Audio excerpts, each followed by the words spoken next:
6 little bunkers at Grandpa Ford's ******.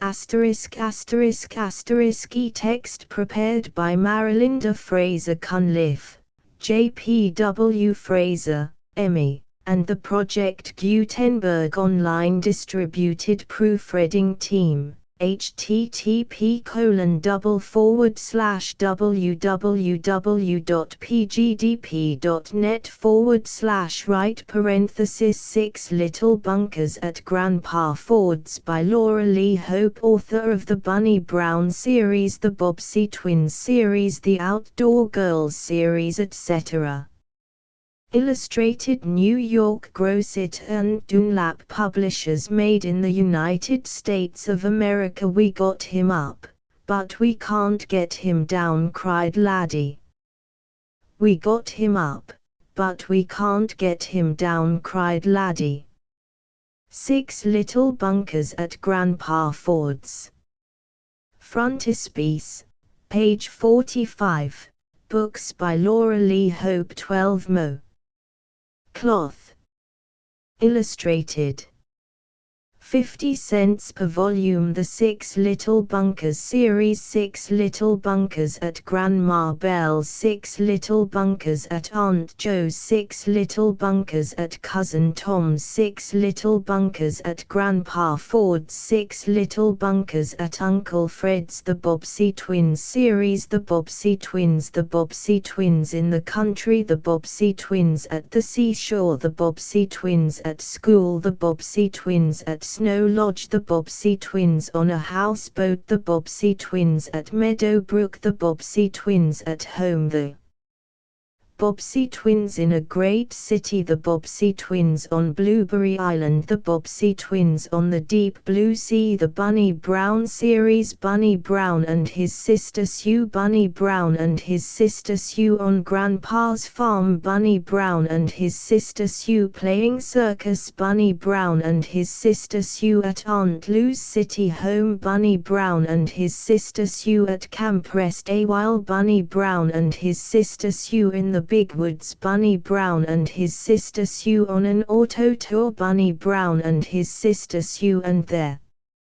Shetland pony. The Outdoor Girls series. The Outdoor Girls of Deepdale. The Outdoor Girls at Rainbow Lake. The Outdoor Girls in a motor car. The Outdoor Girls in a winter camp. The Outdoor Girls in Florida. The Outdoor Girls at Ocean View. The Outdoor Girls on Pine Island. The Outdoor Girls in Army Service. Grosset and Dunlap Publishers, New York. Copyright 1918, by Grosset and Dunlap. 6 Little Bunkers at Grandpa Ford's. Contents Chapter Page I. The Man on the Porch 1-2. Grandpa Ford 13-3. Something Queer 23.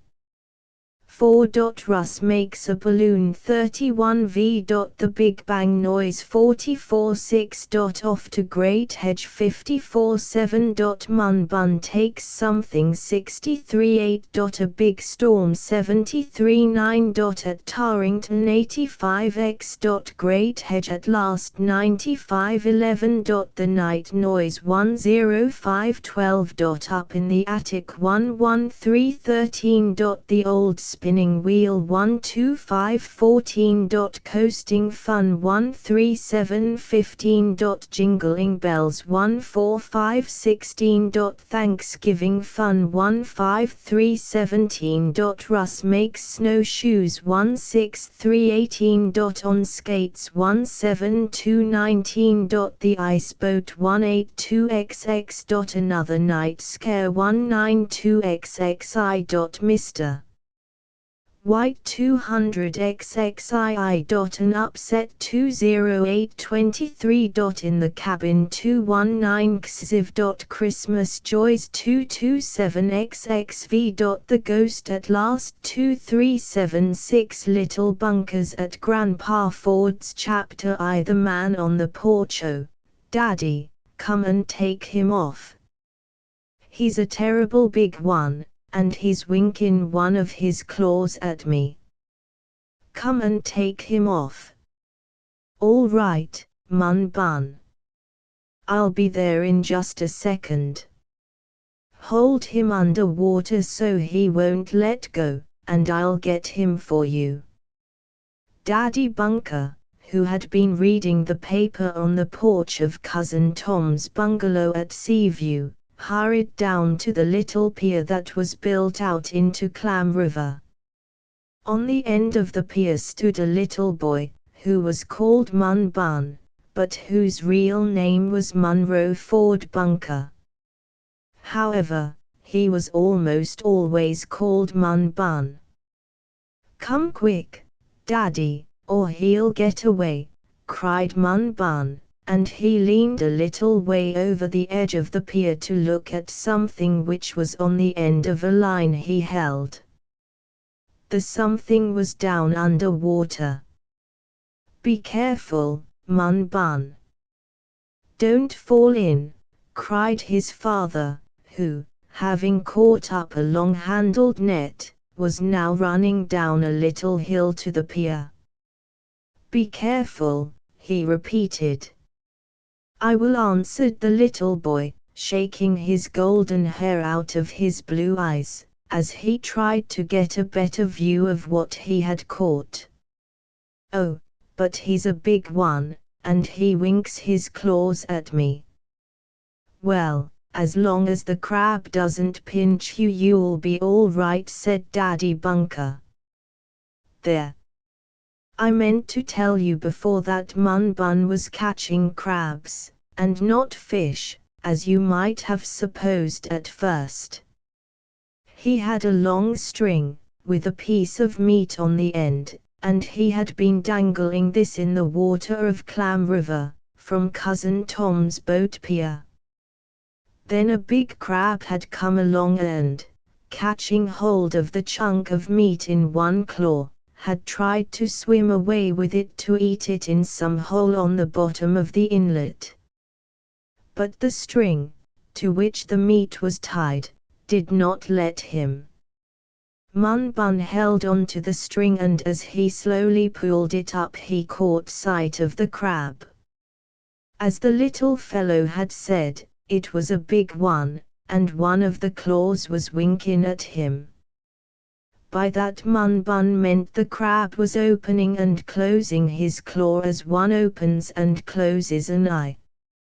"Hold him under water, Mun Bun, or he'll let go and drop off," called Daddy Bunker. "I will," answered the golden-haired boy, and he leaned still farther over the edge of the pier to make sure the crab was still holding to the piece of meat. "Be careful, Mun Bun," shouted his father. "Be careful.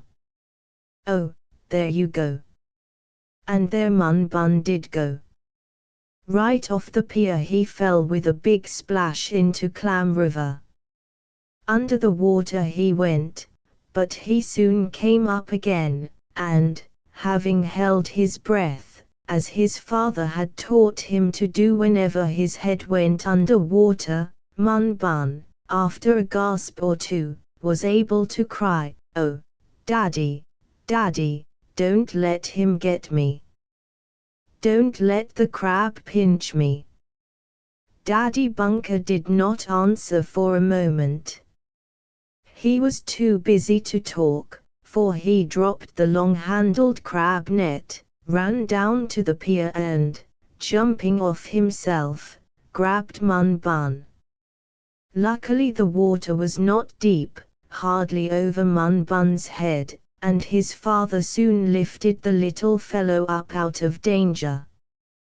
"There," cried Daddy Bunker, laughing to show Mun Bun that there was no more danger. "Now the crab can't get you." Mun Bun looked around to make sure, and then, seeing that he was sitting on the pier, where his father had placed him, he looked around again. Did you get the crab?" he asked. His voice was a little choky. "No, indeed I didn't," laughed Mr. Bunker. "I was only trying to get you. I told you to be careful and not lean too far over." Well, I wanted to see my crab. And the crab came near getting you. Well, it can't be helped now. You are soaking wet. I'll take you up to the bungalow and your mother can put dry clothes on you. Come along. But I want to get my crab, Daddy. Oh, he's gone, Mun Bun. No crab would stay near the pier after all the splashing I made when I jumped in to get you out. Maybe he's on my string yet, insisted the little fellow. I tied my string to the pier. Please, Daddy, pull it up and see if it has a crab on it. Well, I will, said Mun Bun's father, as he jumped up on the pier from the water, after having lifted out his little boy. I'll pull up the string, but I'm sure the crab has swum back into the ocean. Both Mun Bun and his father were soaking wet, but as it was a hot day in October they did not mind. Mr. Bunker slowly pulled on the string, the end of which, as Mun Bun had said, was tied to a post on the pier. Slowly Mr. Bunker pulled in, not to scare away the crab, if there was one, and a moment later he cried, "Oh, there is a big one, Mun Bun." It didn't go away with all the splashing. Run and get me the net and I'll catch it for you. Mun Bun ran up on shore and came back with the long-handled net Mr. Bunker had dropped. Then, holding the string, with the chunk of meat on it, in one hand, the meat being just under water, Mun Bun's father carefully dipped the net into the water and thrust it under the bait and the crab. A moment later he quickly lifted the net, and in it was a great, big crab, one of the largest Mr. Bunker had ever seen, and there were some big ones in Clam River. "Oh, you got him, didn't you?" cried Mun Bun, capering about. "You caught my terrible crab, didn't you, Daddy?" "Well, I rather guess we did, Mun Bun," exclaimed Mr. Bunker. "He is a big one, too."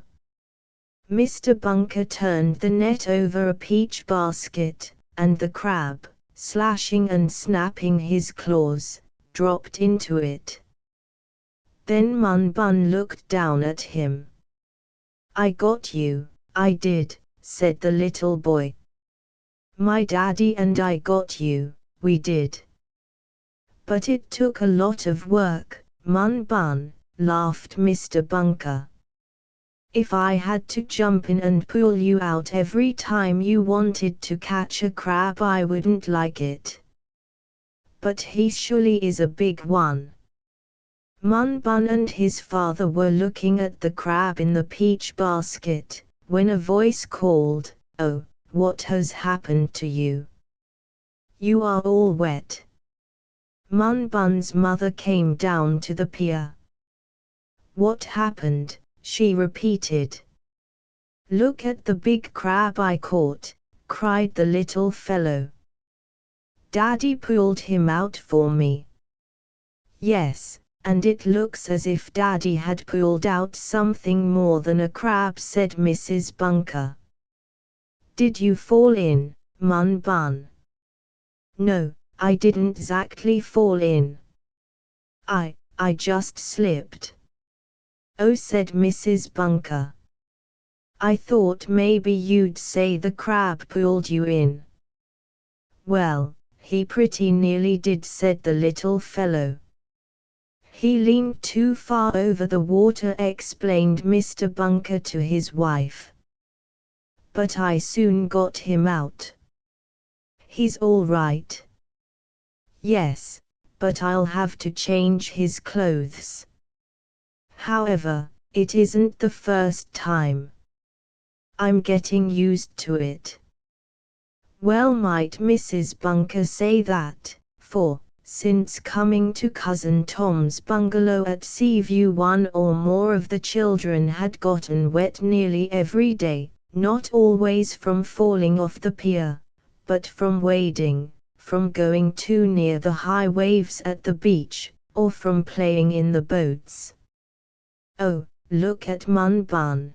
cried another voice, as a little girl ran down the slope from the bungalow to the pier. "He's all wet." "Did he fall in?" asked another little boy excitedly. "Oh, look at the big crab!" exclaimed a girl, who, though older than Mun Bun, had the same light hair and blue eyes. "Did you catch him, Mun Bun?" asked a boy, who seemed older than any of the 6 children now gathered on the pier. "Did you catch him?" "Daddy helped me," answered Mun Bun. "And I fell in, I did." "That's easy to see," laughed his mother. "Oh, did the mail come?" she asked, for she saw that the oldest boy had some letters in his hand. "Yes, Mother," was the answer. "Oh, look at the crab trying to get out," and with a stick Russ, the oldest of the 6 little bunkers, thrust the creature back into the basket. There were 6 of the bunker children. I might have told you that at the start, but I was so excited about Mun Bun falling off the pier that I forgot about it. Anyhow, now you have time to count them. There was Russ, aged 8 years, Rose, a year younger, and then came Laddie and Violet, who was called 6 for short. Laddie and 6 were twins. They were 6 years old and both had curly hair and grey eyes. You could tell them apart, even if they were twins, for one was a girl and the other was a boy. But there was another way, for 6 was always asking questions and Laddie was very fond of making up queer little riddles. So in case you forget who is which, that will help you to know. Then came Margie, or Margaret, who was 5 years old. She had dark hair and eyes, and next to her was the one I have already told you about, Mun Bun. He was 4 years old. While the 6 little bunkers were gathered around the basket, in which the big crab Mun Bun had caught was crawling about, Daddy Bunker and his wife were reading the letters Russ had handed them. "Then we'll have to go back home at once," Mrs. Bunker said. "Yes, I think so," agreed her husband. "We were going at the end of the week, anyhow, but, since getting this letter, I think we had better start at once, or by tomorrow, anyhow." "Oh, are we going home?" cried Rose. "Yes, dear. Daddy thinks we had better. He just had a letter. Be careful, Mun Bun." "Do you want to fall in again?" she cried, for the little fellow, still wet from his first bath, had nearly slipped off the edge of the pier once more, as he jumped back when the big crab again climbed to the top of the peach basket. "Come. I must take you up to the house and get dry clothes on you," said Mun Bun's mother to him. "Then we must begin to pack and get ready to go home. Our visit to Cousin Tom is at an end." "Oh, dear," cried the 6 little bunkers. But children, especially as young as they were, are seldom unhappy for very long over anything. "We can have a lot of fun at home," said Russ to Rose. "Oh, yes, so we can. It won't be like the seashore, but we can have fun." There was much excitement in Cousin Tom's bungalow at Seaview the next day, for the Bunkers were packing to go back to their home in Pineville, Pennsylvania. "We are very sorry to see you go," said Cousin Tom.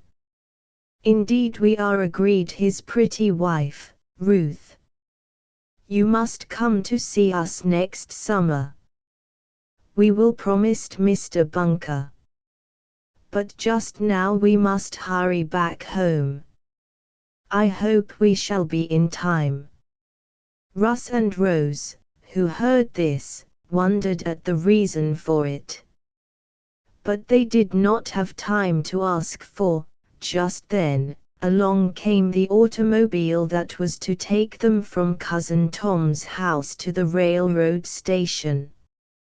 Goodbyes were said, there was much laughter and shouting, and finally the 6 little Bunkers and their father and mother were on their way home.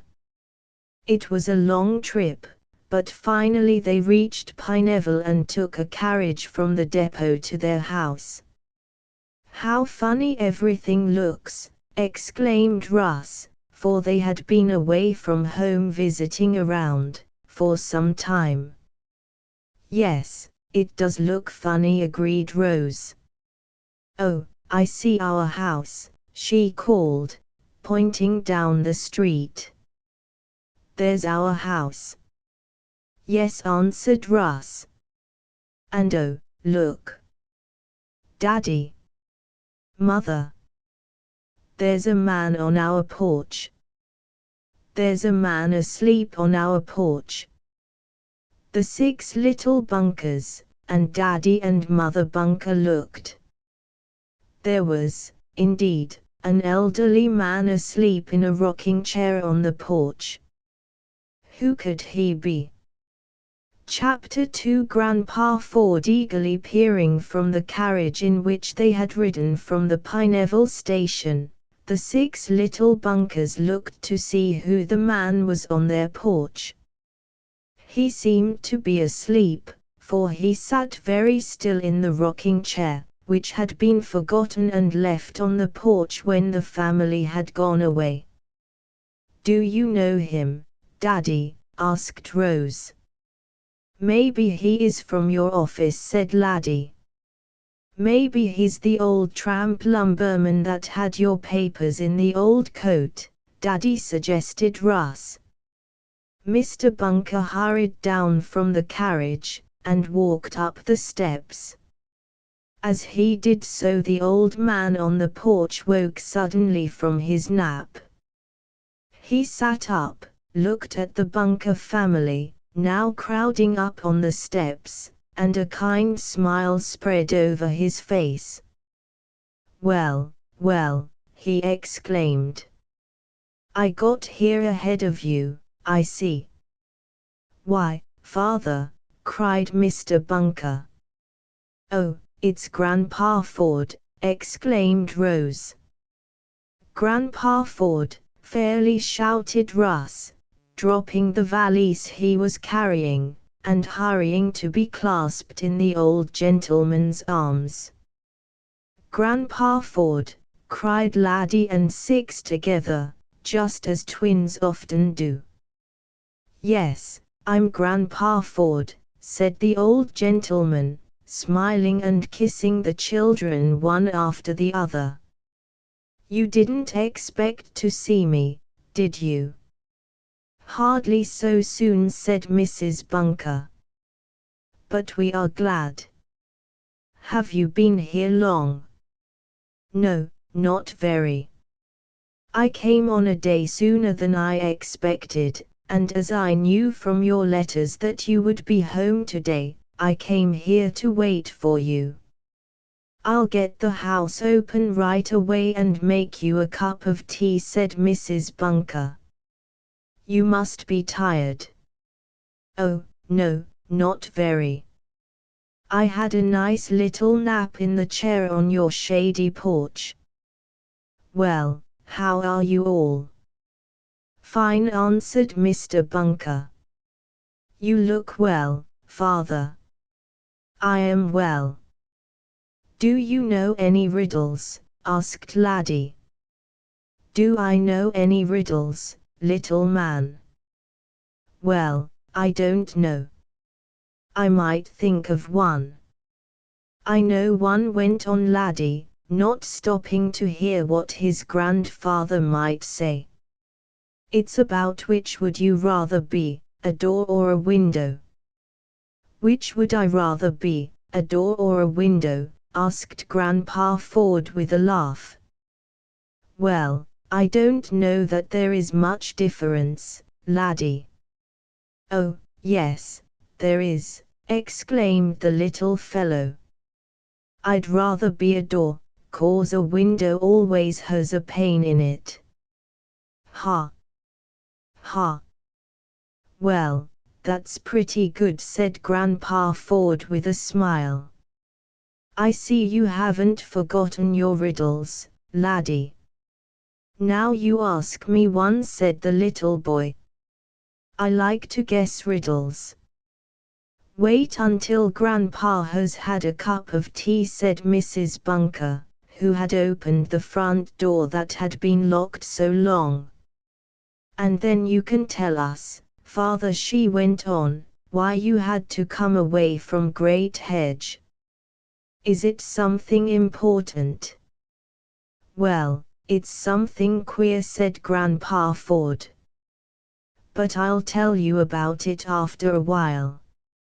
And while the bunker home is being opened, after having been closed for a long vacation, I will explain to my new readers who the children are, and something about the other books in this series. First, however, I'll tell you why Daddy Bunker called Grandpa Ford father. You see, Daddy Bunker's real father had died many years before, and this was his stepfather. Mr. Bunker's mother had married a gentleman named Munro Ford. So, of course, after that her name was Mrs. Ford, though Daddy Bunker kept his own name and called his step-parent father. Grandpa Ford was as kind as any real father could be, and he also loved the 6 little Bunkers as much as if he had been their real grandfather, which they really thought him to be.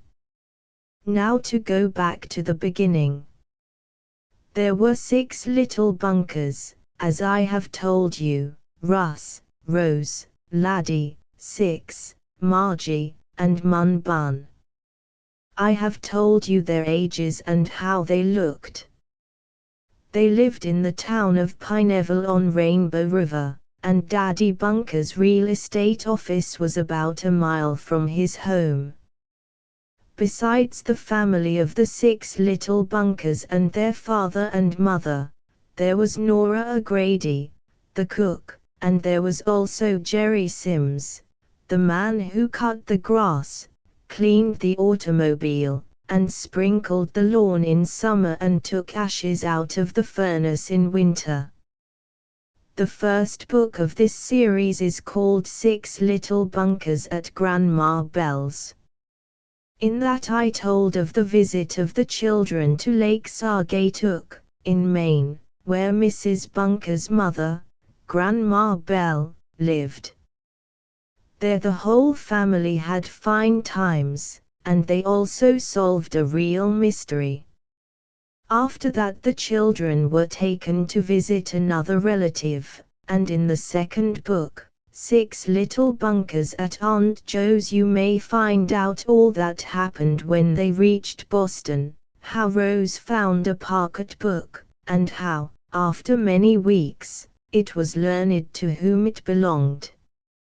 Next comes the book just ahead of this one, 6 Little Bunkers at Cousin Tom's. The children came from there to find Grandpa Ford on their porch. Cousin Tom Bunker was Daddy Bunker's nephew, being the son of a dead brother, Ralph. Cousin Tom had not been married very long, and soon after he and his wife, Ruth, started housekeeping in a bungalow at Seaview, on the New Jersey coast, he invited the Bunkers to visit him. They went there from Aunt Jo's, and many wonderful things happened at the seashore. Rose lost her gold locket and chain, a queer box was washed up on the beach, Mun Bun and Margie were marooned on an island, and there were many more adventures. "Did you know Grandpa Ford was coming to visit us when we got home?" asked Rose of her mother, as she helped set the table. "Yes, that was what he told us in the letter that came the day Mun Bun fell off the pier. It was Grandpa Ford's letter that made us hurry home, for he said he would meet us here. But he came on sooner than we expected, and got here ahead of us," said Mrs. Bunker. By this time the house had been opened and Ed, Nora had come from where she had been staying all summer, and so had Jerry Sims, so the Bunkers were really at home again. Grandpa Ford had been shown to his room, and was getting washed and brushed up ready for tea. The 6 little Bunkers, having changed into their old clothes, were running about the yard, getting acquainted with the premises all over again. "Now I guess we're all ready to sit down," said Mother Bunker, for, with the help of Rose and Nora, the table had been set, tea made and a meal gotten ready in quick time. Nora and Jerry had been told, by telegraph, to come back to help get the house in order. "I'm terrible glad you came," Grandpa Ford said Mun Bun, as he sat opposite the old gentleman at the table. "So am I," said Margie. "Are you going to live with us always?" "Oh, no, little Toddlekins," laughed Grandpa Ford. "I wish I were. But I shall soon have to go back to Great Hedge. Though I may not go back alone." "Is that a riddle?" asked Laddie eagerly. "No, not exactly," said Grandpa Ford with a laugh. "I know another riddle," went on Laddie. "It's about how do the tickets feel when the conductor punches them. But I never could find an answer."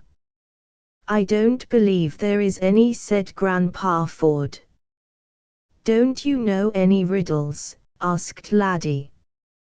"Well, I might think of one, if I tried real hard," said the old gentleman. "Let me think, now. Here is one we used to ask one another when I was a boy. See if you can guess it. A house full and a hole full, but you can't catch a bowlful. What is that, Laddie?" "A house full and a hole full, but you can't catch a bowlful," repeated Laddie. "Is it crabs?" asked Mun Bun. "I helped catch a basket full of crabs, once." "No, it isn't crabs," laughed Grandpa Ford. "I give up." "What is it?" asked Laddie, anxious to hear the answer. "It's smoke," said Grandpa Ford with a laugh. "A house full and a hole full of smoke, but, no matter how hard you try, you can't catch a bowlful. For, if you try to catch smoke it just rolls away from you." "A house full and a hole full, but you can't catch a bowlful," repeated Laddie slowly. "That's a good riddle," he announced, after thinking it over, "and I guess he ought to know, as he asked a great many of them." They had a jolly time at the meal, even if it was gotten up in a hurry, and then, just as the children were going out to play again, Daddy Bunker remarked, "You haven't yet told us, Father, what brought you away from Great Hedge."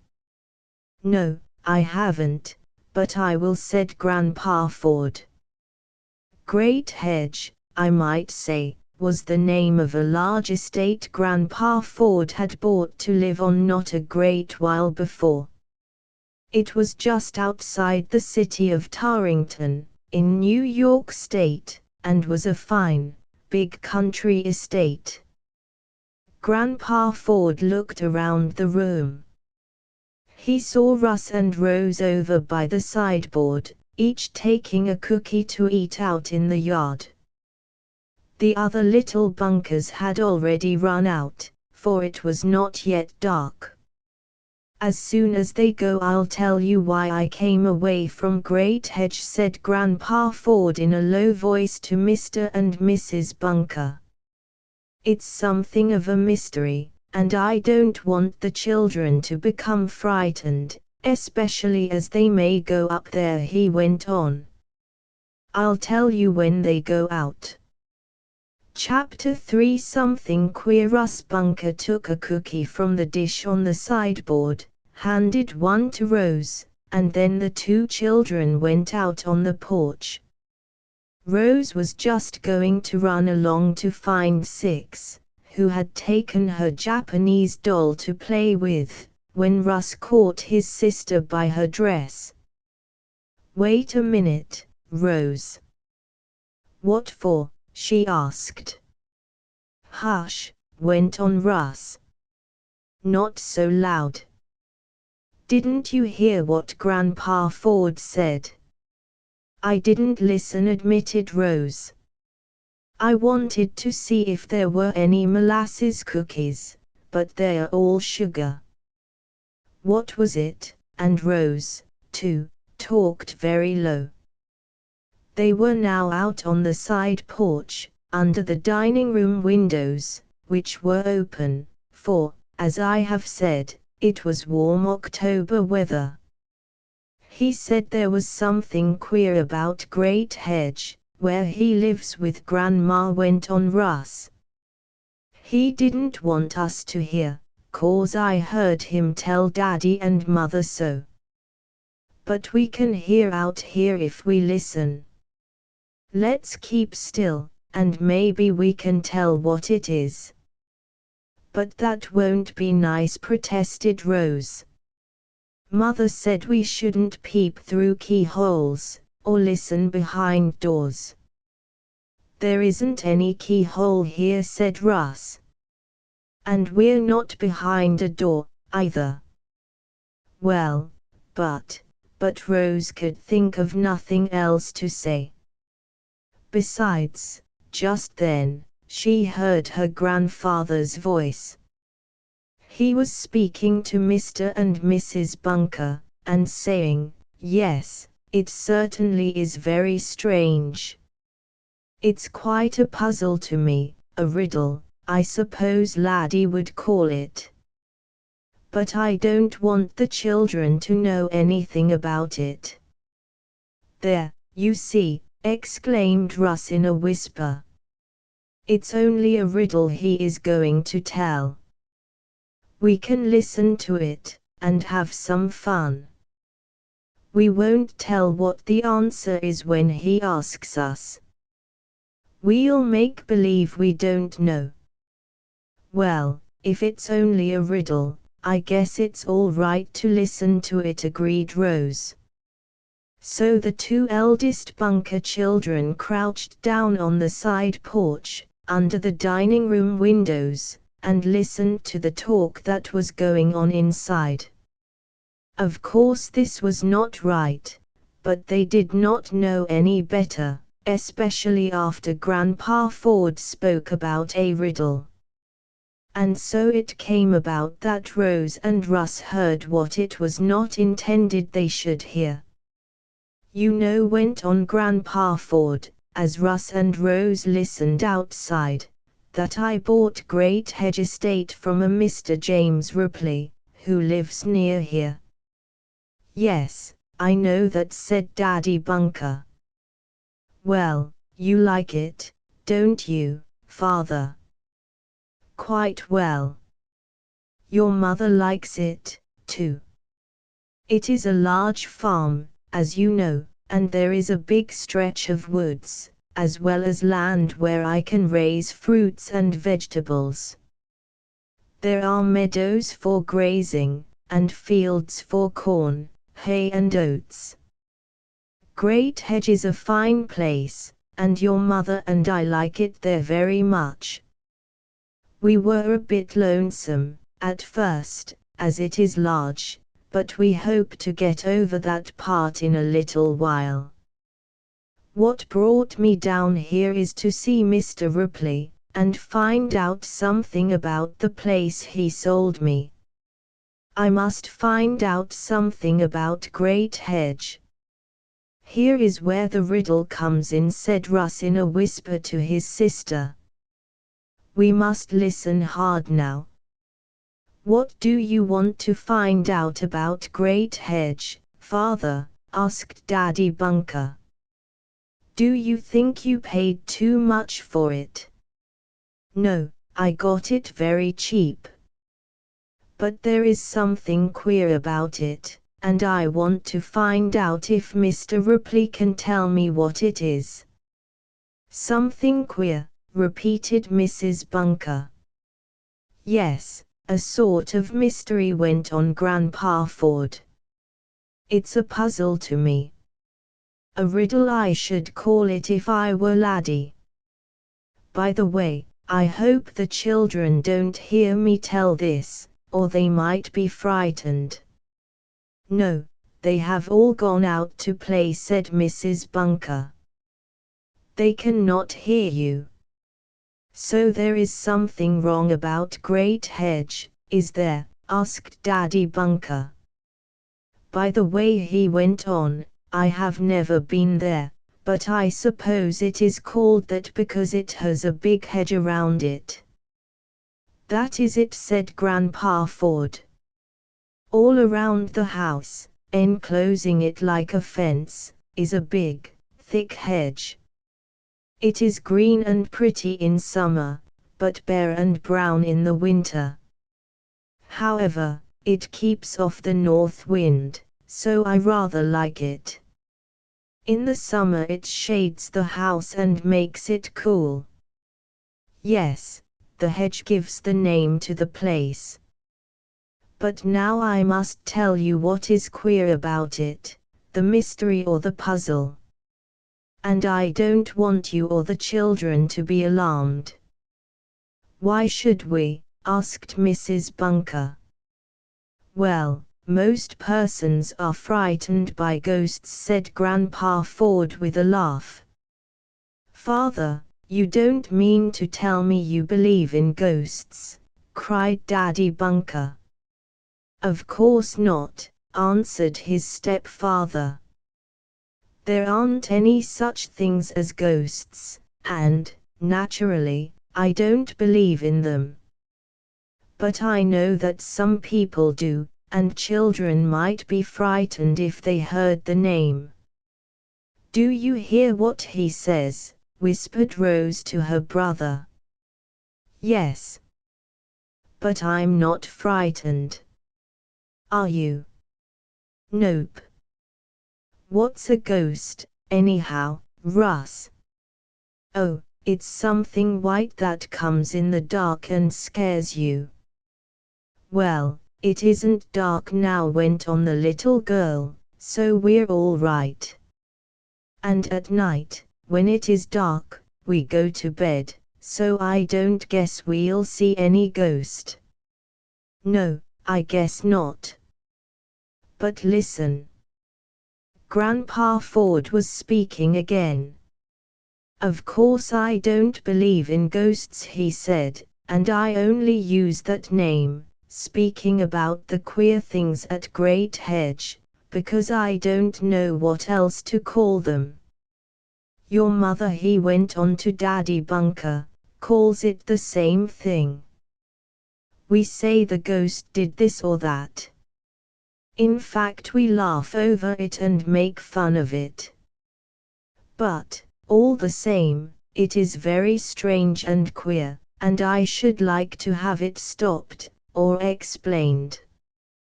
Do you think Mr. Ripley can stop it or explain it? Asked Daddy Bunker. I should think he could, said Grandpa Ford. Mr. Ripley owned Great Hedge a long while before he sold it to me.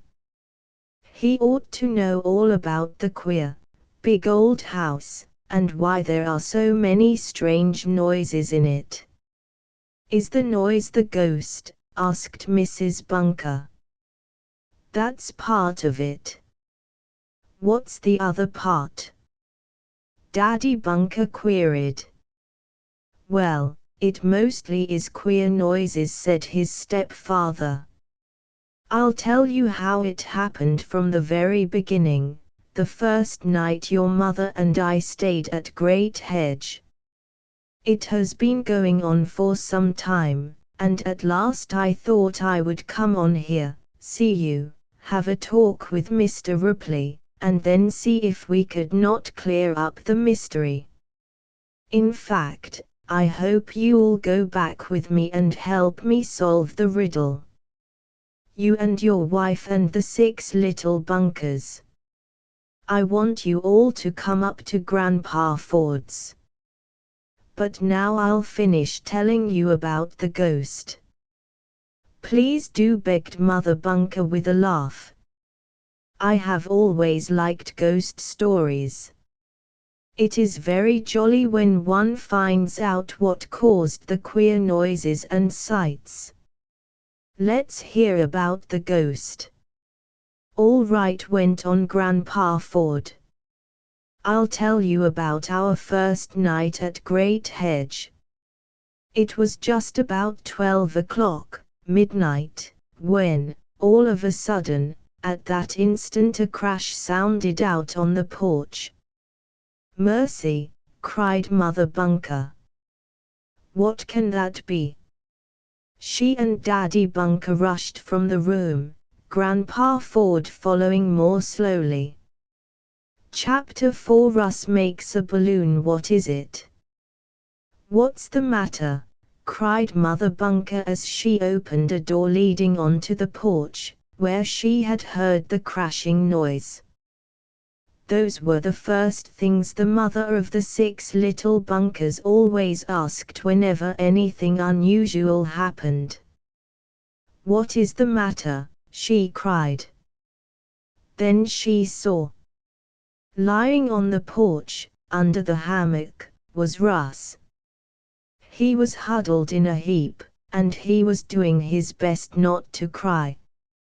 Mrs. Bunker could tell that by the way his face was wrinkled up. Near him stood Rose, and she looked startled. What's the matter? Repeated Mrs. Bunker. Are you hurt, Russ?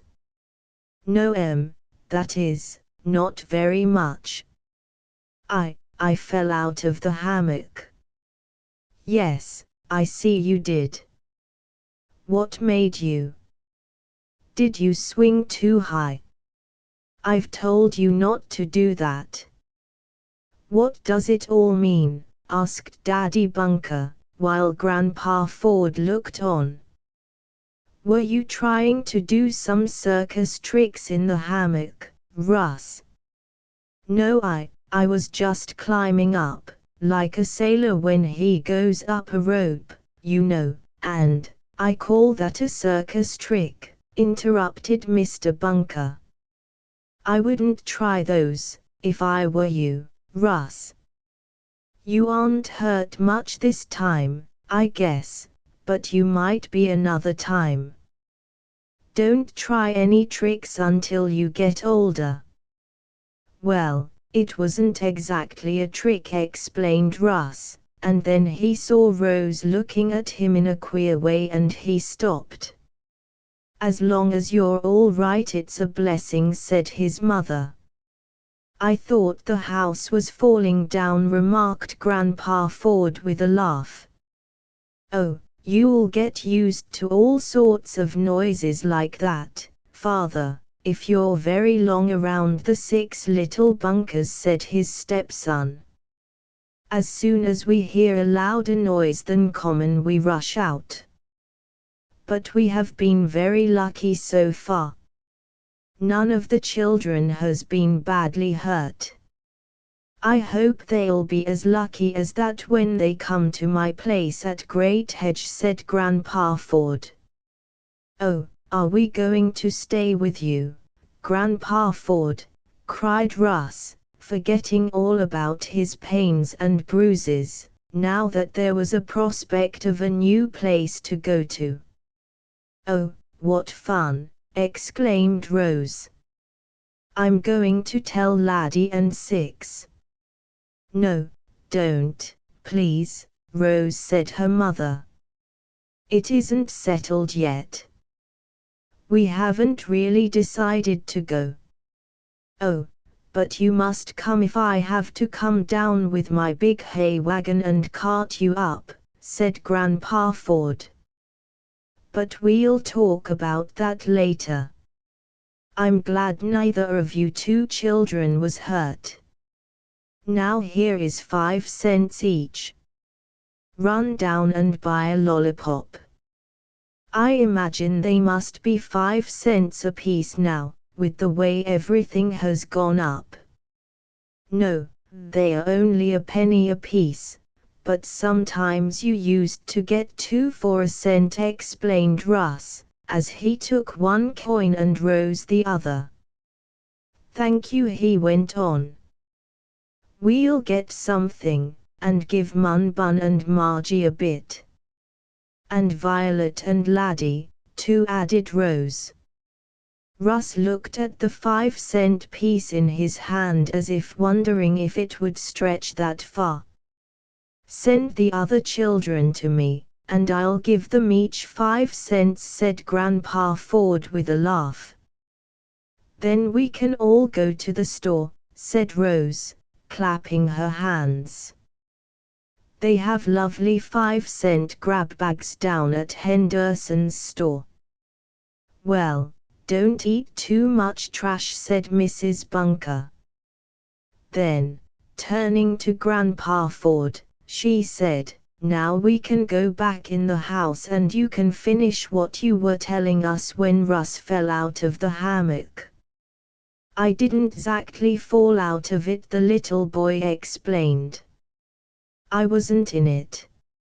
I was climbing up on one side, and well, you fell, anyhow, said his father.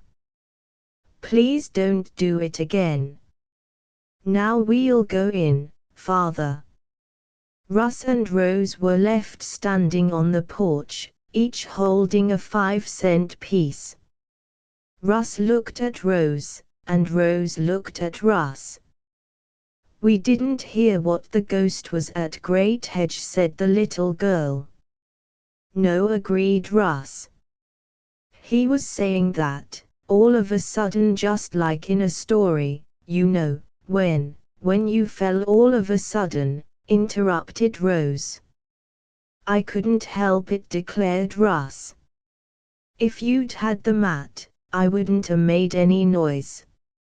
Oh, well, let's go and spend our 5 cents, suggested Rose. And we can tell Laddie and Six and Margie and Mun Bun to go for theirs. We'll have to wait for them to go to the store with us, anyhow. Mun Bun and Margie can't go alone.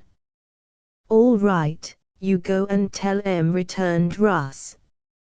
Shall I go and listen some more at the window? No, I guess not, said Rose. They might see you. For it was in listening at the window that Russ had fallen. As he had partly explained, he had climbed up the hammock, as a sailor climbs a rope. The hammock swung on the side porch, but when it was not in use it hung by one hook, rather high up, and by twisting it together it could be made into a sort of rope. Russ and Rose, as I have told you, had been listening under the porch window to what Grandpa Ford had been telling about the queer happenings at Great Hedge Estate. Just as he reached the point where he was going to tell about the strange noise at midnight, Russ decided he could hear better if he were higher up, and nearer the window. The hammock had been left hanging by one hook, after Laddie and Six had finished swinging in it a little while before, and up this Russ climbed. But his hands slipped, and down he fell, making a good deal of noise. Of course, if Rose had put the mat under him, as he had told her to do, there would not have been such a racket. "And now we shan't ever know about the ghost," said Russ, just before his sister hurried off to tell the others that Grandpa Ford had a treat for them. "Yes, we shall," said the little girl. "How?" "We'll wait till we get there. We're all going, 'cause Grandpa Ford said so. When we get to Great Hedge we can find the ghost for ourselves." "Yes, maybe we can," agreed Russ. "Anyhow, I'm not going to climb up any more hammocks. It hurts too much when you fall." And he walked from the porch, limping. Then, after Russ and Rose had gone away, Grandpa Ford told Mr. and Mrs. Bunker more about the strange doings at his house, which was surrounded by the great hedge. And the old gentleman ended with, "And now I want you all to come out there with me and help solve the mystery. I want you, son," and he turned with a kindly look to Mr. Bunker, "and I want your wife and the 6 little Bunkers." "Maybe the children will be afraid of the ghost," said their mother. "We won't tell them anything about it," said Grandpa Ford with a laugh. "They'll never know a thing about it." If he had only seen Russ and Rose listening on the porch under the window. "Well, as long as they don't know about it, I don't see that they can be frightened," said Mr. Bunker. "As you say, it is queer, but maybe Mr. Ripley can explain the queer noises and other things." "Maybe he can," agreed Grandpa Ford. "That's what I came on to see about, and I'll take you all back with me." "But it will soon be cold weather," objected Mother Bunker. "All the better," laughed Grandpa Ford. "There is no nicer place in the world in winter than Great Hedge. The big hedge made of what are almost trees, keeps off the cold north wind. We always have plenty of snow up in New York State, and the children will have no end of good times. You must all arrange to come back with me." "Well, I suppose we'll have to," said Mrs. Bunker. "But we won't say anything to the children about the ghost." "Unless they find it out for themselves," remarked Daddy Bunker. "And if they do, I don't believe it will frighten them much. Laddie will, most likely, make up a riddle about it." "He certainly is good at them," said Grandpa Ford with a chuckle. Meanwhile Russ and Rose had told the good news to the other little Bunkers, that is, the news about the 5-cent pieces. "Oh, come on down to the store. I know what I'm going to buy," exclaimed Laddie, when they all had their money. "What?" asked Six. "Some candy." "Oh, let's all buy candy and then we can have a play party with it." "I'm not going to buy candy," exclaimed Laddie. "What are you going to get?" Rose asked. "A toy balloon," Laddie answered. "I'm going to see how far up I can make it go." "How are you going to get it back?" asked Russ. I'll tie a string to it. I know how to do it. And if your doll wants a ride, 6, I'll give her one in my balloon. I can tie a basket to the balloon and put your doll in it, in the basket, I mean. Oh, no, cried 6. Rose's doll went up into the air in a balloon like that once, when we were at Aunt Jo's, and it was a good while before she got her back. I'm not going to lose my doll. Well, I'll send my balloon up, anyhow, said Laddie. I guess I'll get a balloon, too, said Russ. Then we can have a race. Aren't you going to get any candy? Asked Rose. No, I don't guess so, answered Russ. Maybe Grandpa Ford will give us more money for candy tomorrow. I'll give you a little of mine if you let me hold your balloon, said 6 to Laddie. Then I will. So will I, said Rose to Russ. Down to the toy and candy store they went, and while 4 of the 6 little bunkers got sweets, Russ and Laddie each bought a 5-cent balloon that would float high in the air. They had lots of fun playing with them, and Rose and Violet kept their words about giving their brothers some candy in exchange for the treat of holding the balloon strings part of the time. After a bit, Mun Bun and Margie went back to the house with 6 and Rose. Laddie and Russ remained in the side yard, flying their balloons. I know what we can do, suddenly exclaimed Russ. What? Asked his smaller brother. We can make a big balloon. How? I'll show you. Come on. All right. Russ, letting his toy balloon float over his head, while Laddie did the same, went out to the barn back of the house. It was not really a barn any longer, as Daddy Bunker kept his automobile in it, but it looked like a barn, so I will call it that instead of a garage. How are you going to make a balloon? Asked Laddie as he saw Russ tie his toy to a picket of the fence. You wait, I'll show you. First you go in and get the big clothes basket. Don't let Nora see you, or she might stop you. Bring me out the clothes basket. Laddie did as he was told. As he came back with the basket, which was a large, round one, Laddie said, Do you think we can fasten our 2 balloons to this and go up in it? No, I'm not going to make my balloon that way, Russ answered. You'll see. Come on into the barn. We have to go upstairs.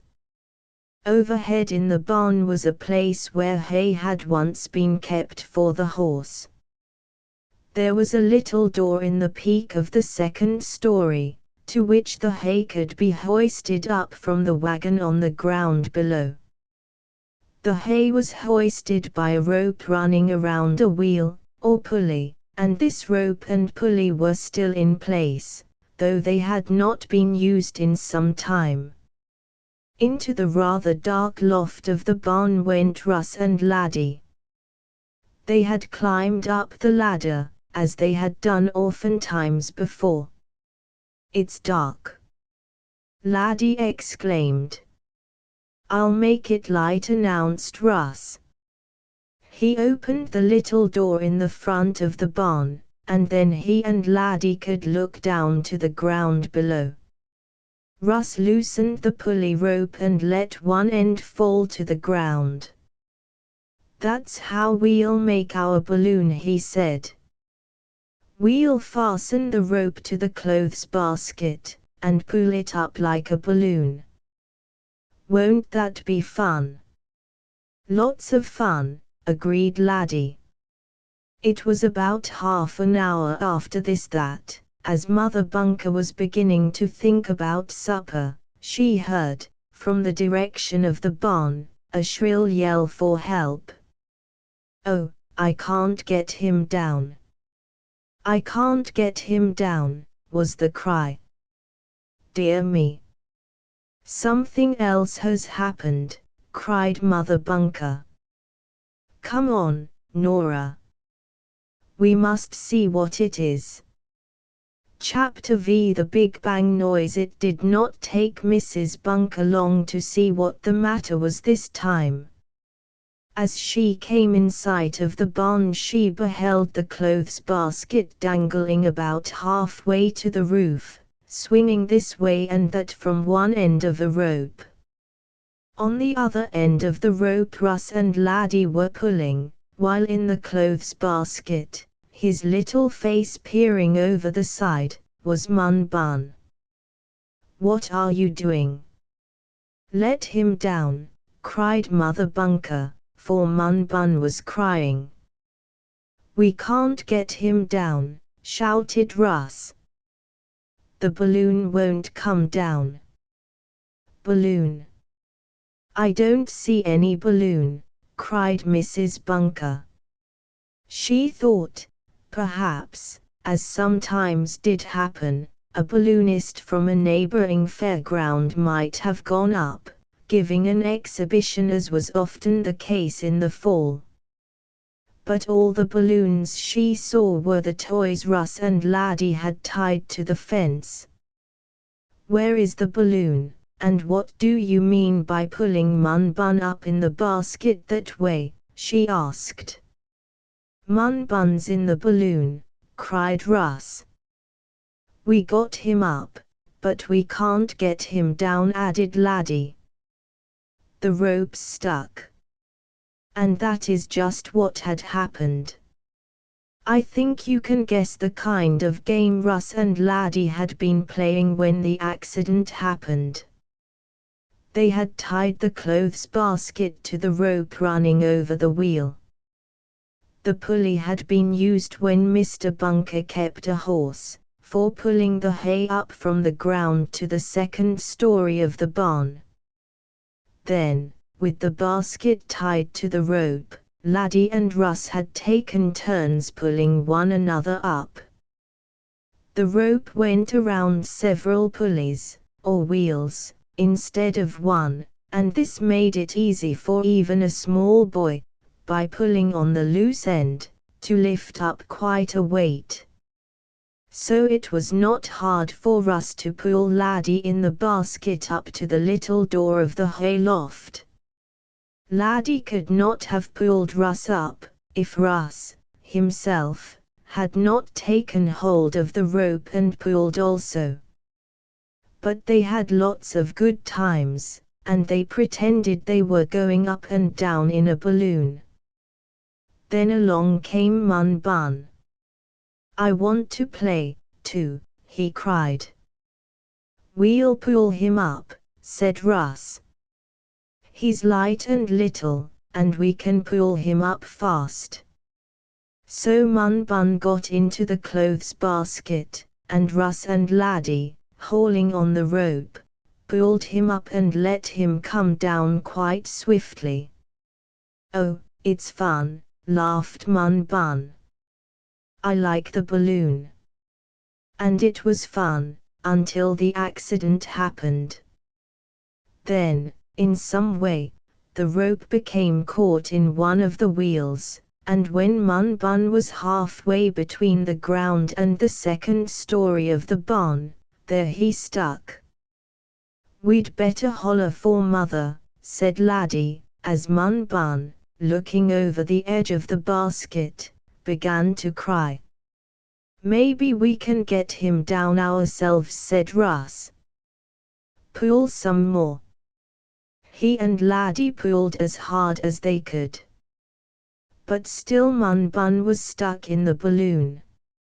"I want to get down. I want to get down," he cried. Then Laddie and Russ became frightened and shouted for their mother. "Oh, "You poor, dear little boy," said Mrs. Bunker, as she saw what the matter was. "Don't be afraid now. I'll soon get you down."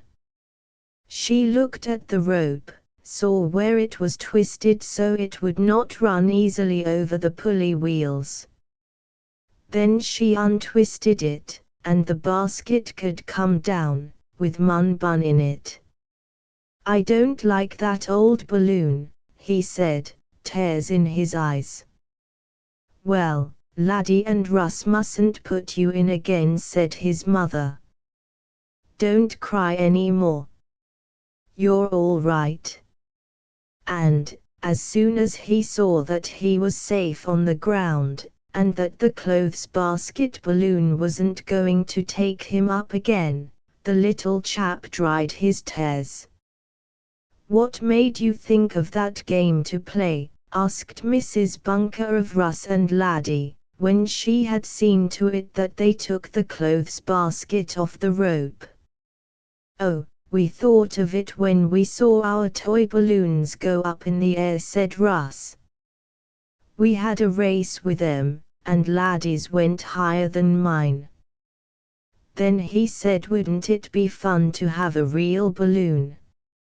And I said yes, and then I thought of the rope at the barn and Nora's clothes basket, and we made a hoist balloon, and Mun Bun wanted to go up in it, he did. And we pulled him, we did, and he got stuck," added Laddie. "I guess I could make up a pretty good riddle about it, if I thought real hard."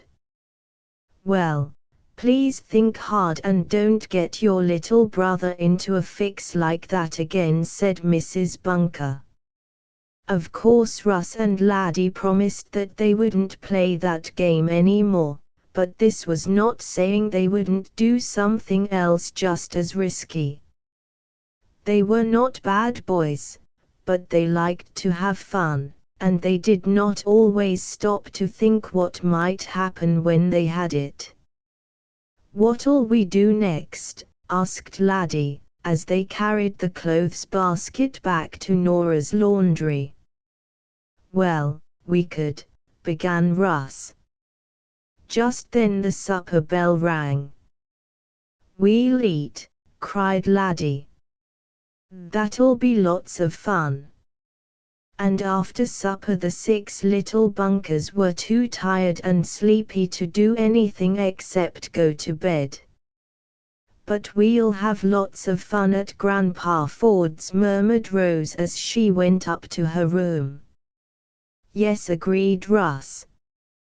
"We'll have lots of fun, and we'll hunt around and find." Rose gave her brother a queer look and cried, "That's a secret."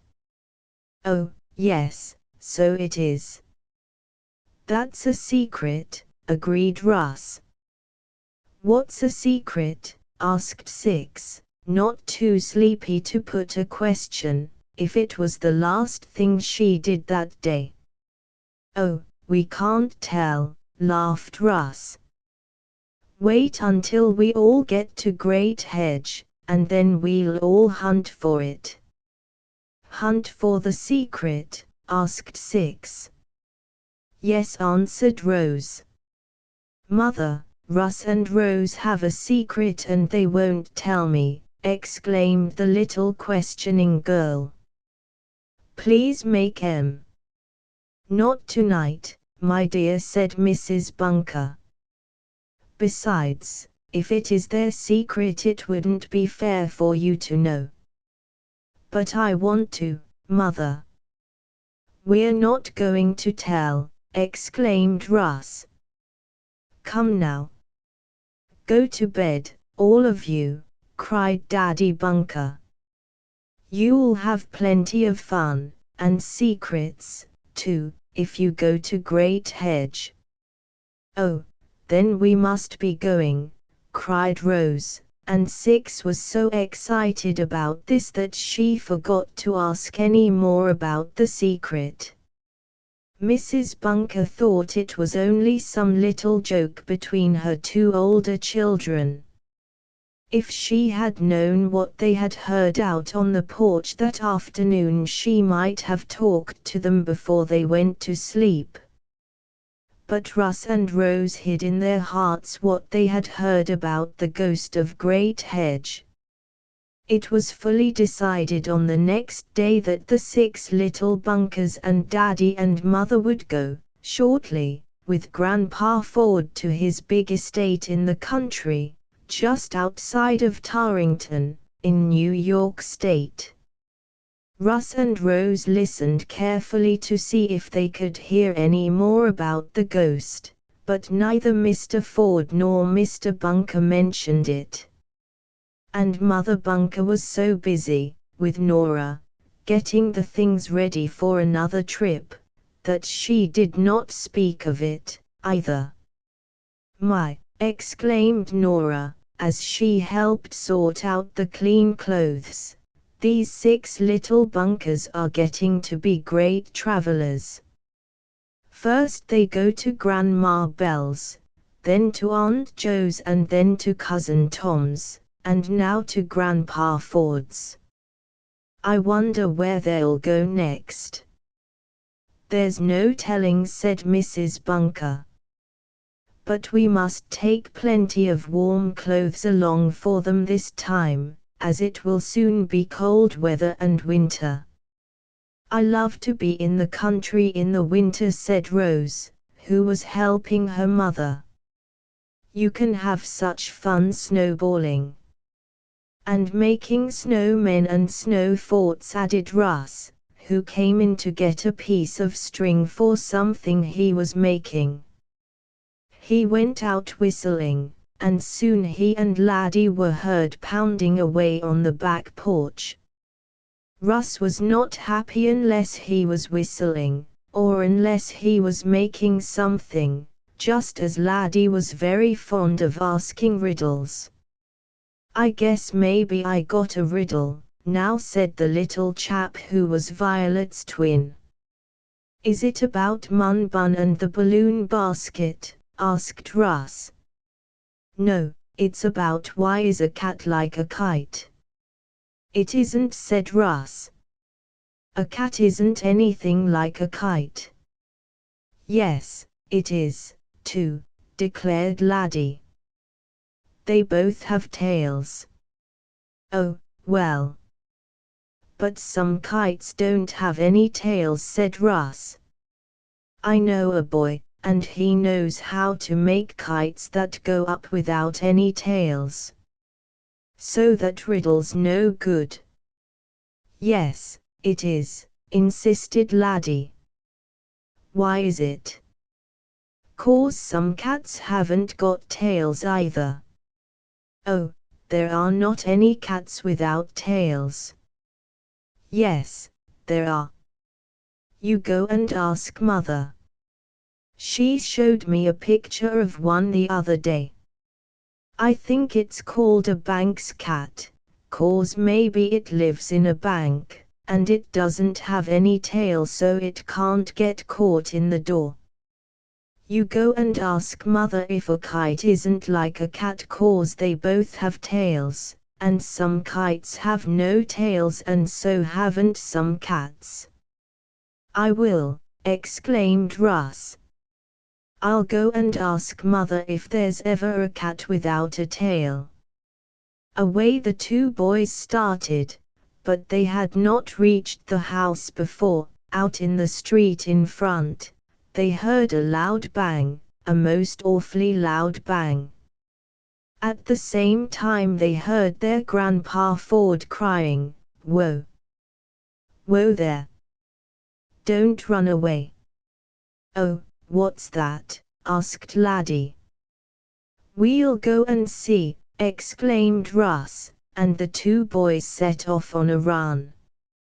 Chapter 6 Off to Great Hedge. Russ and Laddie saw Grandpa Ford holding the bridle of a horse harnessed to a light carriage, in which sat a pretty young lady.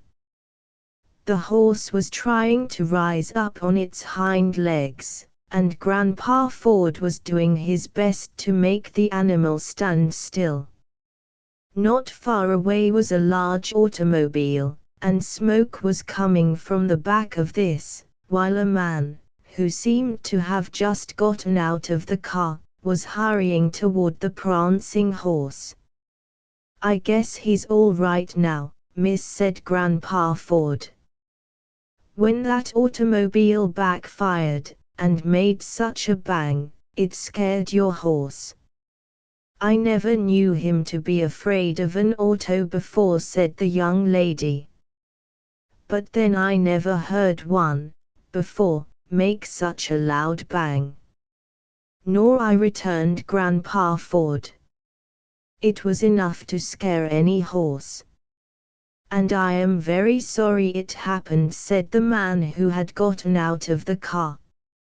"My machine is a new one, and it does not run just right, but this is the first time it ever made such a racket. I thought I was going to be blown up, and I guess your horse did too, miss. I'm very sorry for the fright I caused you. I'll not start my auto again until you drive on. Then, if it should happen to backfire again, your horse will not mind it so much." "Thank you," the young lady said. "But I do not want to drive on right away.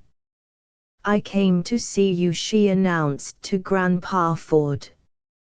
"To see me?" and Mr. Ford was quite surprised. "You drove up here to see me?" "Yes, if you are Mr. Monroe Ford." And the young lady smiled pleasantly. "Yes, that's my name," said Mr. Bunker's stepfather. "And if you don't believe me, you can ask these boys," and he pointed to Russ and Laddie, who were staring at the pretty young lady. "Only," went on the old gentleman, "they would probably say I was Grandpa Ford, and so I am, to them." "That's who he is," declared Russ. "He's Grandpa to all us 6 little bunkers," added Laddie. "We thought it was a big cannon," he went on, speaking about the noise. "I seem to have stirred up some excitement," remarked the man who owned the new automobile. "I had better get away from here before I have the police after me," and he laughed, to show he was only joking. Of course it was not his fault that the automobile made so much noise. "If you are not going to drive on, to get out of the way of my machine, where your horse won't hear any more explosions, I think I had better drive on myself." "I'll go as quietly as I can," he said. "And I'll hold her horse," offered Grandpa Ford. "As long as she has come to see me, and is going to stay, I'll see that her horse doesn't run away." "You know how to manage horses," said the automobile man. "I don't. But I can run an auto." "Yes, I've been among horses for a number of years," replied Grandpa Ford. "I have 3 or 4 on my place, Great Hedge. I'd rather drive a horse than an auto." "But won't you get down and come in, if you want to see me?" asked Grandpa Ford of the young lady. "Thank you, no. I'm only going to stay a few minutes, Mr. Ford," she answered. "I feel almost like calling you Grandpa Ford myself," she added. "You look just like a grandfather I used to have." "Call me that as much as you please," laughed Grandpa Ford. "But what shall I call you? I don't remember meeting you before." And he led her horse to a hitching post, where he tied the animal fast. By this time the loud banging new automobile had rolled around the corner into the next street, luckily without making any great noise. I am Mabel Ripley, said the young lady. You called to see my father, the other day, about the Great Hedge place he sold you, but Daddy was out. However, he got the message you left, and he sent me over today with an answer. It's about the GH, ahem, loudly and suddenly exclaimed Grandpa Ford. I rather think, Miss Ripley, you had better come into the house where you can talk to me alone, he said, with a quick glance at Russ and Laddie. Little pitchers have big ears, you know. Oh, yes, I understand, exclaimed the pretty young lady. She, too, looked at Russ and Laddie in a strange way, smiling the while. You don't want the little pitchers to know anything about it? She asked. Not yet, answered Grandpa Ford. It's a sort of secret, you know. I think it will all be easily explained, but I wanted to ask your father about it, since, as he sold me Great Hedge, he would know more about the house than I do, he having lived there so long. I lived there, too, said Miss Ripley with a smile. Well, as long as the banging auto is gone, I think my horse will stand all right, so I'll come in and tell you all I know, and all my father knows, about the place, and the strange things you heard. I'll go in where the little pitchers can't be filled up, and again she smiled at the two boys. Is that a riddle, Grandpa Ford? Asked Laddie, as Miss Ripley started toward the front porch. Is what a riddle, Laddie boy? About little pitchers and big ears. Oh. No, not exactly a riddle. I'll tell you about it some other time. Here is 5 cents each, for you and Russ. Run along now while I take Miss Ripley into the house. Will you tell me one thing before you go in? Asked Laddie, as he slipped into his pocket the nickel his grandfather had given him, while Russ did the same. If your question isn't a hard riddle, I'll try to answer it, said Grandpa Ford. Let me hear it. It's about kites and tails and cats, explained Laddie. Isn't there a cat that hasn't a tail, and isn't it a Banks cat? Asked Laddie. I made up a riddle. Why is a cat like a kite? Because it has a tail. And some kites haven't any tails, Russ says. But Mother showed me a picture of a Banks cat. And don't they call 'em that because maybe they live in banks and haven't any tails, so they won't get shut in a door? Will you answer that question, Grandpa? Really, Laddie boy, I should say there were almost a dozen questions there, laughed Grandpa Ford. But I'll answer only one now. About the cats. There is a kind called Manx, and that sounds like Banks, I suppose. Manx is an island, near England, and cats that come from there have no tails, or at least they have only little short ones that you can hardly see. I guess when your mother told you about the Manx cats you thought she said Banks. But now run along and have some fun. Grandpa Ford turned up the walk with Miss Ripley, and Laddie and Russ heard her say, Father sent me over to tell you not to be alarmed, as he doesn't believe it is anything. He'll come out and help you look for whatever it may be, if you want him to. Oh, the 6 little bunkers and their father and mother are coming with me, said Mr. Ford. The 6 little bunkers don't know about the strange goings-on, as yet, but their father and mother will help me hunt for the.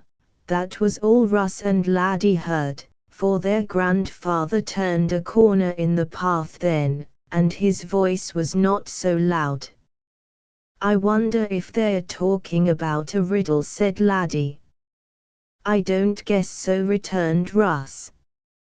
He knew, or thought he knew, what Miss Ripley and Grandpa Ford were talking about. It was the secret about which he and Rose had heard something. But it was not yet time to tell Laddie anything about it. Russ wished Rose had been with him to hear what Miss Ripley said. Rose might know what it all meant. "But we'll wait until we get to Great Hedge," thought Russ. Then to Laddie he said, "Come on, we'll go and spend our nickels." "All right," agreed the little boy. "But I was pretty near right about the Banks cat, wasn't I?" "Pretty near," agreed Russ. When Russ and Laddie reached home again, after a trip to the store, they found Miss Ripley had gone. And then, for a time, Russ, as well as Rose, forgot about the secret, as the whole family, 6 little bunkers and all, were so busy packing up to go away. At last, after some weeks, the day came. The trunks and valises had been packed, the house in Pineville had been shut for the winter, the water being turned off so it would not freeze, and everything was all ready for the winter visit to Grandpa Ford at Great Hedge. "Goodbye, Nora." "Goodbye, Jerry Sims," called the 6 little bunkers, waving their hands to the cook and man. "Goodbye." "Goodbye," answered Jerry and Nora. "Come back as soon as you can." And so they started for Grandpa Ford's. And not even Russ and Rose, who guessed a little of the secret, knew all the strange things that were to happen at Great Hedge. Chapter 7 Mun Bun Takes Something. The trip to Grandpa Ford's was to last all day. The 6 little bunkers, with their father and mother, had taken the railroad train about 9 o'clock in the morning, and they would reach Torrington, in New York State, about 5 in the evening. "And one of my men will be at the depot to meet us with a carriage," said Grandpa Ford. "We'll drive over with horses, though I have an auto on my place. But I like horses better." "Will there be room enough for all of us in the carriage?" asked Russ. "Oh, yes. I sent word to bring the biggest carriage I have. It has 4 seats, and I guess I can pack you all in." Having found out this much, Russ was satisfied. He looked at Rose and nodded, as they sat together in the railroad train. Russ had feared that, as there were so many of them, some might be left behind after Torrington was reached. And he wanted to get to Great Hedge as soon as he could, to begin to find out why there was something strange in or about the big house. "Well, now we can settle down for a long ride," said Mrs. Bunker, as she counted noses to make sure all her children were with her and her husband. It was quite cold, but the car was warm and the 6 little bunkers looked out of the windows, and enjoyed the trip. They always liked to travel. "It looks like snow," said Grandpa Ford to the conductor, when it was time to collect the tickets. "Yes, I came down from New York State the other night," said the railroad man, "and we were having quite a flurry then." Shouldn't be surprised if we ran into a big blizzard before we reached Tarrington. Oh, I hope not, said Grandpa Ford. I don't want any big blizzard until I get the 6 little bunkers safely home at Great Hedge. Then it can snow as much as it likes. I hope it snows a lot, said Mun Bun. I like snow. So do I, when I'm at home in my warm house, said Grandpa Ford. But too much snow isn't any fun. Can you make a snowman, Mun Bun? A little one, he answered. If you helped me I could make a big one. I will, promised his grandfather with a laugh. We'll make a big snowman and a snow house and have all sorts of good times. What's snow made of? Asked Violet, who had been pressing her nose against the car window, looking out at the telegraph poles that seemed to whiz past so quickly. It's frozen rain, said Daddy Bunker. Who freezes it? Went on Violet.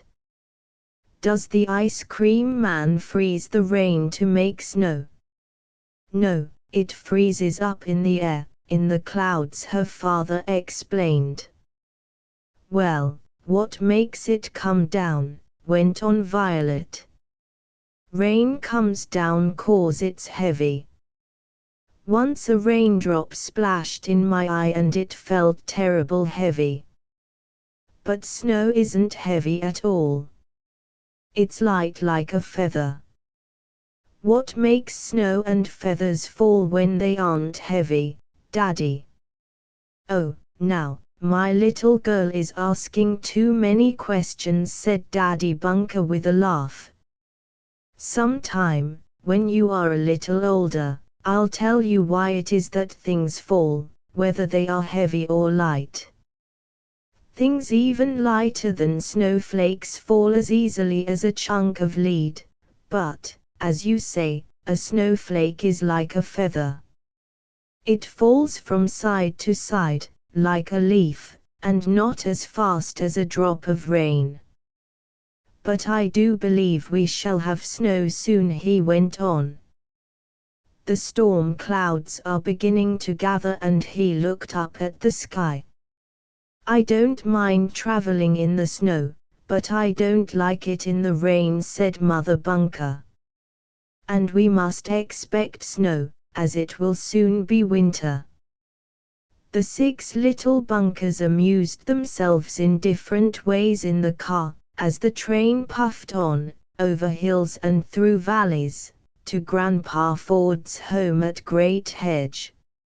As Daddy Bunker had said, the clouds were gathering, and they seemed to hold snow, which might soon come down with a flurry. But it can't hurt us, said Mun Bun, 'cause we're in the train. I have a new riddle, announced Laddie, after a while. Have you? Asked Grandpa Ford. Well, let's hear it. I'll try to guess it.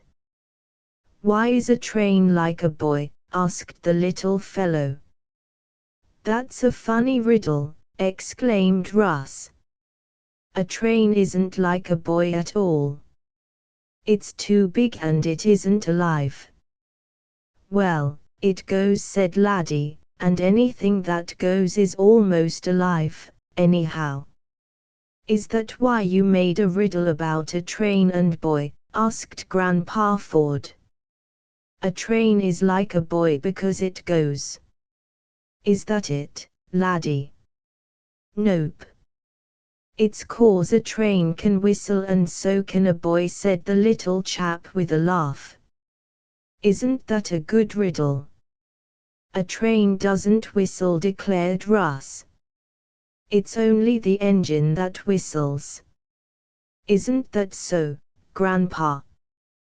Well, the engine whistles, of course. But the engine is the main part of the train. If it wasn't for the engine there wouldn't be any train, so I guess Laddie's riddle is all right there. A train engine is like a boy, because it whistles. There it goes now. As he spoke the engine gave several loud, shrill blasts. What makes it do that? Asked Violet. What makes the engine whistle? Was it 'cause Laddie asked that riddle? You children will make Grandpa Ford sleepy with your questions and riddles, observed Mrs. Bunker to Laddie and Violet. Please be quiet now, and let him rest. Oh, I don't mind, said the old gentleman. I love the children, and I like Laddie's riddles and Six's questions. Only don't ask me such hard ones that I can't answer, he went on. Margie was in the seat with her mother, playing with one of the Japanese dolls that had come ashore on the beach at Cousin Tom's, as I have told you in the book just before this one. My doll wants a drink, suddenly announced the little girl. She's awful thirsty. You probably mean you are, laughed her mother. Rose, will you take Margie to the water tank and get her a drink? Be careful, and hold on to the arms of the seats so you don't fall down. It isn't far.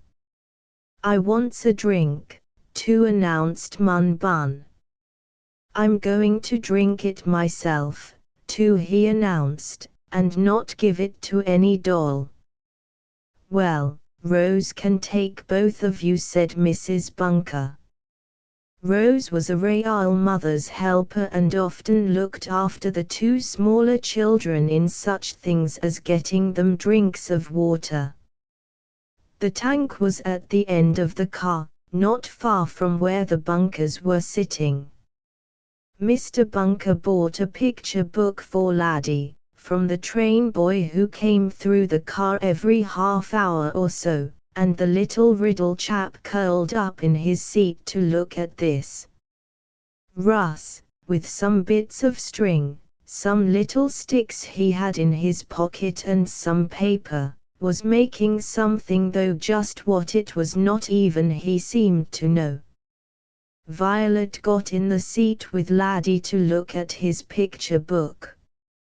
At the same time she may have been thinking up more questions to ask, for all I know. Mr. and Mrs. Bunker sat together now, near Grandpa Ford, and they talked together in low voices. Russ was too busy with his string and sticks to listen, though, if he had, he might have heard something more about the queer secret. As for Rose, who shared part of the secret with him, she was taking Margie and Mun Bun to get a drink. Ladies first, said Rose to her little brother, when he would have reached for the cup she filled. Ladies first, Mun Bun. Let Margie have a drink before you.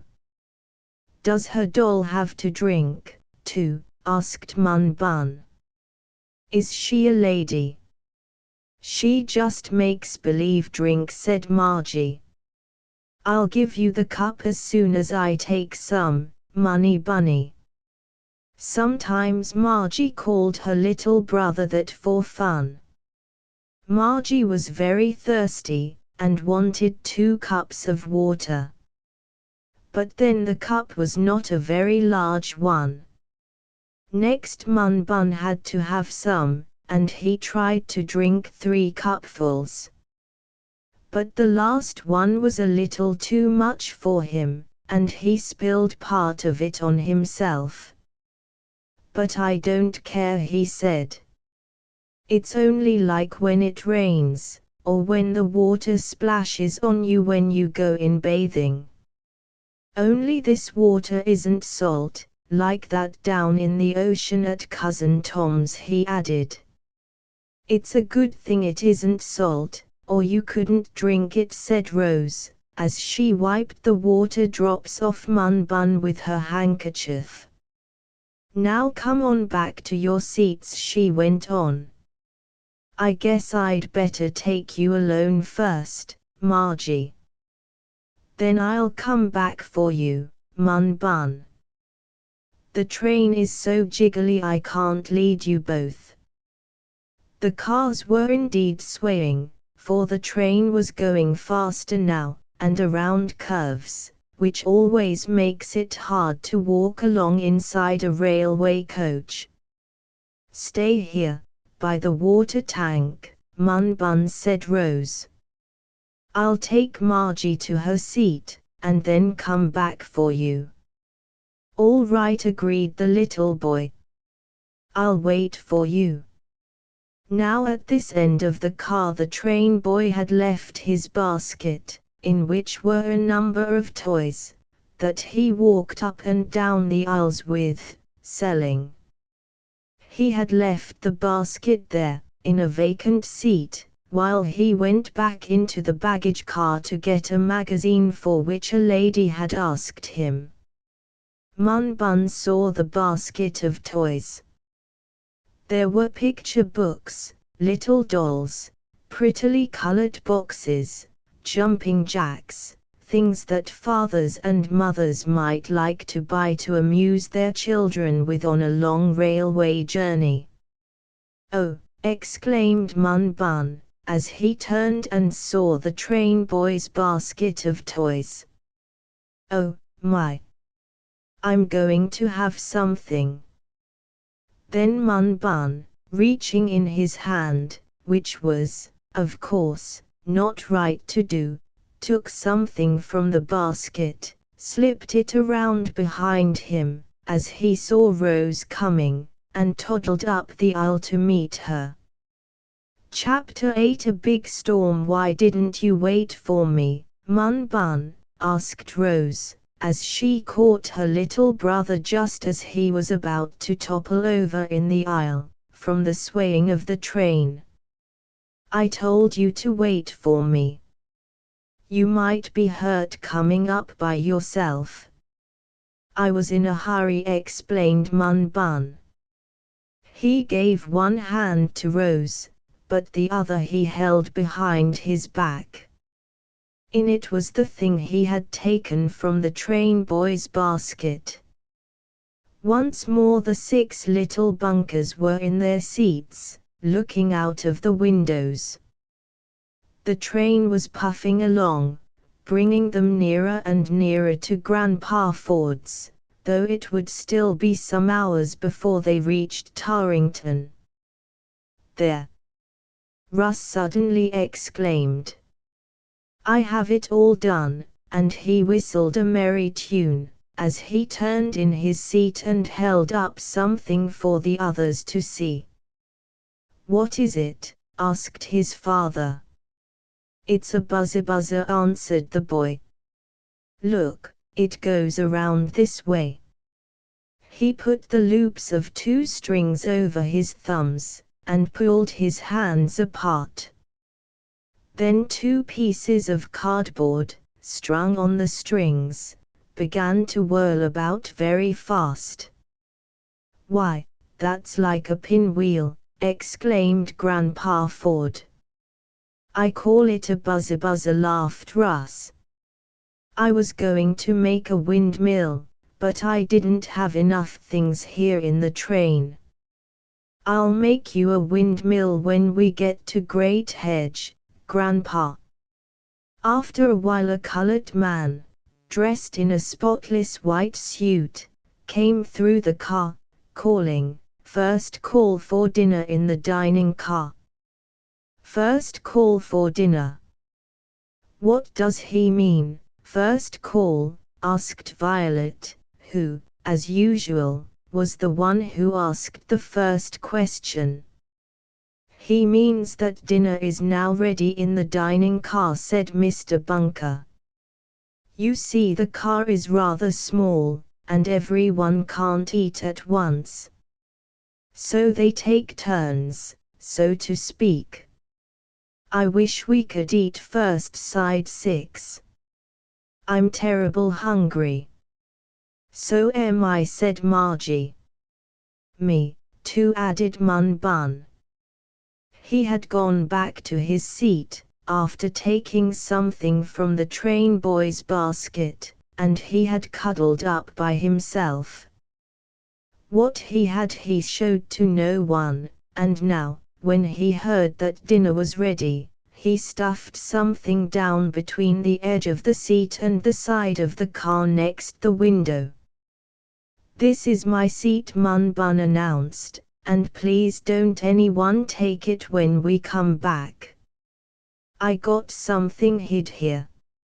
No one paid much attention to him, as it had been decided that they would all go into the dining car at the first call, and they thought everyone else was thinking of that, too.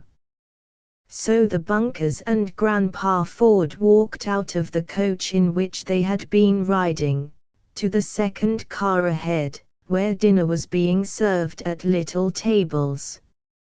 It took more than 2 tables to seat the 6 little Bunkers, their father, their mother, and Grandpa Ford, but soon they were all settled, and the colored waiter, in spotless white, just like the one who had called out that dinner was ready, began to serve the hungry folks. You may be sure the 6 little Bunkers were hungry. In fact, they were always that way, except, perhaps, just after a meal, or when they were asleep. Though it was not the first time these little travelers had eaten in dining cars, and on boats, they always liked the fun it was to sit and eat, and see the trees, fences, and telegraph poles seemingly go whizzing past the windows. Have you had enough? Asked Daddy Bunker in about half an hour, as he looked around at his boys and girls. Anybody want any more? Could I have more pie? Asked Russ. Well, a small piece, yes, answered his mother.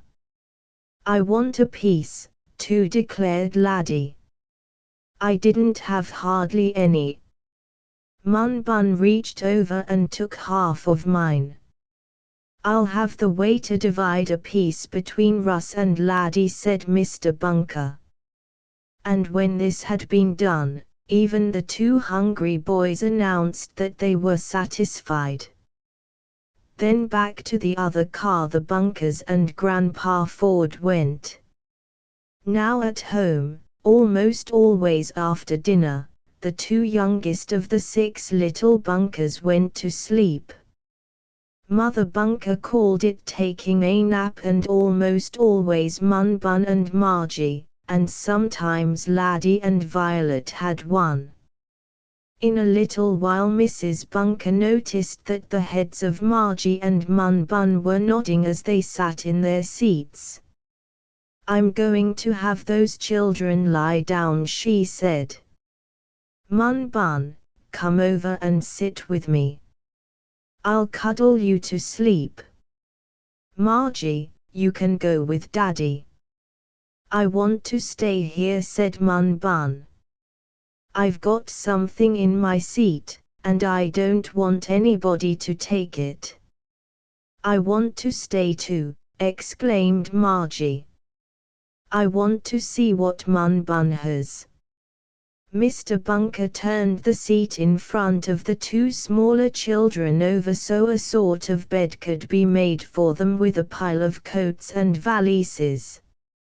Soon Mun Bun and Margie, side by side, were having a fine sleep, and the train rumbled on. Margie's doll was perched up on the seat in front of her, and Margie said her doll was sleeping too. But this doll slept with her eyes open. Violet was looking at the picture book Laddie had finished with, and Laddie was trying to make a buzzer, as Russ had done. For Laddie had broken the one his brother had made for him. Rose and Russ were sitting together, and for the first time in some days, they had a chance to talk about the ghost at Great Hedge. "What kind do you suppose it'll be?" asked Rose. "Oh, the regular, scary kind," Russ answered. "I hope it won't be too scary," said Rose. "I'll be with you when we try to find out what it is," went on Russ. "Boys are never afraid of ghosts or anything." "Oh, I won't be afraid, not if you're with me, anyway. Isn't it fun to have a secret? And they don't know we heard about it," Rose added. "Won't they be surprised if we find the ghost?" "I guess they will," agreed Russ. "Maybe they're talking about it now," he went on, for his father and mother, with Grandpa Ford, several seats back, were talking earnestly together, as Russ could see. Just what they were saying the two oldest Bunker children did not know. But, as a storyteller, or a writer of books, can sometimes be in two places at once, and listen to all sorts of talk, without the people who are talking knowing anything about it, I will tell you, as a special favor, that Mr. and Mrs. Bunker and Grandpa Ford really were talking about the ghost at Great Hedge. So neither Mr. Ripley nor his daughter, whose horse nearly ran away when she came to see you, could tell what all the queer doings meant at Great Hedge, could they? Asked Daddy Bunker. "No.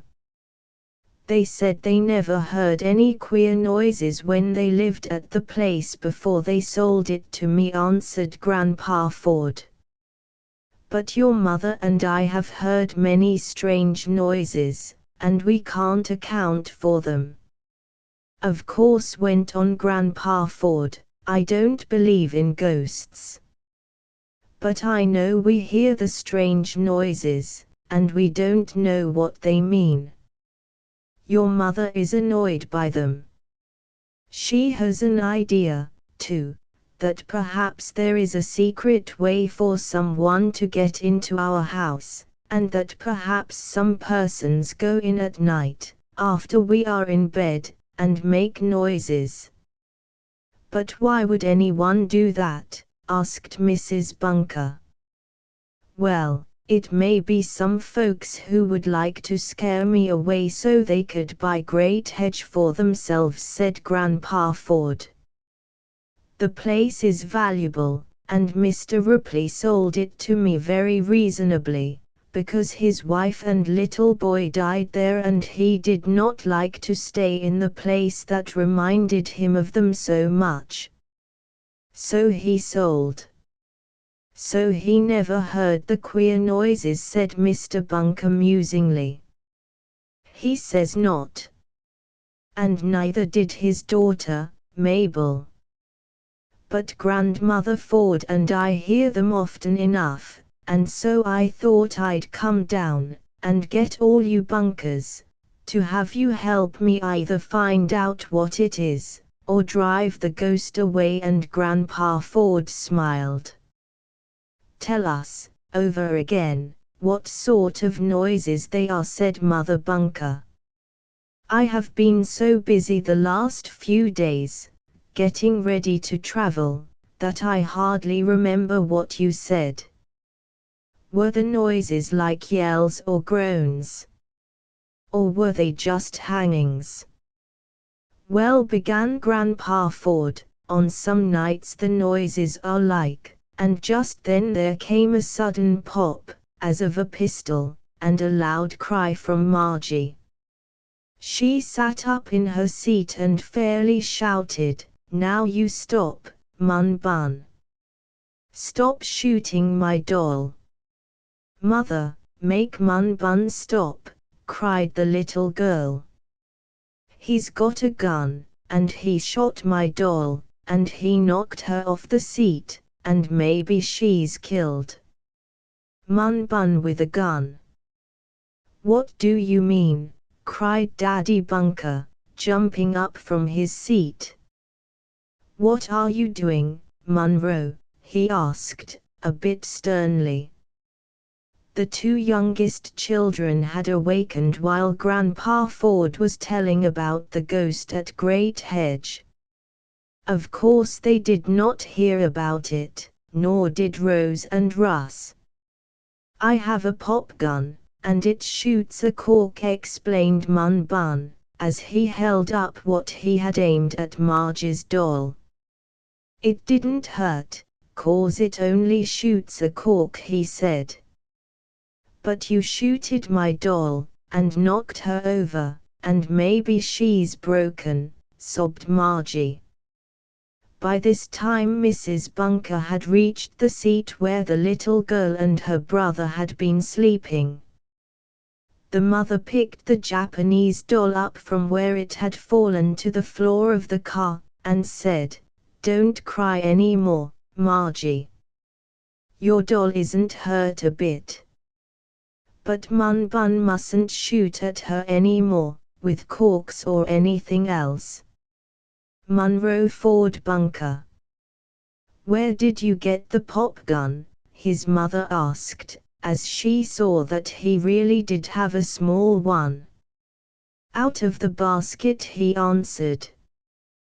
When Margie and I went to get a drink of water, I saw the pop gun in the train boy's basket, and I took it out. I thought maybe I'd want to shoot at a snowman me and Grandpa are going to make, so I kept the gun. Daddy can give the train boy a penny for it. I hid it in the seat.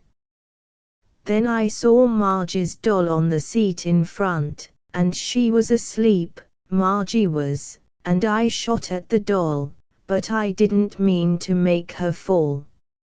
Oh, dear. Such a boy, cried Mrs. Bunker. To take the gun without asking. Here comes the boy now. You must give it back. Oh, let him keep it, said Grandpa Ford. I'll buy it for him. We may want to shoot the snowman, he said with a laugh. So Mun Bun got his pop gun after all, though, of course, he did not do right in taking it from the train boy's basket. Nor was it quite right, I suppose, to shoot Marge's doll. But Mun Bun was a very little boy. However, the train boy was paid, some other toys were bought, and then, as Grandpa Ford, some time later, looked from the train window, he exclaimed, "Ha! Here comes the snow. I think we are in for a big storm." And with great suddenness the train was, almost at once, shut in by a cloud of white snowflakes, like a fog. The swirling white crystals were blown all about, and tapped against the glass of the windows, as if they wanted to come in where the 6 little bunkers were. But the glass kept them out. How is it out, cold? Asked Grandpa Ford of a brakesman who came in an hour or so later, covered with white flakes. Very cold, sir, and growing more so. I'm afraid we'll run into a bad storm before we reach Tarrington. It's snowing worse all the while. And so it was. Is this the blizzard? Asked Violet. Pretty close to it, answered Grandpa Ford.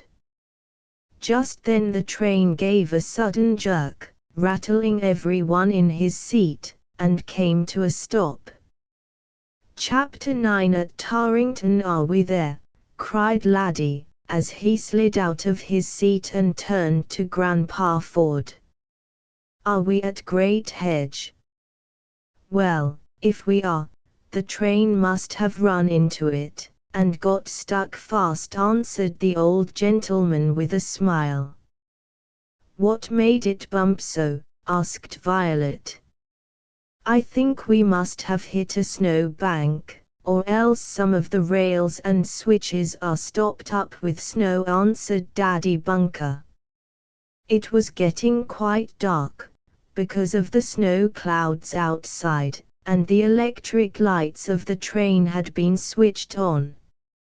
Everyone in the car where the bunkers rode, and, I suppose, in each of the other cars of the train, had been well shaken up when it stopped so suddenly. But no one had really been hurt. "Perhaps we had better see what it is," said Daddy Bunker to his stepfather. "Perhaps the train can't go any farther, and we can't get to Tarrington." "Oh, can't we go to Grandpa's?" asked Rose, looking as if she could not bear to have such a dreadful thing happen. "I want to go." "If the train can't go, we can get out and walk," suggested Russ. "I like to walk in the snow.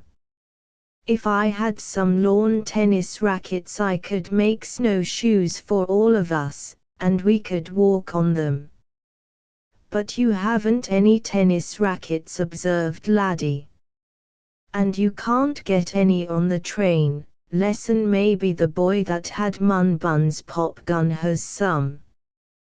"They don't play lawn tennis in winter," said Rose.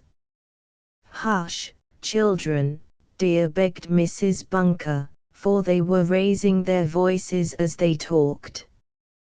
"We want to hear what the train man says." "What happened that made us stop so quickly, and with such a bump?" asked Grandpa Ford, as the railroad man came in covered with the white flakes. "Was there an accident?" "A little one," the man answered. "But we'll soon be all right." The snow clogged and stopped up a switch, and the engineer was afraid he would get on the wrong track, so he put on the brakes quickly and made a short and sudden stop. "But we are going to dig away the snow, and then, I think, we can go on again." "We want to go to Grandpa Ford's," spoke up Violet, as she stood close to the train man. "Will the train take us there?" "It will if the snow will let us, little girl," was the answer, and many passengers in the train laughed at Six's funny question. The brakesman hurried out, and some of the men passengers, putting on their heavy overcoats, went with him. It was too dark outside for any of the 6 little bunkers to see anything that was going on. But by placing their faces close against the windows of the car and holding a hand on either side of the face to shut out the light in the car, they could see a little way into the darkness outside. "It's snowing hard," reported Russ. "I like it," said Rose. "We can have some sleigh rides, and coast downhill." "And build snowmen," added Violet, giving a little wriggle of pleasure. "And snow forts, and have snowball fights," exclaimed Laddie. Mun Bun and Margie were eating some cookies their mother had saved for them, so they didn't say anything just then. "Could you ever make a snowman that would talk?" asked Six, when she and the others had tired of looking out at the swirling flakes. "Course not," exclaimed Laddie. "That would be like a riddle." "I could make a snowman talk," declared Russ. "You could not." "How could you?" asked Laddie. "I could scoop out a hollow place in his back and put a phonograph inside, and when I wound it up the snowman would talk." the phonograph would freeze inside a snowman, said Laddie. No, it wouldn't. If it did, I could build a little fire and melt it, Russ went on. Maybe I'll do it, too, that is, if I can find a phonograph. But if you built a fire to thaw out the phonograph, it would melt the snowman, said Rose. Russ seemed to be puzzled by this. Well, I'd do it somehow, he declared. I'd just build a little fire, and that wouldn't melt the snowman very much. Back into the car came trooping some of the men who had gone out to see the switch and rails clogged with the snow. Are we able to go on? Asked Grandpa Ford of one of these men. I think so, was the answer. The snow has been shoveled away from the switch, and the engineer is going to try again. But it is a bad storm, and I doubt if we get through tonight. Won't we get home to your place, Grandpa? Asked Laddie. It's hard to tell, answered the old gentleman. But, if worst comes to worst, we can stay on the train all night. We can sleep here and eat here, but perhaps we can get almost to Tarrington, and drive in a big sled the rest of the way. Where can you get a sled? Asked Violet, always ready with a question. Oh, I can hire one, if I can't get my own, said Grandpa Ford. I told one of my men to meet us at the depot with a big carriage. But when he sees it snowing, as it is now up at Great Hedge, he'll take out the sled, I'm sure. I like to ride in a sled, said Rose. It's such fun to cuddle down in the fur robes. Have you got fur robes, Grandpa? Six inquired. Oh, yes, plenty of them, he answered. But I hope we'll get to Tarrington, he added in a low voice to Mr. and Mrs. Bunker. I would not want to drive in an open sled through this cold storm with the children. They wouldn't mind it, said Daddy Bunker. If they were well wrapped, they would like it. I suppose I should have waited until warmer weather to bring you to Great Hedge, went on Grandpa Ford.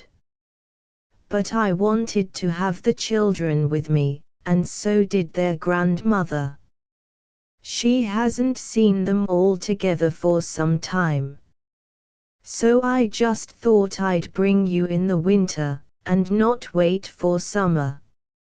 And I'm glad you did, said Mother Bunker. We'll be all right, once we get there. Another reason why I wanted you at Great Hedge, went on Grandpa Ford, is that I want you to help me find out about those queer noises, and what makes them. If there's a... But just then Grandpa Ford saw Rose and Russ looking at him in a queer and interested way, and as if they wanted to hear what was being said, so he stopped with, well, you know what I mean. Yes, said Daddy Bunker. We know. I know what they were talking about, said Russ in a whisper to Rose, a little later. What? About the ghost. Grandpa has a ghost at Great Hedge, and he wants to find it. We'll find it for him, Rose. Yes, but we mustn't tell anyone else about it, and Rose nodded toward Munbun and the others. No, we won't tell them, agreed Russ. We'll hunt all by ourselves, and surprise Grandpa and Grandma. The passengers were now settled in their seats again, and pretty soon the train started off once more. It did not go as fast as at first, because there was so much snow on the tracks. But there were no more sudden stops, and soon a brakesman came through the coach and said he thought everything would be all right. "Will we get to Tarrington?" asked Daddy Bunker. "Yes, I am pretty sure we shall," was the answer. The train did get to Tarrington, though not without some trouble and 1 or 2 more stops to clear snow out of the switches. And when Tarrington was reached it was quite late. It was dark, and cold, and snowing hard. "I don't know about going on to my place tonight," said Grandpa Ford with a shake of his head as he looked at the 6 little bunkers. "I'm afraid it will be a long, cold drive for them." "Wrap them up in robes and we'll try it," said Daddy Bunker. "Is your sled here?" "Yes, my man is here with a strong team of horses and the big bobsled. He says the roads are pretty good, but it is very cold." "Well, we'll try. And, if we can't make it, we'll come back and stay at the hotel here all night." They were in the Tarrington station now, where it was nice and warm and light. Outside it was dark and cold and snowing hard. But the children did not mind. "We'll soon be at Grandpa's," chanted Laddie. "And have some bread and jam," added Violet. "What's jam made of?" she asked quickly. "Has it got honey in to make it sweet?" "No time for questions now," said Mother Bunker. "Save them until we get to Grandpa's." "I'm hungry," wailed Margie. "I want something to eat." "So do I," added Mun Bun. "There's a lunch counter in this station," said Grandpa Ford. "If you want to we can get the children something to eat here, and perhaps we'd better, before we start on the long, cold drive. It may be late before we get to Great Hedge." "Yes, I think it best to get something," agreed Daddy Bunker. "I'll go and see what there is to eat." Daddy Bunker started toward the lunch counter, but at that moment there was a loud crash, a breaking of glass, and a voice cried, "Now you've gone and done it. You busted it, and spilled 'em all." Chapter X Great Hedge at last. "Oh, what has happened now?" exclaimed Mother Bunker as she looked around the depot to see if any of the children was in mischief. She noticed Rose and Russ, Laddie and Six, and Margie. But Mun Bun was not in sight. "Did he fall out of a window?" asked Violet. "Mercy! I hope not," cried Mrs. Bunker. Then they all heard Mun Bun's voice saying, rather tearfully, I didn't mean to do it. I only wanted a cake." "Well, you busted it, and now somebody's got to pay for it," came another voice, and one that was rather angry. Daddy Bunker hurried around to the other side of the ticket office, and the others, including Grandpa Ford, followed. There, standing near the lunch counter, with a broken bowl at his feet, and cakes scattered around him, stood Mun Bun. In front of him was the young man who had charge of the station lunch counter. "Oh, Mun Bun," sighed his mother. "Why, Mun Bun? What happened?" asked his father. "He happened, that," exclaimed the young man. "He pulled it over, off the counter, and it smashed. And look at the cakes, all spoiled." Not all spoiled, said Mun Bun. I can eat 'em, and so can Margie. We're both hungry. Did you pull over the bowl of cakes? Asked Mr. Bunker. Yes, admitted Mun Bun, I did. I reached up to get one, and the bowl tipped over on me and they all spilled. And the bowl broke, said the lunch counter young man. I'll pay for it, Tom, said Grandpa Ford, who seemed to know the young man. That'll be all right. I'll pay for the bowl and the cakes, too. Some of them are all right.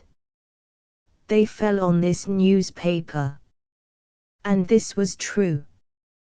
Mun Bun had reached up, standing on his tiptoes, to get a cake out of the bowl. As he said, he was hungry, and while Daddy Bunker and Grandpa Ford were talking about getting the children something to eat, Mun Bun had wandered off by himself, found the lunch counter, and started to help himself. But he was not quite tall enough, and the glass bowl had fallen with a crash. The cakes had scattered out, but, as Grandpa Ford had said, some of them had fallen on a clean newspaper which someone had dropped on the depot floor just before the accident. Grandpa Ford, Daddy Bunker and Tom, the lunchman, picked up the clean cakes and put them in another bowl. The broken pieces of the smashed bowl and the cakes that had gone on the floor were also picked up. Well, now that we're all here, we might as well get the children something to eat, said Grandpa Ford. Tom can give them hot milk and cakes, and we grown folks can have some hot coffee to get us ready for the ride out to Great Hedge. Tom, can you take care of this big family? Oh, I guess so, was the answer, and the lunchman was not angry now, for he saw he would lose nothing by what Mun Bun had done. The 6 little Bunkers ate well, for the other 5, as well as Mun Bun, were hungry. Then, when the grown-ups had been fed, and the broken bowl paid for, Grandpa Ford went out into the storm to tell his man, who was in charge of the horses and sled, that the party was ready to start. The horses had been kept waiting under a shed so they would be out of the storm. Oh, that sounds just like Santa Claus, cried Margie, as the sound of jingling bells was heard outside the depot. It seemed rather hard to leave the cozy, bright, warm station at that hour of the night and start out into the darkness and storm. But the children did not mind it. They were too eager to get to Great Hedge and see Grandma Ford.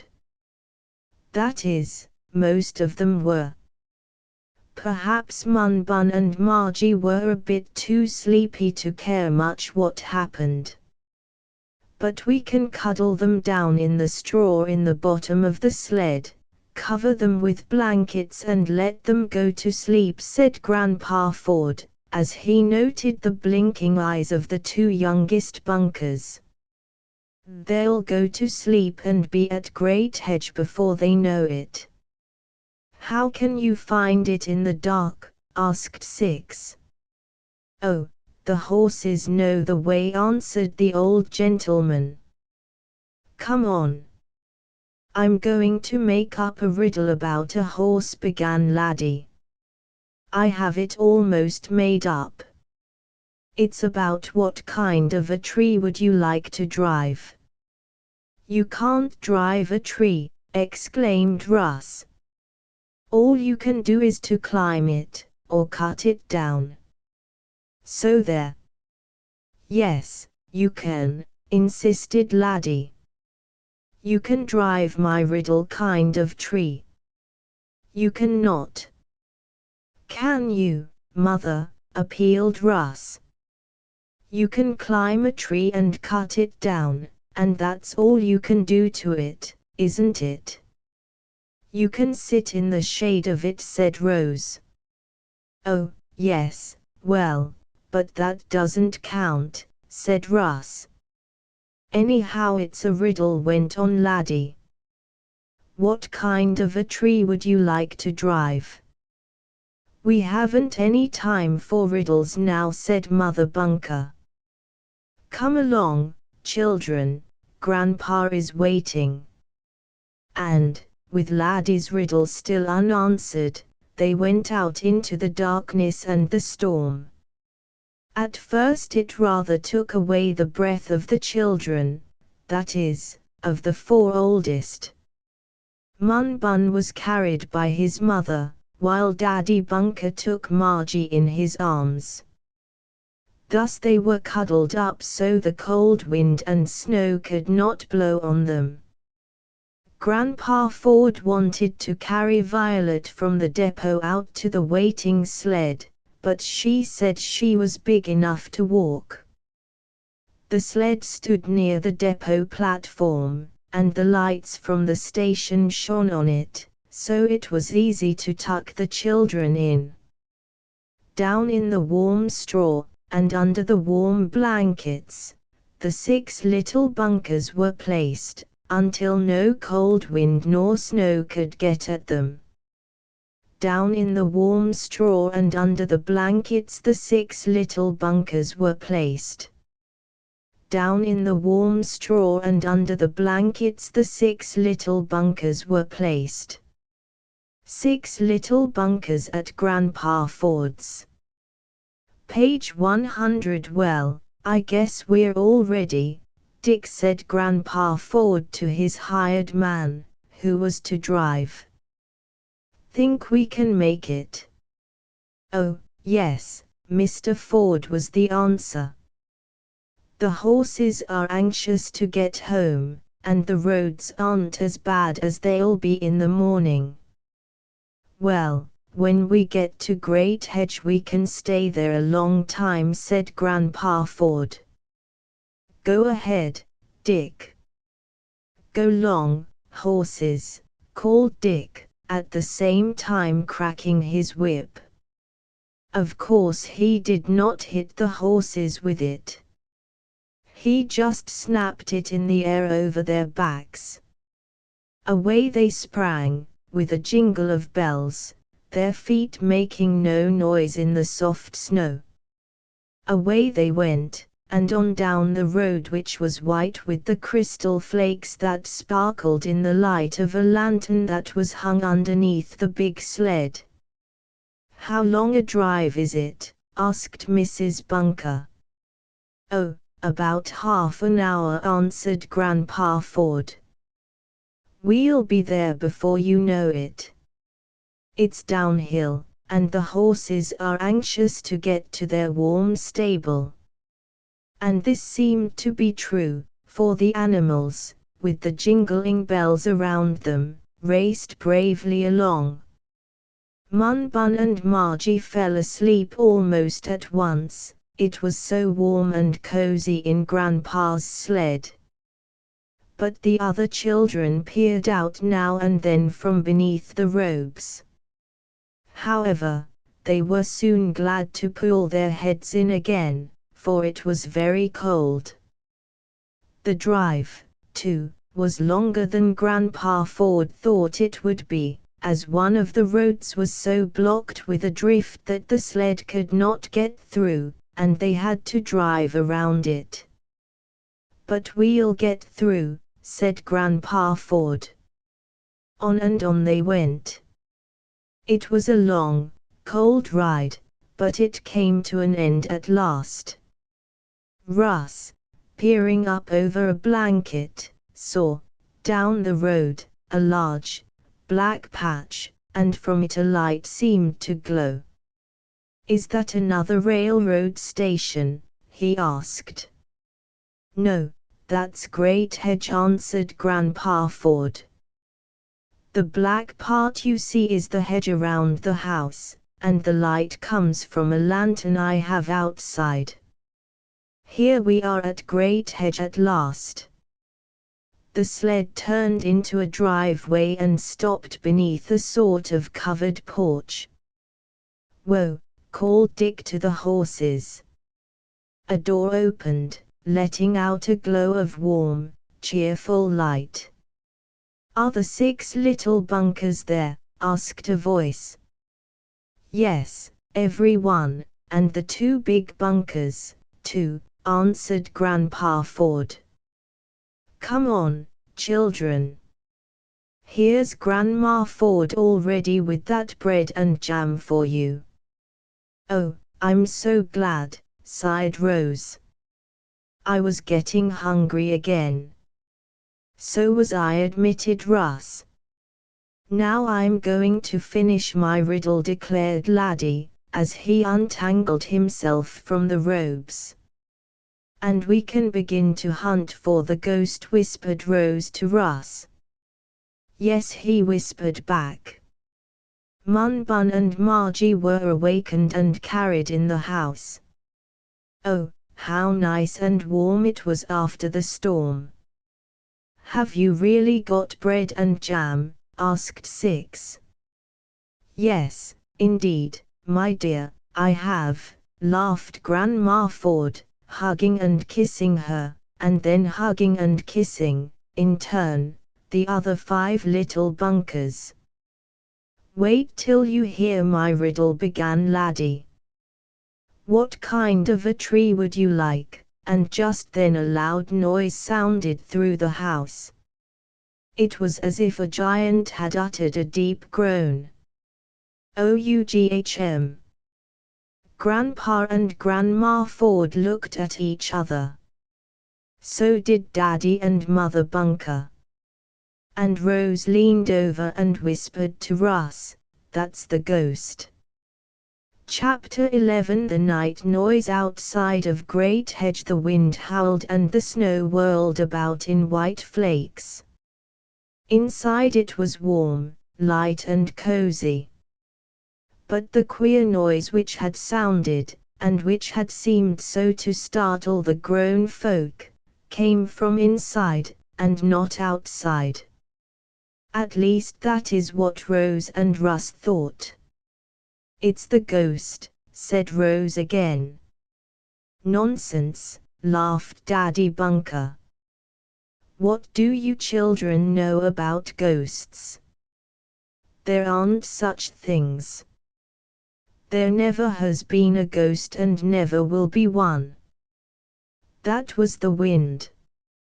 "Maybe it was," agreed Russ, who was not quite as ready as his sister was to think of ghosts.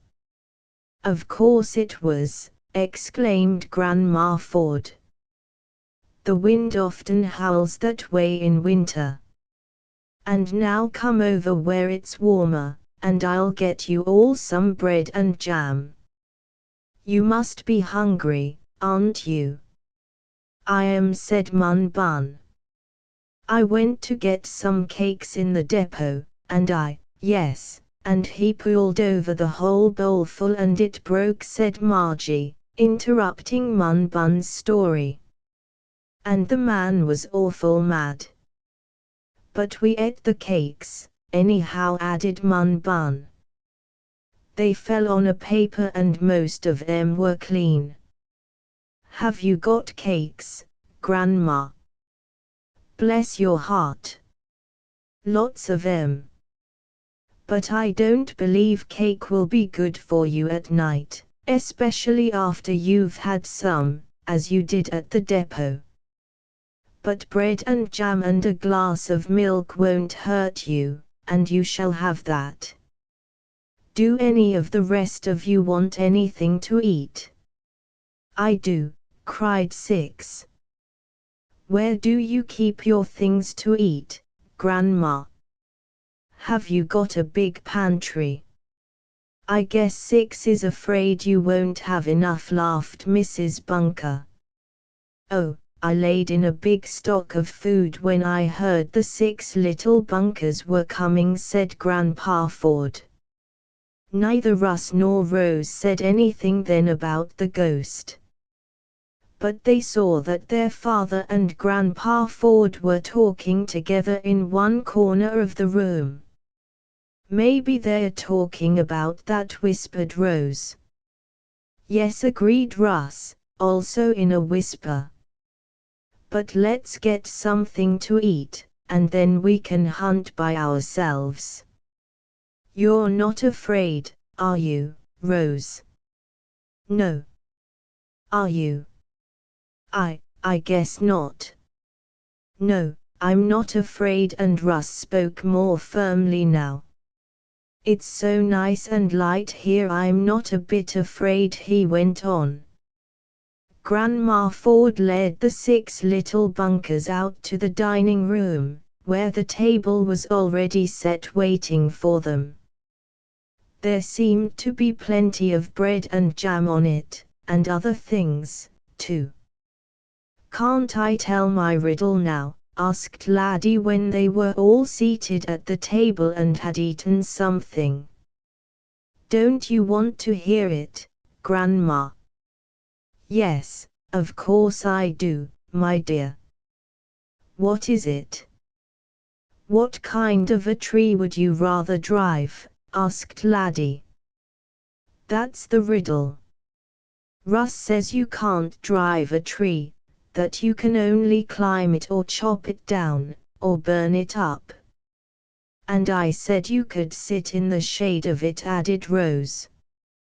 "Well, all of those things can be done to trees," said Grandma Ford with a smile, as she gave Mun Bun some more bread and jam.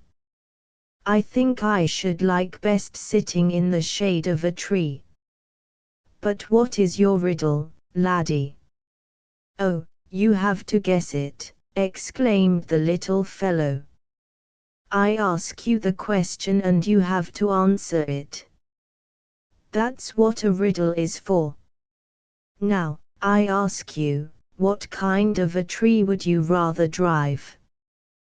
Grandma Ford thought for a moment, and then said, "A dogwood tree if it wouldn't bite." "Is there a dogwood tree?" asked Laddie.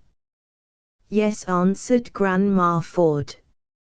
"And very pretty blossoms it has on it, too." "Is that the answer to your riddle?" "No," answered Laddie. "It's a horse chestnut tree." "That's the kind you'd rather drive, wouldn't you?" "A horse chestnut," and he laughed gleefully.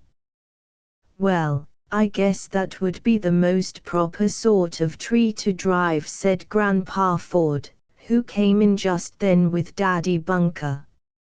"And I'll take my dogwood tree along to run under the wagon that your horse chestnut is pulling," said Grandma Ford. "What makes some dogs, the kind with black spots on, trot under wagons?" asked Six. "Is it so they won't get rained on?" "I guess that's as good a reason as any," said her father. So the 6 little bunkers ate their supper, rather a late one, for the storm had delayed them, and then they sat about and talked for a while. Grandma Ford asked the children all about themselves, where they had been visiting and so on, and they told her about having been to Grandma Belle's, to Aunt Jo's, and to Cousin Tom's. "It was warm while we were at all those places," said Rose. "And now it is winter." "I guess you'd say so if you looked outdoors," exclaimed Russ, who came back from having peered from a window. "It's snowing terrible hard." "Then we can make lots of snowmen," exclaimed Laddie. "That will be heaps of fun." "You'll have to be well wrapped up when you go out," remarked Grandma Ford. "It is colder here than it is during the winter at your home, so put on your coats every time you go out." "The place for them to go now is to bed," said Mrs. Bunker. Mun Bun and Margie are asleep in their chairs this very minute, and Six is almost asleep. Come, children, off to bed with you. Outside it was darker than ever, and still snowing and blowing hard. But Grandpa's house at Great Hedge was the nicest place in the world. Did the horses go to bed? Sleepily asked Mun Bun as his mother carried him up. Yes, they're in bed and asleep long ago.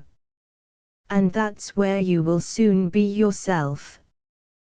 The children's rooms were close together, some of them sleeping in the same apartment.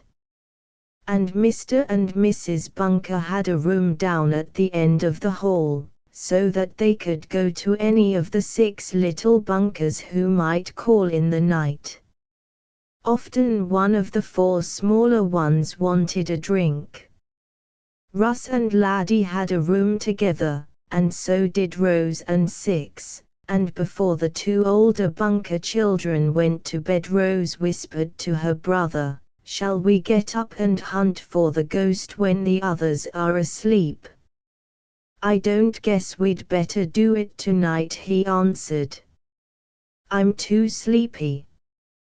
Besides, we don't know our way around the house in the dark." "We'll wait until tomorrow." "All right," agreed Rose.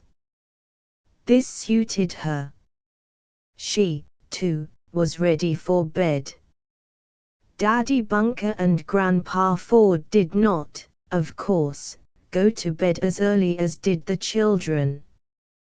And Mother Bunker was going downstairs to talk to Grandma Ford as soon as Margie and Mun Bun were sound asleep. One after another the 6 little Bunkers got into bed and, though the 2 smallest were asleep almost at once, the others turned and twisted a little, as almost everyone does in a strange bed. But, finally, even Rose and Russ, in their rooms, were in slumberland, lulled by the whistle of the wind and the rattle of the snow against the windows. Russ thought it must be the middle of the night when he was suddenly awakened by a loud noise. It was a banging sound, as though something heavy had fallen to the floor. Then came a rattle of tin and a splash of water, and the voice of one of the little Bunkers cried, "Oh, I fell in! I fell in! Somebody get me out!" Chapter 12. Up in the attic, Russ leaped out of bed and ran into the hall, where a light was burning. The Bunkers always burned one, turned low. "Mother! Daddy!" cried Russ. "Come on, quick! The ghost has got one of us! Come quick!" For a moment no one answered his call, and then he heard, from the room where Mun Bun had been put to sleep, the sound of crying. "What's the matter?" asked Russ, trying to make his voice sound brave. "Are you hurt, Mun Bun? Or Margie?" I fell in and I'm all wet," sobbed Mun Bun. "Oh, Daddy! Come quick!" fairly shouted Russ. "The ghost pushed Mun Bun in, and he can't get out." Feet were heard coming upstairs. Then a voice asked, "What is the matter? What has happened now, Russ? Are you hurt?" "No, Mother," answered the oldest Bunker boy. "But I guess it's Mun Bun. It sounds like him, and I guess the ghost has him." "Nonsense! There are no ghosts." "Don't cry, Mun Bun," Mrs. Bunker went on, as she hurried up the stairs. "I'm coming, and so is Daddy Bunker.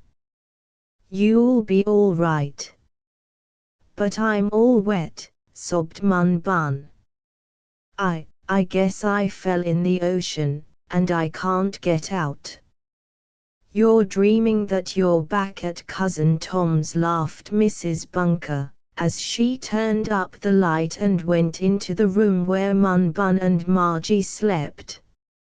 You're dreaming, and, oh, you poor little dear, she cried, as she saw what had happened. You have fallen out of bed. And that is just what happened. Mun Bun, being in a strange bed, had rolled too near one edge, and had fallen out. That was the bumping, banging noise Russ heard. But what made the splash? Russ asked as he came in to see his mother lift Mun Bun from the floor, and put him back in bed. That was when he upset a tin cup of water I had put in a chair near his bed, so it would be handy when I wanted to give him a drink in the night, said Mrs. Bunker. It splashed all over Mun Bun, and that made him think, I guess, that he had fallen into the water. Did it, Mun Bun? She asked. I guess so, he murmured. I thought I fell into the water, 'cause I was all wet. I didn't like it. I don't blame you, said Mrs. Bunker. Now I'll put a dry nightgown on you, and you can go to sleep again. I'll put a chair by the bed so you won't roll out again, and I'll set the water on the bureau.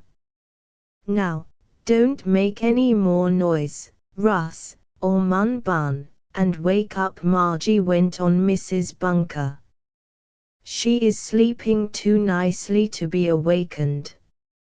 Mun Bun's little sister, though in the same bed with him, had not heard him fall out, knock over the tin cup of water, and call out that he had fallen in. She slept through it all. Mun Bun was soon dressed in a dry garment, the water on the floor was mopped up, and the light turned down again.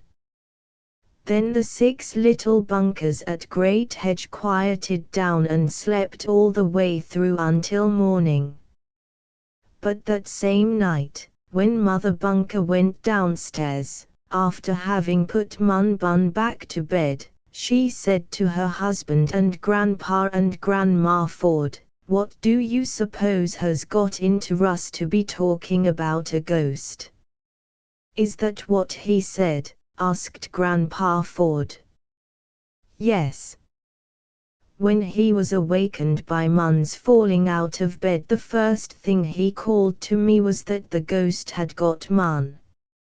I don't understand where the children heard anything about such a thing." "Nor I," said Daddy Bunker. "We mustn't let them get the idea that anything is wrong here at Great Hedge," went on Grandpa Ford. "It might frighten them, though, of course, it is nothing like a ghost. I can't imagine where they got the idea, but we must not speak of it again in front of them. I do wish we could find out what it is that makes such a queer noise. Your mother and I," he said to Daddy Bunker, "have heard it many times, and now, the first night you are here, it sounds again." "But only once," said Mr. Bunker, "and that may have been the wind, as we said it was." "No, it wasn't the wind," declared Grandpa Ford. "For I have heard the same moaning sound when there was hardly any wind. The wind has died down now. It is quieter. I think the storm has stopped, or soon will." He went to the window to look out, and, as he did so, there sounded through the house a deep, dull groan. It seemed to fill many rooms, and for a moment Daddy and Mother Bunker and Grandpa and Grandma Ford looked at one another. Then they listened to see if any of the children were awake. But upstairs all was quiet. "There it goes again," said Grandpa Ford. "I heard it," answered Daddy Bunker. "I wonder what it could have been." "The wind," said Mrs. Bunker in a low voice. "But the wind has stopped blowing," remarked Grandma Ford. "Oh, well, we'll find out what it is soon," said Daddy Bunker. "Don't let it worry you. We came here, Mother dear, to help you hunt for the queer noise, and that's what we'll do." The grown folks listened, but the noise did not sound again, and then, as it was getting late, they all went to bed. Nothing disturbed them until morning. "Hooray! It's stopped snowing," cried Russ as he ran to the window and looked out. "Now we can make a snowman." "And a snow fort," added Laddie. "And slide downhill, I hope," said Rose. "I wonder if Grandpa Ford has any sleds we can take." "He said there were some," declared Six. "I asked him last night. And there are skates, too." "I asked him that." "One might depend on Six to ask the questions." "Then we'll have lots of fun," said Russ. "Come on, now, we'll get our breakfast and then we can go out and have fun." "I want to go out and see where the horses slept," remarked Mun Bun. "Did any of them fall out of bed, I wonder?" "No," said Grandma Ford with a laugh. "Horses have beds that are right on the floor. They are made of straw, and the horses can't fall out. But you shall see for yourself. Come, now, while the cakes are hot. And we have maple syrup to eat on them." "Oh, hooray!" cried Russ. "I love buckwheat cakes. And you should have seen the breakfast the Six Little Bunkers ate." "No, on second thought, perhaps it is just as well you didn't see it, for it might have made you hungry. But I'll tell you this much, it was a very good one." "Now we'll go out and have some fun," cried Russ, as they left the table. "Shall we make a snowman first, or a fort?" "A man," cried Mun Bun. "A fort," called Laddie. "Wait just a minute, all of you," said Mother Bunker. "I don't want any of you to go out just yet." "Oh. Oh, dear. Oh, Mother." "Why?" Thus, one after another, cried some of the Six Little Bunkers. They were all much disappointed. "Oh, I'm going to let you go out and play in the snow all you like," said Mother Bunker quickly, "only I want you to wait until I can unpack your rubber boots and leggings. Then you won't get wet. So just wait an hour or two. That won't hurt you. And while you are waiting you can play up in the attic," said Grandma Ford with a smile. "I think you will like it there. Our attic is very large and there are a number of old-fashioned things in it with which you may play." The Ripleys left a lot of things behind. There are old trunks, and they are filled with old clothes that you can dress up in. There is a spinning wheel and candle molds. There are strings of old sleigh bells. And there are some things that I used to have when I was a girl. I moved them here from our old home. Don't you think you would like to play up there?" "Oh, Of course we would, cried Rose. We can take up our dolls. And have a play party, added Violet. And dress up and play go visiting, added Margie. I'm going to make something, cried Russ, with a jolly whistle. I'll think up some new riddles, declared Laddie. What are you going to do, Mun Bun? Asked his grandmother, for the little chap had said nothing as yet, just listening to the others. I'm not going to fall out of bed, he answered, and then he wondered why all the others laughed. Well, trot up to the attic, said Grandma Ford, and have all the fun you want. Don't be afraid of playing with things, for I don't believe you can hurt them. Then your mother and I will be getting out your rubber boots, and you may play in the snow this afternoon. With whoops and shouts of delight the 6 little bunkers trooped up to the attic. As Grandma Ford had said, it was a large one. It was over about half the house of Great Hedge Estate, and the house Grandpa Ford had bought from Mr. Ripley was a big one. There were many rooms on the first floor, more on the second and some on the third.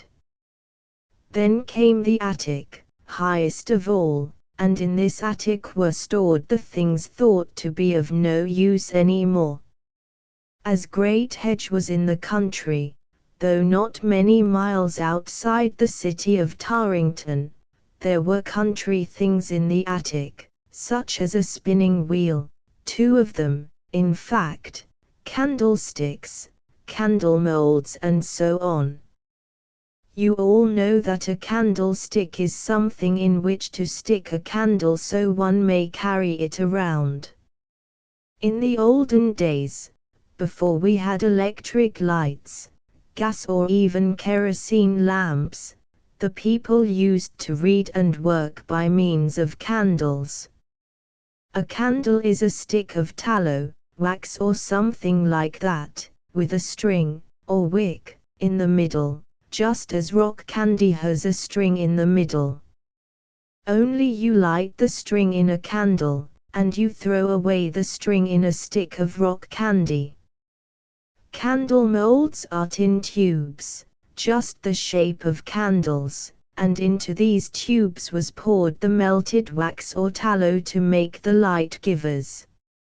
Up into the attic tramped the 6 little bunkers. From the windows, high up, they could look across the snow-covered fields. They could see the trees, now bare of leaves, and the great black hedge around Grandpa Ford's house. The big chimney of the house was hot and that kept the attic fairly warm. You wouldn't think a ghost could get in, would you? Asked Rose of Russ in a low voice. Maybe it was here already, suggested Russ. An attic is a good place for ghosts. Let's look for one here. But don't let the others know, cautioned Rose, motioning to Mun Bun and Margie, Laddie and Six. No, agreed Russ. He and his sister began to look about the big attic. As Grandma Ford had said, there were many things with which to play and have fun. Oh, Russ, cried Laddie. Here are 2 spinning wheels. Couldn't you make something of them, a steamboat or an auto or something? Yes, I guess I could, agreed Russ. Let's see if they turn around easy. He and Laddie were trying the spinning wheels, whirling them around, when there came a sudden cry from Margie. They turned to see her standing in one corner of the big attic, and, the next moment, she seemed to vanish from sight, as if she had fallen down some big hole. Oh, Margie! Margie, cried Rose. Where are you? Chapter 13. The old spinning wheel. For a moment there was no answer to the cry Rose gave when she saw her sister disappear from sight. The other children, frightened by Rose's scream, gathered about. What's the matter? Asked Russ, who was whirling one of the spinning wheels, while Laddie spun the other. Margie's gone, exclaimed Rose. She's gone, and maybe, where'd she go? Asked Russ. Come on, Laddie, we'll find her. Before Rose could answer, Margie spoke for herself by uttering loud cries and sobs. They seemed to come from a dark hole in the attic, but the little girl herself could not be seen by her brothers and sisters.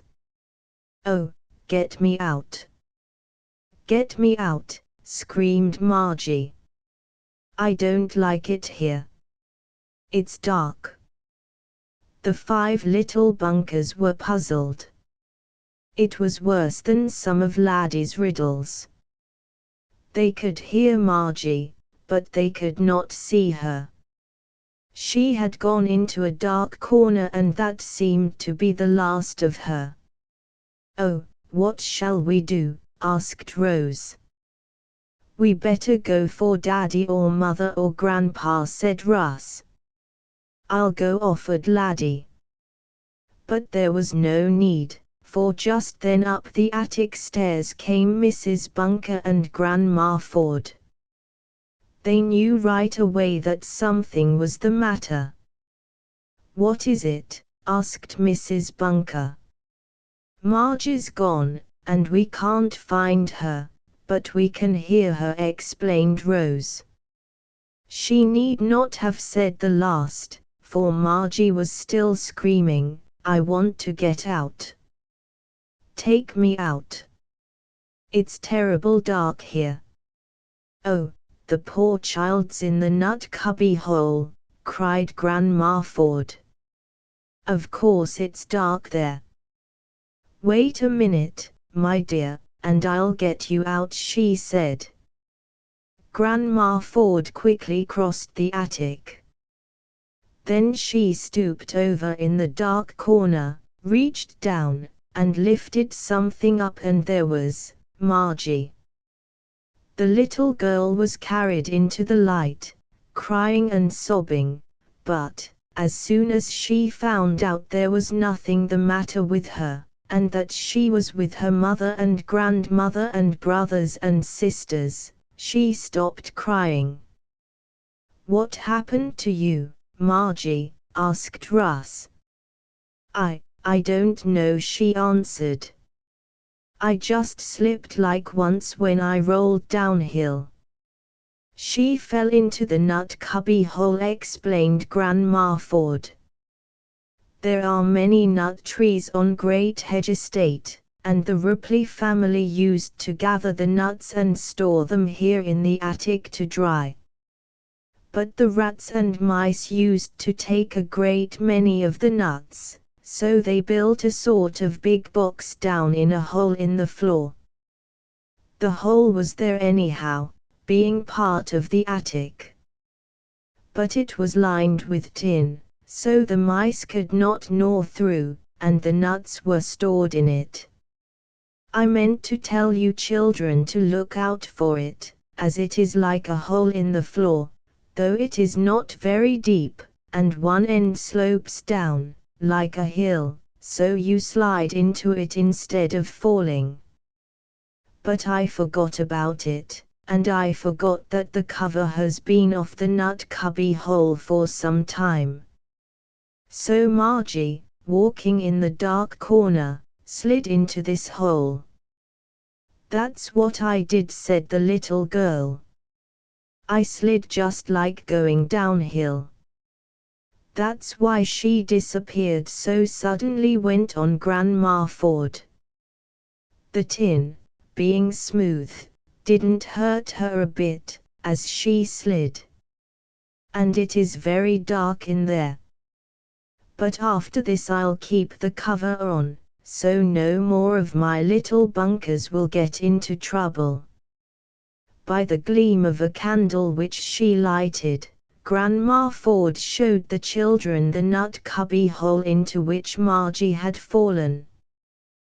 Then the cover was put on so there was no more danger. "And now you may go out and play in the snow," said Mrs. Bunker. "I have unpacked your rubber boots and old, warm coats, so run out and have some fun." Laughing, shouting, and whooping, the 6 little bunkers ran out to play. It was their first sight of Great Hedge in winter by daylight, and Russ and Rose paused for a moment after getting out of doors to look at the big house, on all sides of which was the tall hedge. "It's a terribly big house," said Russ to his sister as they tramped on through the white snow. "I wonder what part the ghost lives in, don't you?" "I thought he was up in the attic, and took Margie," said Rose. "So did I, at first," admitted Russ. "But I don't guess he stays there. I guess the ghost lives down cellar. We'll hunt for him after a while, and Grandpa Ford will be glad we found him." But it was now such a fine, sunny day outside, after the storm, that the 6 little bunkers thought of nothing but having fun. They raced about in the snow, threw soft balls of it at one another, and then went out to the barn. Dick, the hired man, was there feeding the horses, and the children saw the animals that had pulled them over the snow from the railroad station the night before.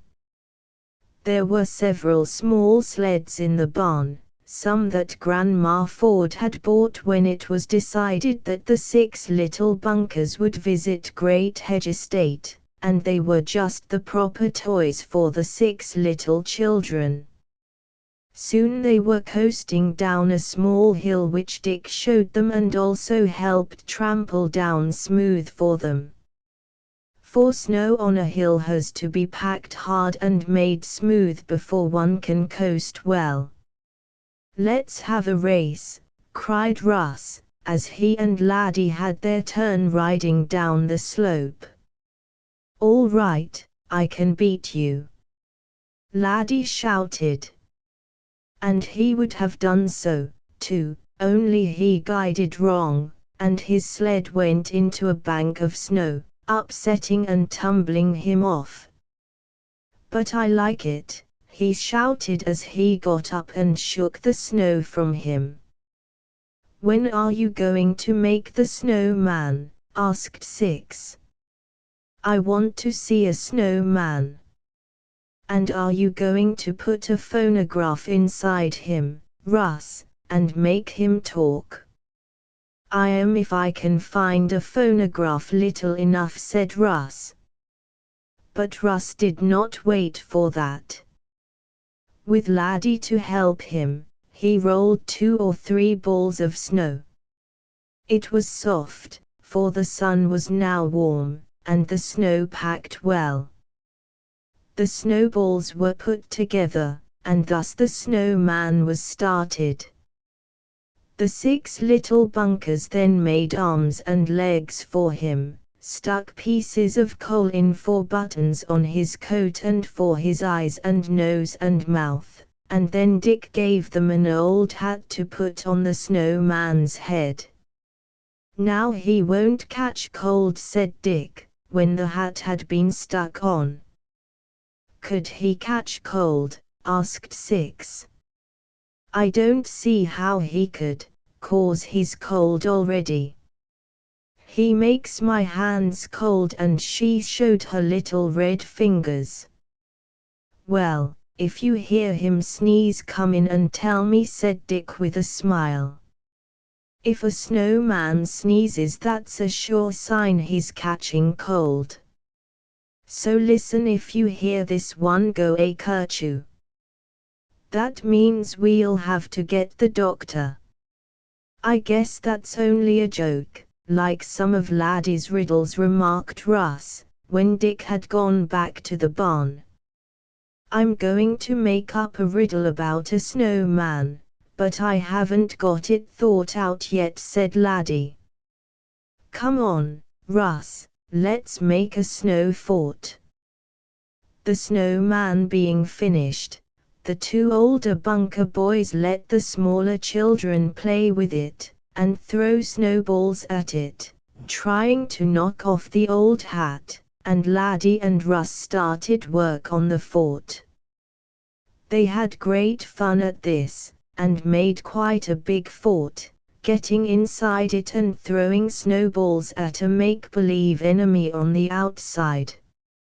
All that day and the next the 6 little Bunkers played around Great Hedge, having fun in the snow. Sometimes Mother and Grandma came out to watch them. Grandpa Ford and Daddy Bunker went to town in a cutter, with the merry jingling bells on the horse, and Daddy went home for a week on business. Nothing more was said about the ghost for several days, and even Russ and Rose seemed to forget there was such a make-believe chap. They coasted downhill, played, and had fun in the snow, and were very glad indeed that they had come to Grandpa Ford's. Then, about a week after their arrival, there came a cold, blustery day when it was not nice to be out. Let's go up to the attic and make something with the old spinning wheels, said Russ to Laddie. Maybe we can make an airship. All right, agreed Laddie. Only we won't sail up very high in 'cause we might fall down. Rose was out in the kitchen, watching Grandma Ford make an apple pie, and Rose was singing away, for she was trying to make a pie also, a little one with pieces left over from her grandmother's crust. Up to the attic went Russ and Laddie, and Mun Bun followed them. I want to come and watch you, he said, shaking his pretty, bobbed hair around his head. Shall we let him? Asked Laddie. Oh, yes. He can watch us, said Russ, who was always kind to his little brother. Grandma Ford had said the boys could play with the spinning wheels if they did not break them, and this Russ and Laddie took care not to do. First we must make 'em so both wheels will turn around together at the same time alike, said Russ. How are you going to do that? Laddie asked, while Mun Bun sat down in a corner near the big chimney to watch. Well, we'll put a belt on 'em, same as the belt on Mother's sewing machine. Don't you know? That has a round leather belt on the big wheel, and when you turn the big wheel the little wheel goes. Same as on our tricycle, only there are chains on those. Oh, yes, I know, said Laddie. They found some string and made a belt of it, putting it around each of the 2 big spinning wheels. Then, by turning one, the other, at some distance away, could be made to go around. This is just like an airship, cried Laddie. We'll make believe this is the engine, and we'll go up in it. This the boys did, even pretending to take Mun Bun up on one trip. Then they played other games with the spinning wheels, making believe they worked in a big factory, and things like that. By this time Laddie and Russ had forgotten about Mun Bun, and the little fellow had wandered off by himself to the place in the attic where the strings of sleigh bells hung. He had fun jingling these. Then Russ and Laddie found something else with which to play. These were the candle molds. Leaving the spinning wheels, with a number of strings and cords still fast to them, the two older boys began to make believe they were soldiers with the candle molds for guns. "I'll be a soldier and you can be an Indian," said Russ to Laddie. "I must live in a log cabin, and you must come in the night and try to get me, and I wake up and yell bang. Bang. That means you're shot. All right, and then I must shoot you, after a while." "Sure, we'll play that way." So they did, and had fun.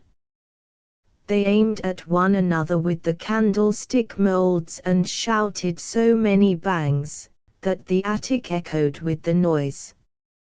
Then, suddenly, as they stopped a moment for breath, they heard the voice of Mun Bun crying, "Oh, stop pulling my hair. Stop pulling my hair. Oh, it hurts." Russ and Laddie looked at one another in surprise. Neither of them was near Mun Bun, and yet they could see the little fellow standing close to one of the spinning wheels, and his golden hair stuck straight out behind him, just as if an unseen hand had hold of it and was pulling it hard. "Oh, stop! Stop! You hurt," sobbed Mun Bun. "Let go my hair." But who had hold of it? Chapter 14 Coasting Fun. Russ and Laddie said, afterward, that they were much frightened at what happened. They were really more frightened than was Mun Bun, for he was not so much frightened as he was hurt. He thought someone had crept up behind him and was pulling his hair, as often happened when some of the 6 little bunkers were not as good as they should be. "Let go my hair. Stop pulling," cried Mun Bun. "We're not touching you," said Laddie. "Is anyone there?" asked Russ, looking to see if anyone stood back of his brother. But he could look right through the spokes of the spinning wheel, near which Mun Bun was standing, and see no one except his little brother. And the bobbed, golden hair of Mun Bun still stuck straight out behind him, as stiff as if the wind were blowing it, or as if someone had hold of it. "Make em stop pulling my hair," begged Mun Bun again. And then, as he moved a little to one side, Laddie saw the spinning wheel turn and he cried, "I know what it is." "What?" asked Russ. "Do you see 'em? Is it Margie or Six?" "Neither one," answered Laddie. "It isn't anybody." "Nobody pulling Mun Bun's hair?" asked Russ. "Then what's he hollering for?" "'Cause the spinning wheel's pulling it. Look. He's caught in one of the spinning wheels, and his leg is tangled in one of the string belts we left on, and he made the wheel go around himself." Russ dropped his candle mold gun and ran over to his little brother. Surely enough, it had happened just as Laddie had said. The golden hair of the little boy had become tangled in the slender spokes of the spinning wheel, some of which were a bit splintery. As I told you, when Russ and Laddie finished making believe the wheels were an airship, they left some strings on them. By pulling on these strings the spinning wheels could be made to go around. And that was what Mun Bun had done, though he did not know it. At first he did not feel it when, leaning up against one of the wheels, his hair got caught. Then his legs became entangled in one of the strings, and, as he stepped out, He pulled on the string and the wheel began to spin. Of course that stretched his hair tightly, and it felt exactly as if someone were pulling it, which was the case. Only it was the spinning wheel, and not a ghost or any person. All ghost stories will turn out that way if you wait long enough. Every time it is something real which makes the funny noises or does the funny things. For there are no ghosts. Wait a minute, Mun Bun, and I'll fix you, cried Russ. Stand still. The more you move, the more you pull your own hair. I'm not pulling my hair, said Mun Bun. Somebody behind me is pulling it. It's the spinning wheel, said Laddie with a laugh.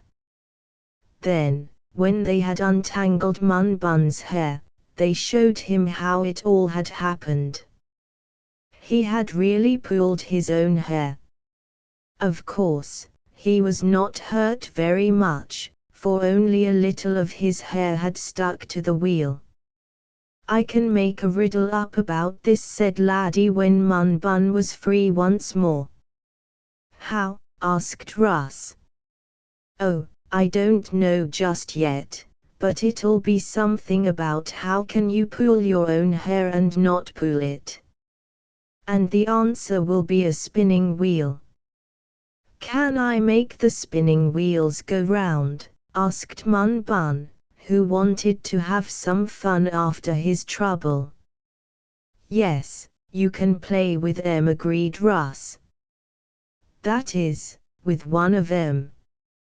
I'm going to take the other and make it ring the sleigh bells. How can you? Asked Laddie. I'll show you, answered Russ. He took the strings off one wheel, letting Mun Bun play with that, and then tied more strings on the second wheel. He also fastened a string of bells on the wheel, and then, standing in a far corner of the attic, and pulling on the string of jingling bells, Russ could make them tinkle and ring. This is fun, cried Laddie, and he and his brother enjoyed themselves very much, and so did Mun Bun. The attic was a great place to have jolly times. And I don't believe there's any ghost up there, either, said Russ to Rose that night. First I thought it might be him pulling Mun Bun's hair, but it wasn't. There's no ghost there. I'm glad of it, said Rose. The weather became somewhat warmer again, and the 6 little bunkers could play out in the snow. The hill back of the barn was worn smoother and smoother, and it made a fine place for coasting. Let's take our dolls out and give them a ride, said Six to Rose one day. They haven't had a sleigh ride for a long while. Yes, we'll give them a ride, agreed Rose. My doll wants a ride, too, said Margie.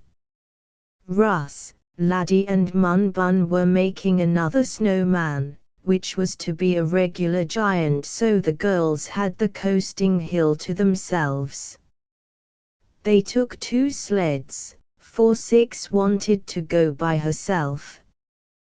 But Margie was almost too little for this. You shall ride down with sister, promised Rose. I'll take care of you. And I can hold my doll, can't I? Asked Margie. Oh, yes, agreed Rose. They had brought to Great Hedge with them the Japanese dolls that had come ashore in the box on the beach at Cousin Tom's, and these the 3 girls took out with them to coast downhill. They had made new clothes for the dolls, as the Japanese dresses were hardly warm enough for the cold weather at Grandpa Ford's. Reaching the hill, Six took her place on her sled, holding her doll in her lap, and then, Holding to the sled rope, she began pushing herself to the edge of the slope, at the same time calling, "Gid ap! Gid ap!" "You don't say gid ap to a sled," objected Rose. "That's only for a horse when you want it to go." "Well, I want my sled to go, and that's the same thing," declared Six. "Why can't I say it if I want to?" "Gid ap," she went on, not waiting for an answer to her question. Very often Six asked questions to which there was no answer. "Come on, I want a ride like Six," exclaimed Margie. "All right, you shall have it," answered Rose. "And you may say gid ap to our sled, too, if you like." "All right, gid ap," cried Margie, and then Rose pushed the sled on which she and her little sister sat to the edge of the hill, and down they coasted. The three little Bunker girls had great fun on the hill. Now and then Dick, who was working around the barn, would come out to watch them. "Don't you want a ride?" asked Rose, for a few days before Dick had let her sit on the back of one of Grandpa's horses, and had ridden her around the big barn. "Oh, I'm afraid my legs are too long for those sleds," laughed the hired man. "I'll have to get a bigger one." "You can hold my doll if you want to," offered Six. "I'm going to coast like the boys do, and I can't hold her." "Well, you had better leave your doll in the barn," said Dick. "I might lose her if I took her." Six stretched out face downward on the sled, to ride boy fashion, and, of course, she couldn't hold her doll that way. So she left the toy in a warm place in the hay in the barn. Rose, Six and Margie had great sport coasting on the hill, and they were thinking of going in and getting some of Grandma Ford's good bread and jam when Margie cried, "Oh, my doll! Where's my doll? She's gone. She went sliding downhill all by herself, and now she's gone. Oh, dear." And Margie began to cry. Chapter 15. Jingling bells. Dick came running out of the barn. "What's the matter?" he asked. "Are any of you hurt?" But as soon as he asked that, he could see that none of the three little Bunker girls was hurt, for they all stood on the hill beside the two sleds. "What's the matter?" asked Dick again, for he could see that Margie was crying, and crying hard. "She's lost her doll," explained Rose. "I guess it dropped in the snow." "Could you find it for her?" "It's a Japanese doll, and we got her out of the ocean." "Out of the ocean?" exclaimed Dick. "Well, if you got her out of the ocean, I suppose I can get her out of a snow bank. For I guess that's where your doll is now, Margie. Don't cry. I'll try to find her." Dick loved children, and, as it was rather lonesome at Great Hedge, he was very glad the six little Bunkers had come with their father and mother to stay until spring. "Where did you lose your doll, Margie?" asked Dick, stooping down and leaning over the little girl, who was crying so hard now that she could hardly see on account of her tears. "Oh, I don't know," she sobbed. I had her in my arms, and I was giving her a nice ride, and, all of a sudden, I didn't have her any more. I guess she slipped out when you went over a bump, or something like that," said Dick. "But, as I said, If you found her in the ocean, I guess we can find her when she's only in a snowbank. I never saw the ocean. Is it very big? Terrible big, answered Rose. We were down at Cousin Tom's, and a box was washed up on shore and some Japanese dolls were in it. We each have one, all except Russ and Laddie, 'cause they're too big to play with dolls. But now Margie's is lost. But we've 2 more home, Margie, 'cause there were half a dozen in the box, and you can have one of them. Don't want them, exclaimed Margie. I want my own doll that I had on the sled. Where is she? And Margie cried harder than ever. We'll look, said Dick. He went into the barn and came out again with a big wooden rake. In summer the rake was used to clean the lawn. But now it was to be used in the snow. You little girls go up to the top of the hill and sit down on your sleds, said Dick. Or, better still, go into the barn, like the robin in the song, and keep warm. Then I'll look for your doll, Margie.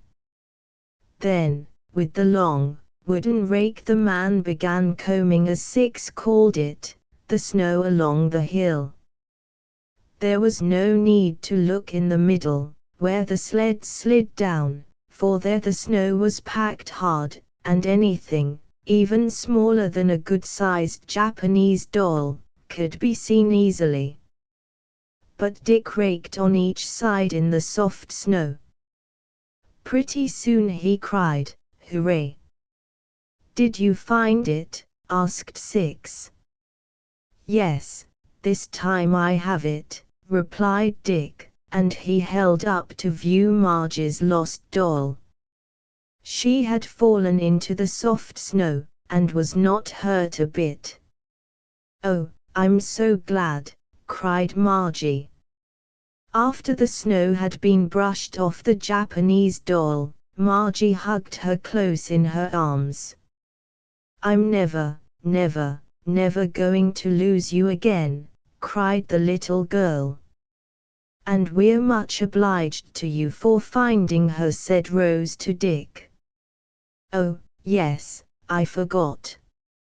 Mother said I was always to say thank you, and I do, exclaimed Margie. I could give you a kiss, too, if you wanted it, she went on, and so could my doll. Well, I'd rather have one from you, laughed Dick. But I haven't shaved today, and my face is rather whiskery. My father's face is like that lots of times. I don't mind, said Margie. So she kissed Dick and was very happy. Then, after some more coasting, during which time the dolls were left in the barn, the 3 little Bunker girls went back to the house. Ready for bread and jam? Asked Grandma Ford. That was always what I used to want when I came in out of the cold, and I think you want the same. Yes, please, we do, said Rose.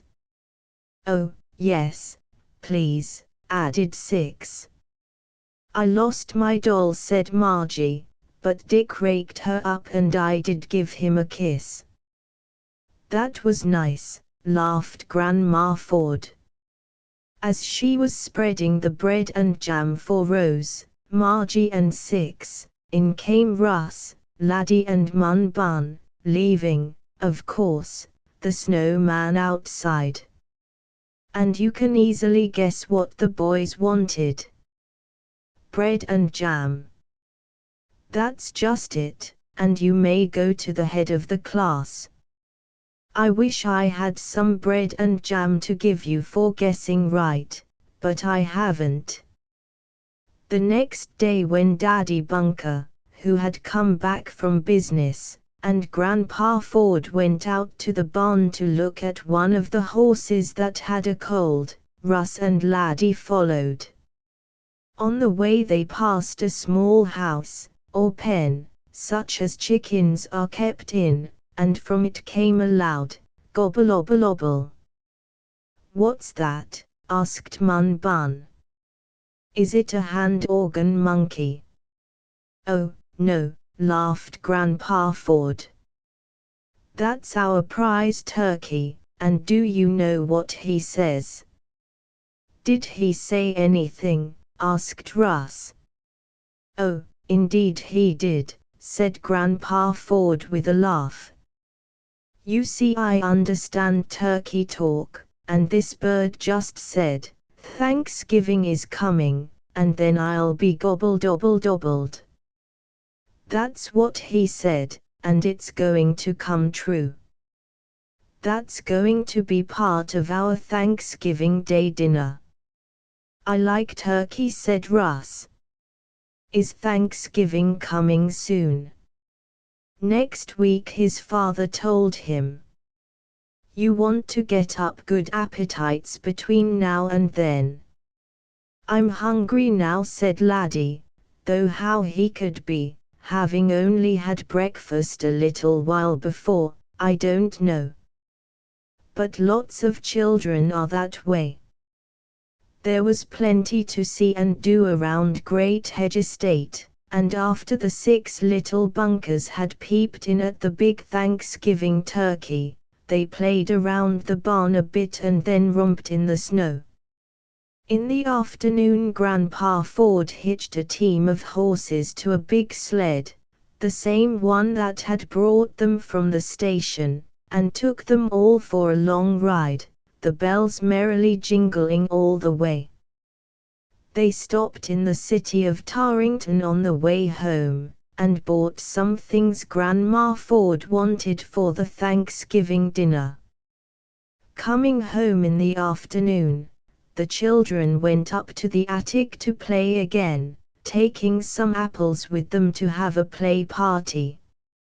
"Oh, Grandpa Ford's is just a lovely place," exclaimed Rose that night as she and the others were going to bed.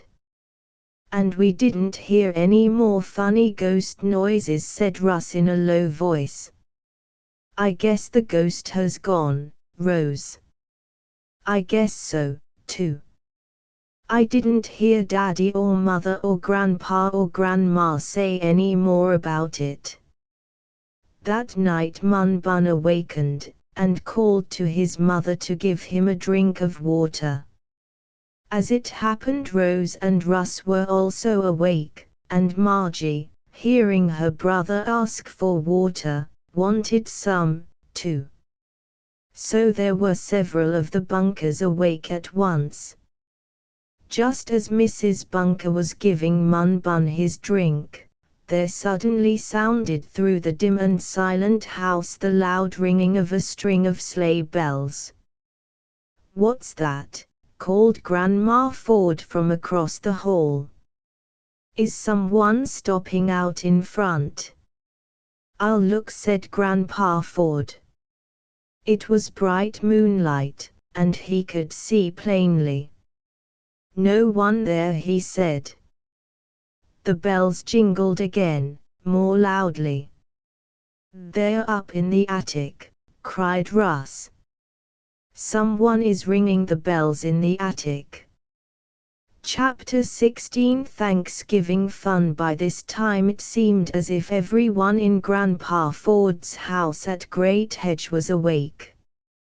Even Mun Bun and Margie sat up in bed, after having had their drinks, and listened. "There certainly are bells jingling," said Mother Bunker. "And they are in this house, too," added Grandma Ford, as she came out in the dimly lighted hall, wearing a dark dressing gown. "I thought, at first, it might be a sleigh riding party out in front. Often they stop to ask their way." "No sleighs out in front that I can see," remarked Grandpa Ford. "Where do the bells seem to you to be?" he asked Daddy Bunker. "Up in the attic," called Russ from his room. "That's where they sound." "I believe he is right," said Grandma Ford. "I have a good ear for sound, and that jingling is certainly up in the attic." "Father, you'd better take a look." Aren't you afraid?" asked Rose, rather hesitating over the words. "Afraid of what?" inquired Grandpa Ford. "Well, it's so dark up in the attic," went on Rose, and Russ, hearing what she said, knew what she meant. It was the ghost Rose was thinking of, and not the dark. "I can take a light," said Grandpa Ford. "Then it won't be dark." "But you mustn't be afraid in the dark. It can't hurt anyone." Just then the bells gave a very loud jingle, just as if someone had hold of the string and was shaking it hard. "Oh!" exclaimed Rose. "I'm going to sleep," announced Mun Bun, and he covered his head with the bedclothes. "So am I," said Margie, and she did as her little brother had done, snuggling under the covers. Rose and Russ heard their father ask Grandpa Ford, "Did this ever happen before?" "No," answered Grandpa Ford. "We have heard many strange noises at Great Hedge, noises we thought were caused by, well, you know what I mean," and he nodded at Mr. Bunker to show that he did not want to use the word ghost. Of course, Russ and Rose, being in bed in different rooms, could not see this nod, but they guessed what Grandpa Ford meant. "Well, we'd better go up and see what it is," said Daddy Bunker. "We can't sleep with all that jingling going on," and even as he spoke the bells rang out again. "I'll get a light," said Grandpa Ford. "A lantern will be best. There is always more or less breeze up in the attic, and a candle or lamp might blow out. Come on."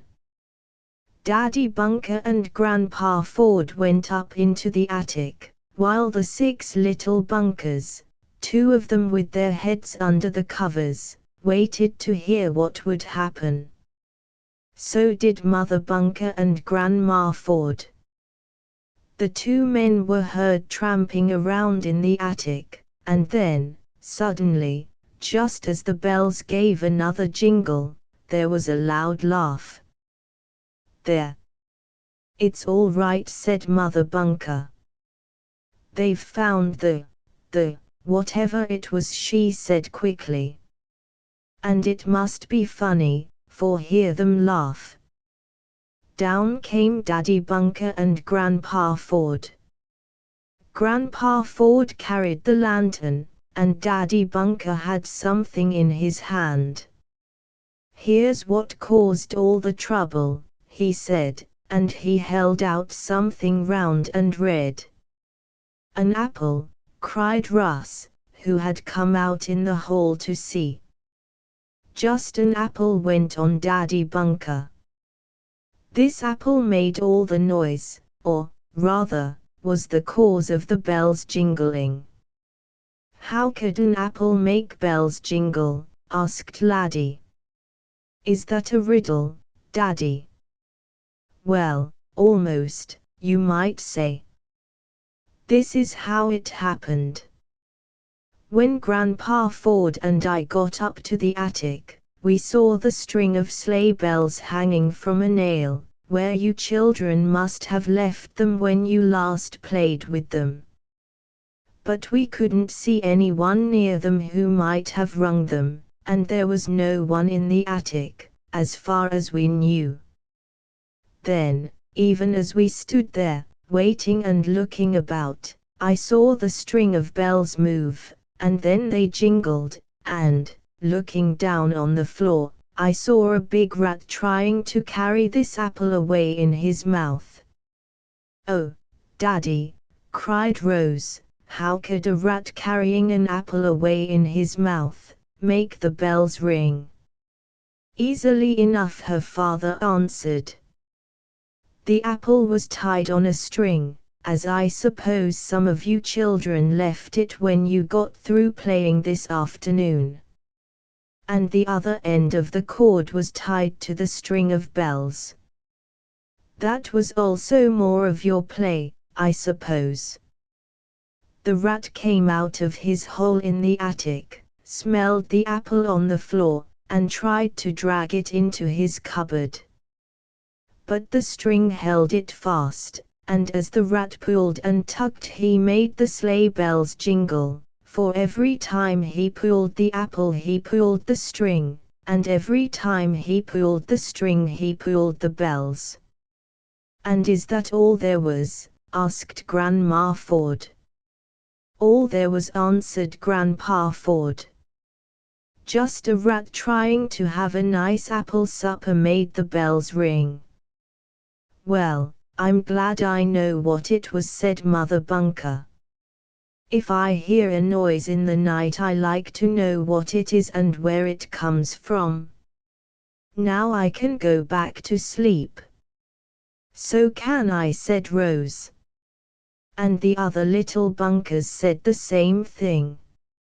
As for Mun Bun and Margie, as soon as they heard that everything was all right they uncovered their heads and went to sleep before anyone else. Well, well. To think what a little thing can puzzle everyone, said Grandpa Ford to Daddy Bunker, as the grown folks went back to their rooms. Maybe we'll find that the other noises are made just as simply as this one was. Maybe, agreed Daddy Bunker. But of late we haven't heard that groaning noise much, and maybe we shall not again. I hope not, said Mother Bunker. The grown folks did not know that, half asleep as they were even then, Russ and Rose heard this talk. And the two older Bunker children made up their minds to find the ghost, if there was one, or whatever sounded like one. The next day the children all went up to the attic and saw the string where one of them had left it tied to the bells. Daddy Bunker had taken off the apple. I wish we could see the rat, exclaimed Laddie. I don't, said Rose. I don't like rats. I guess I've a riddle about a rat, said Laddie after a pause. What is it? Asked Russ. I can guess it, easy. No, you can't, declared his brother. I can so. You cannot. Well, let's hear it, demanded Russ. It's when is a rat not a rat? Asked Laddie. That's the riddle. When is a rat not a rat? It's always a rat, said Rose. Do you mean when a cat is after him? Asked Russ, trying to guess the riddle. No, answered Laddie. That isn't it. I'll give you another guess. Russ tried to think of several other reasons why a rat was sometimes not a rat, but at last he gave up. This is it, said Laddie. A rat isn't a rat when he's a bell ringer, like the one in the attic was last night. Yes, that's a pretty good riddle, agreed Russ, after a bit. Someday I'm going to make a riddle. Now I'm going to make snowshoes. How do you make them? Asked Laddie. Russ was going to tell his brother, and take him out to the barn to show him, when Mother Bunker called up, who wants to go for a ride with Grandpa? I do. Take me. I want to go, came in a chorus. Well, he has room for all of you, so come along. He's going to Tarrington to get some friends to come out to the Thanksgiving dinner, and you 6 may all go along, said Mother Bunker. So the 6 little bunkers had another fine sleigh ride, and came back to Great Hedge with fine appetites. They also brought back in the sled with them Mr. and Mrs. Burton, old friends of Grandpa Ford, who generally spent the Thanksgiving holiday with him. For the next few days there were so many things going on at Great Hedge that if I only told about them I'd fill this book. But, as I have other happenings to relate to you, and the ghost to tell about, I will just skip over this part by saying that everyone, even down to Ma and Bun, helped get ready for the Thanksgiving dinner. Such goings-on as there were in Grandma Ford's kitchen.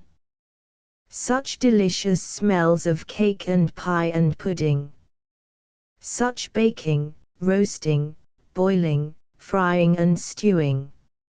Such heaps of good things in the pantry. And then the dinner. The big roast turkey, and celery, and a big dish of red cranberries, and other good things. I got the wishbone, cried Rose, as she finished her plate. Let me help pull it with you, when it gets dry, begged Russ, and then, in a whisper, he said, if I get the wish I'll wish we could find the ghost. So I, said Rose.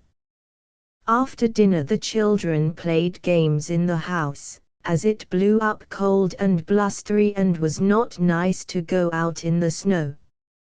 Rose had put the wishbone over the kitchen stove to dry, and, late in the afternoon, she and Russ went out to get it to break, and wish over it. The one who held the larger part could make a wish. Snap, went the wishbone. Oh, I have it, cried Rose. I'm going to wish. And just then, all of a sudden, a loud, hollow groan sounded throughout the house. Chapter 17 Russ makes snowshoes. There it goes. There it goes again, cried Rose, and, forgetting all about having gotten the larger end of the bone, so that she had the right to make a wish, she dropped it and ran toward the sitting room. The rest of the 6 little bunkers and the father and mother, with Grandma and Grandpa Ford and their guests, were gathered in the sitting room after the Thanksgiving dinner. There was no doubt that they all heard the noise. It was so loud, and it sounded through the whole house in such a way that everyone heard it. Only Mun Bun and Margie and Violet and Laddie did not pay much heed to it. They were playing a game in one corner of the room. Did you hear it? Asked Russ, as Rose ran over and crouched down beside her mother.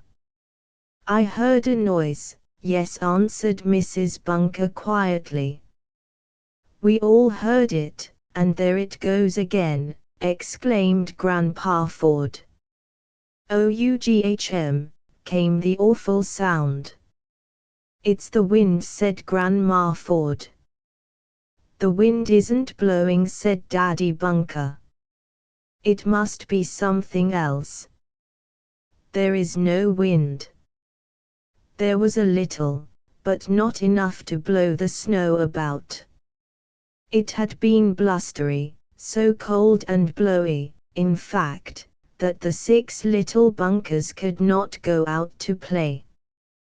But now the sun had gone down, and, as often happens, the wind died down with it. The night was going to be still and cold. No, I don't believe it was the wind, said Grandpa Ford. It's the same noise we heard before. We must try to find out what it is, Charles, and he turned to Daddy Bunker. It's the ghost. That's what it is, exclaimed Russ. We tried to find it, Rose and I did, but we couldn't. It's the ghost. Nonsense. What do you know about ghosts? Said Mother Bunker, and she tried to laugh, but it did not sound very jolly. There aren't any such things as ghosts, she went on. Well, I got the big end of the wishbone, said Rose, and I was just going to wish that I'd find the ghost when, all of a sudden, I heard it. Now see here, you two, exclaimed Daddy Bunker, speaking to Russ and Rose, while Laddie and Six, with Mun Bun and Margie, were still at their game. You mustn't be talking about such things as ghosts. There isn't any such thing, and you may scare the younger children. How did you hear about a ghost at Great Hedge? Asked Grandpa Ford curiously. Russ and Rose looked at each other. The time had come to tell of their listening under the window, and they felt a little ashamed of it. But they had been taught to tell the truth, no matter how much it hurt, and they must do it now. How did you know about a ghost? Asked Mother Bunker. We heard you and Grandpa Ford talking about it, the time he came to our house, confessed Russ. He felt that he, being the oldest, must speak first. We listened under the window, added Rose. She wanted to do her share of the telling. That was very wrong to do, said her mother. But, of course, I know you didn't mean to do wrong. Still, as it happened, no great harm was done, but you should have told me about it at the time. It was not right to be so mysterious about it, nor to have it as a secret. You two children are too small to have secrets away from father and mother, unless they are little ones, like birthday surprises and the like. Now, don't listen under windows again. We won't, promised Russ and Rose, who then told the whole story. But is there a ghost? Asked Russ, as the strange noise sounded again. No, of course not, said Daddy Bunker. But, since you have heard part of the story, you may as well hear all of it. Seeing that the four smaller children were busy at their play, and would not listen to what he said, Daddy Bunker drew Russ and Rose up on his lap and began, You remember when Grandpa Ford came to see us? He said he wanted to take us back with him, and, if we could, have us help him find out something queer about Great Hedge, which he had bought from Mr. Ripley. The something queer was that, every now and then, noises, such as you heard just now, sound through the house. Grandpa Ford and Grandma Ford couldn't find out where they came from, and neither Mr. Ripley nor his daughter knew what made them. Of course, went on Daddy Bunker, some people, when they hear a strange sound or see a strange sight, think it is a ghost. But there is no such thing. We thought it was a ghost made Mun Bun's hair stick out and be pulled, confessed Rose, but it was only the spinning wheel. Now, to go on with my story. As the queer noises kept up, Grandpa Ford came to get me, to see if I could help him. I am in the real estate business, you know, I buy and sell houses, and he thought I might know something about the queer noise in his house. I have bought and sold houses that people said were haunted, that is, which were supposed to have ghosts in, laughed Daddy Bunker. But I never saw nor heard of any spirits. Did you find out what made this noise? Asked Russ. No, we haven't yet, but we take a look every time we hear it, said his father. That is what we are going to do now. So, after this, don't be afraid when you hear it. It is something in the house that makes it, not a ghost or anything like that. We'll find it sooner or later, Grandpa Ford and I. May we help? Asked Russ. Please, Daddy, cried Rose. Well, yes, I guess so, if you want to, answered his father slowly. If you hear the noise, and it sounds anywhere near you, look around and see if you can find out what makes it. Don't cry ghost, and scare the others. We won't, promised Rose. And maybe we'll be lucky and find it. I hope you will, put in Grandma Ford. It sounded like a cow mooing, remarked Russ. Yes, it did, agreed Grandpa Ford. At first I thought it was a cow that had got into the cellar. But I couldn't find one. Then I thought it was boys playing a trick on us, but I heard the noise in the middle of the night, when no boys would be out.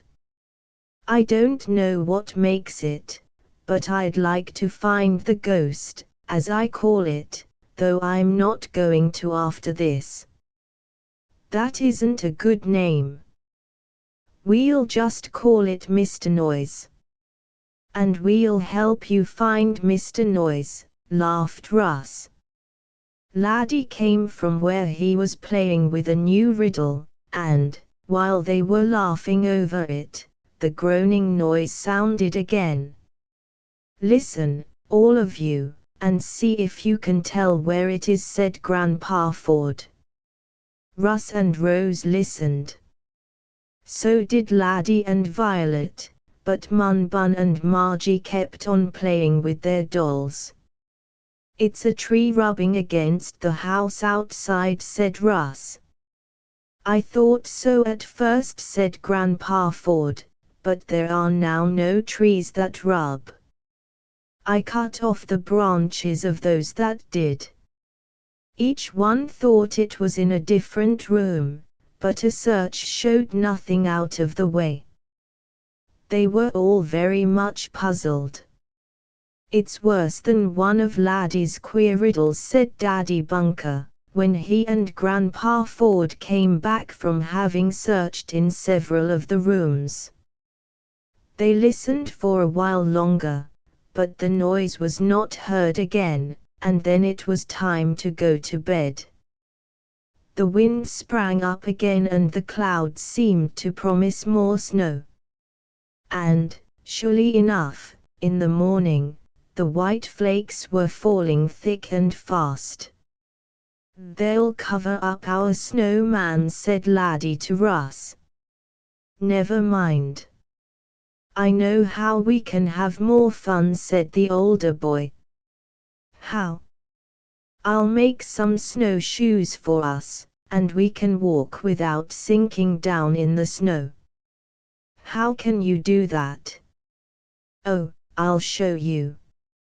I started to make them before, but I forgot about it. Now I will. And, when breakfast was over, and the 4 older children had been warmly wrapped and allowed to go out to play in the storm, Russ led Laddie to the barn. We'll make the snowshoes there, he said. I have everything all ready. Laddie saw a pile of barrel staves, the long, thin pieces of wood of which barrels are made, where his brother had stacked them.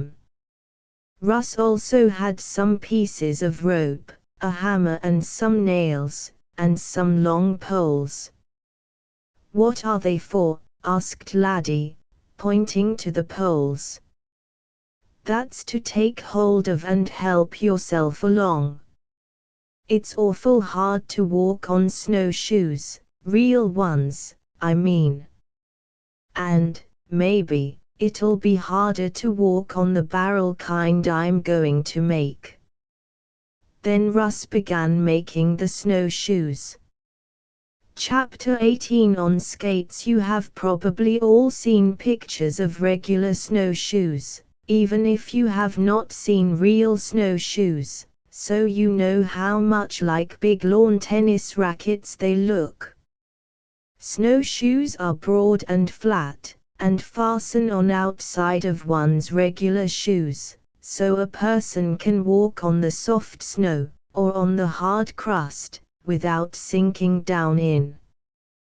The Indians used to make snowshoes by bending a frame of wood into almost the shape of a tennis racket, except it had no long handle, and then stretching pieces of the skins of animals across this.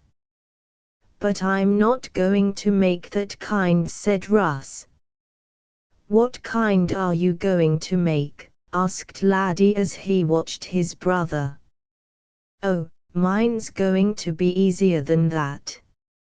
Russ took a long, thin barrel stave, that was curved up a little on either end. To the middle of the stave he tacked some pieces of rope and string.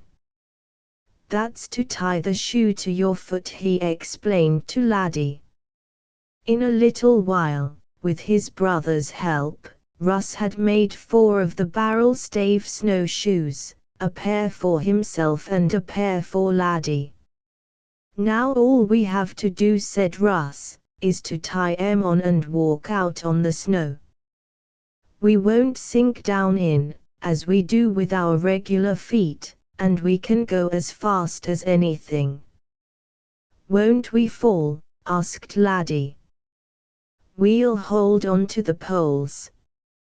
"That's what I got 'em for," said Russ.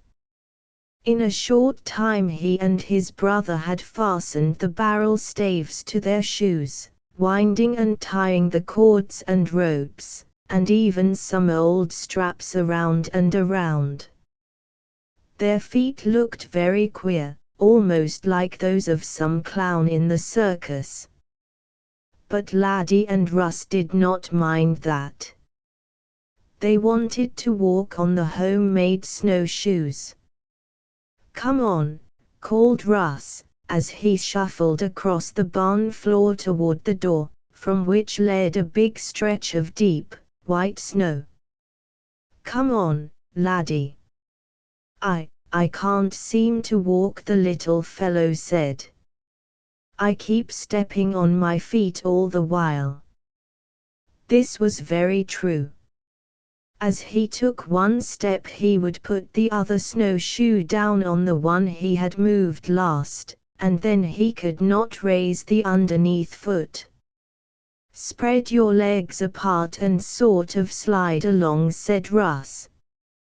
"Then you won't step on your own feet. Do it this way."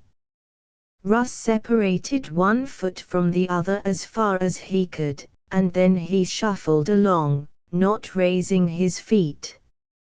He found this the best way, and soon he was at the barn door, with Laddie behind him.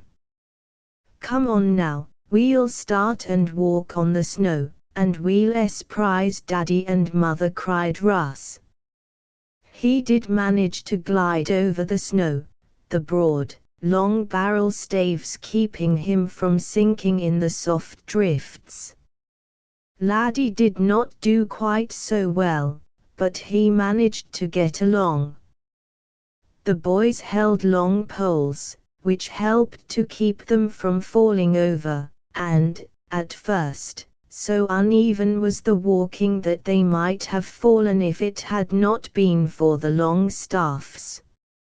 "I'll make snowshoes for all of us," said Russ, as he and Laddie went slowly around the corner of the barn. "Then we can play Indians, and go on a long walk and take our dinner and stay all day." Together they walked around the barn. They were getting used to the barrel-stave snowshoes now, and really did quite well on them. Of course, now and then, one or the other's fastenings would become loose, and they would have to stop and tie them. Laddie got so he could do this for himself. "It's like when your shoelace comes untied," he said. "Did the Indians' laces come untied, Russ?" "I guess so. But now come on. We'll go to the house and get some bread and jam." Russ and Laddie started out bravely enough, and they were halfway to the house when Russ said, "Oh, let's see if we can get across that big drift." This was a large pile of snow, made by the wind into a small hill, and it must have been many feet deep, well over the heads of the two small boys. "Maybe we might get hurt there," said Laddie. "No, we won't," cried Russ. "Come on." Russ was part way to the top when something happened. All at once one leg sank away down, barrel-stave snowshoe and all, and a moment later he was floundering in the snow, and crying, "Hey, Laddie, I can't get out. I can't get out. Go and call Daddy or Grandpa. I can't get out." "Are you hurt?" asked Laddie. "No. But my foot is stuck away down under the snow, and I can't pull it out." "I'll go," cried Laddie. He never knew how fast he could travel on the homemade snowshoes until he tried. Up to the side porch he shuffled, and, not stopping to unfasten the pieces of barrel on his feet, he called out, "Mother, come quick. Russ is upside down and he can't get his leg out." Inside the house, Mother Bunker and Grandma Ford heard the queer thumping sound on the porch. "I wonder what that is," said Grandma Ford. "Maybe it's our friend that makes the queer noises, making a new one," answered Mrs. Bunker. Then they heard Laddie calling, "Oh, come quick. Russ is upside down and his leg is stuck and he can't get it out. Oh, hurry, please." "Mercy me," cried Mrs. Bunker. "Something has happened." Out of the door she rushed, with Grandma Ford after her, and when they saw Laddie, with the barrel staves on his shoes, his mother asked, "What has happened? What have you done to yourself? What are those things on your feet?"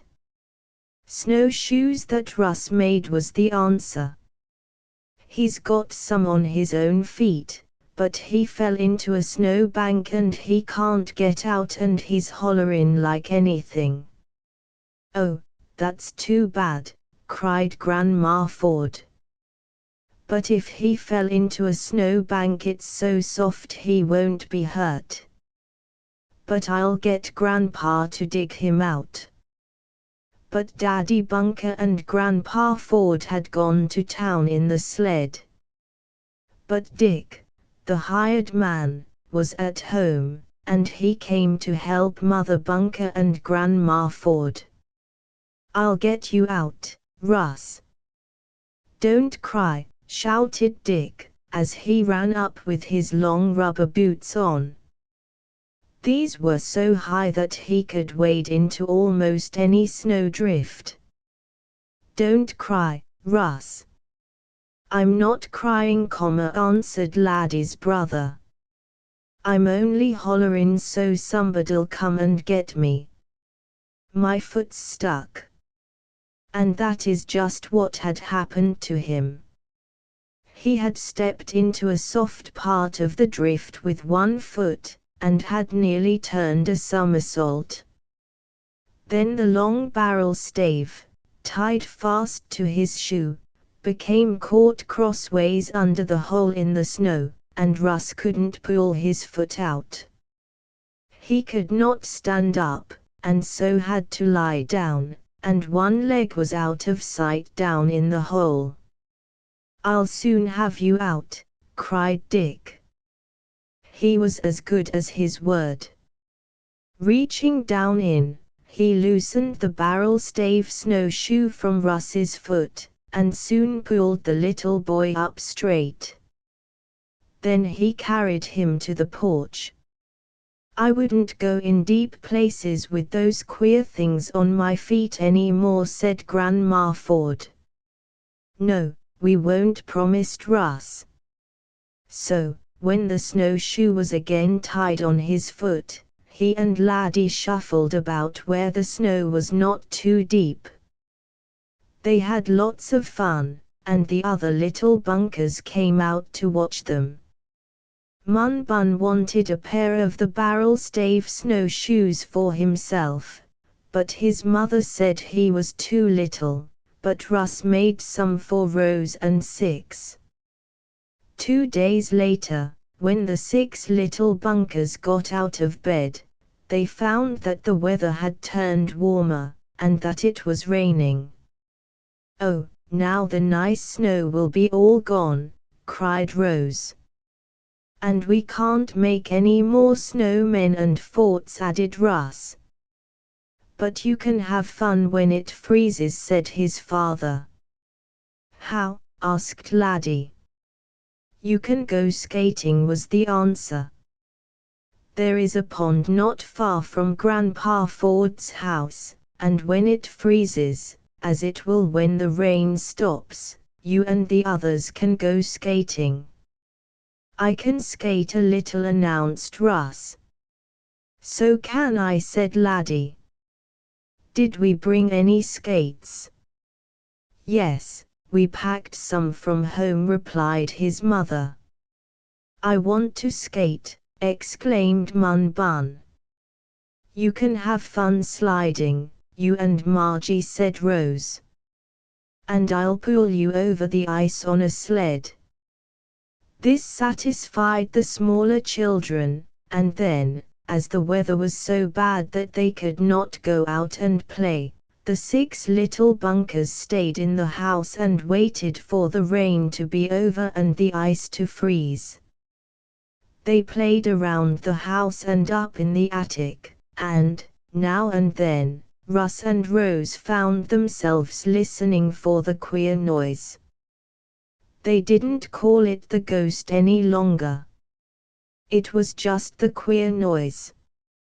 But they did not hear it, and they rather wanted to, for they thought it would be fun to find out what caused it.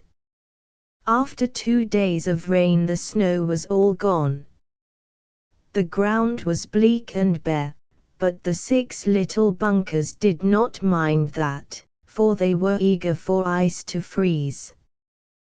Then, one morning, Daddy Bunker called up the stairs, "Come on out, everybody. The freeze has come. The pond is frozen over, and we're all going skating." "Hooray!" cried Russ. "This will be more fun than snowshoes." Little did he guess what was going to happen. Chapter 19 The Ice Boat. "Now you must all eat good breakfasts," said Grandma Ford, as the 6 little bunkers came trooping downstairs in answer to their father's call. "Eat plenty of buckwheat cakes and maple syrup, so you will not be cold and hungry when you go out on the ice to skate." Russ, Laddie and the others needed no second invitation, and soon there was a rattle of knives, forks and spoons that told of hungry children eating heartily. The house at Great Hedge was warm and cozy, and the smell of the bacon, the buckwheat cakes and the maple syrup would have made almost anyone hungry. "Are we all going out skating?" asked Rose, as she ate her last cake. "Yes, I'll take you all," said Daddy Bunker. Dick went over to the pond, and he says the ice is fine. It's smooth and hard. "Is it strong enough to hold?" asked Mother Bunker. "I don't want any of my 6 little bunkers falling through the ice." "Nor I," added Daddy Bunker. "We'll take good care that they don't. Now wrap up well. I have skates for all but Margie and Mun Bun. I'm afraid they are a bit too small to try to skate yet, but we'll take over sleds for them." "Russ and I are going to have a race," boasted Laddie. "And if I win, you've got to guess any riddle I ask you, Russ." "I will, if you don't make it too hard," said the older boy with a laugh. As Daddy Bunker had said, there were skates for Russ, Rose, Laddie and Six, these having been brought from home. Russ and Rose had learned to skate the winter before, and Laddie had made 1 or 2 attempts at it. He felt that he could do much better now. Violet, not to be outdone by her twin, was to learn too. Of course, the children could not skate very far, nor very fast, but they could have fun, and, after all, that is what skates are for, mostly. "Could we take something to eat with us? We may get hungry," said Russ, as they were about to start. "Bless your hearts! Of course you may," exclaimed Grandma Ford. She put up 2 bags of cookies, and then Daddy Bunker, thrusting them into the big pockets of his overcoat, led the children out into the crisp December air. It was cold, but the wind did not blow very hard, and the 6 little bunkers were well wrapped up. Over the frozen ground they went to the pond, which was back of Grandpa Ford's barn. It was a pond where, in the summer, ducks and geese swam, and where the cows went to drink. But now it was covered with a sheet of what seemed to be glass. "What makes the ice so smooth?" asked Six, as she leaned down and touched it. "Because it freezes so hard," answered her father. "Well, the ground is frozen hard, too," said the little girl. "But it isn't smooth." "That's because it wasn't smooth before it was frozen," said Mr. Bunker. "When cold comes it freezes things into just the shapes they are at the time. The ground was cut up into ruts and furrows, and it froze that way. The pond of water was smooth, as it always is except when the wind blows up the waves, and it froze smooth." "Would my face freeze smooth?" asked Violet, trying to look down at her nose. "I hope it doesn't freeze at all," her father told her with a laugh. "But if it did, your nose would be all wrinkled, as it is now." "Then I'm going to smooth it," said Violet, and she did. Russ could put on his own skates, as could Rose, but Laddie had to have help. Then the 3 children began gliding about the ice, their father watching them. "Don't go too far over toward the middle," he warned them. Dick said he thought it was safe there, but it may not be. "Stay near shore."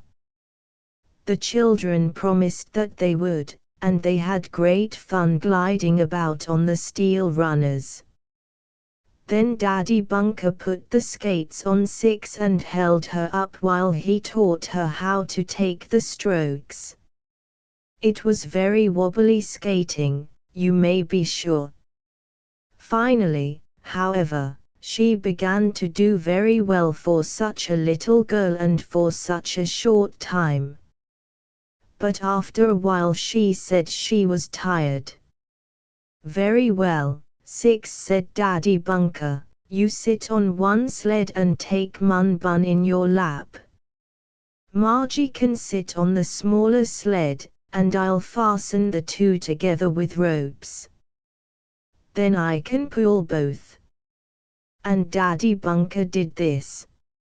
Over the ice along the shore he pulled the sleds with the three children on them, while Rose, Russ and Laddie skated about not far away. Finally Laddie called, "Come on, Russ. Let's have a race. Let's see who can skate all the way across the pond first." "Oh, you mustn't skate across the pond," exclaimed Rose. "Daddy said we must stay near the edge." "But the ice is smoother out in the middle," said Russ. "It's all humpy and rough here, and you can't skate fast." "I want to go out in the middle." "So do I," added Laddie. "Come on, Russ. I'll race you, but you ought to give me a head start 'cause you're older than I am and you can skate better." "All right, I will," said Russ. "I'll let you go first, Laddie." "Oh, I'm going to tell Daddy you're going out in the middle and across the lake," cried Rose. "He said you mustn't." "All right, go on and be a tattletale if you want to," exclaimed Russ. Now, of course, it wasn't nice of him to speak to his sister that way, and it wasn't right for him to go where his father had told him not to go. Of course Rose didn't want to be a tattletale, but still it was better to be that than to let her brother do what he intended.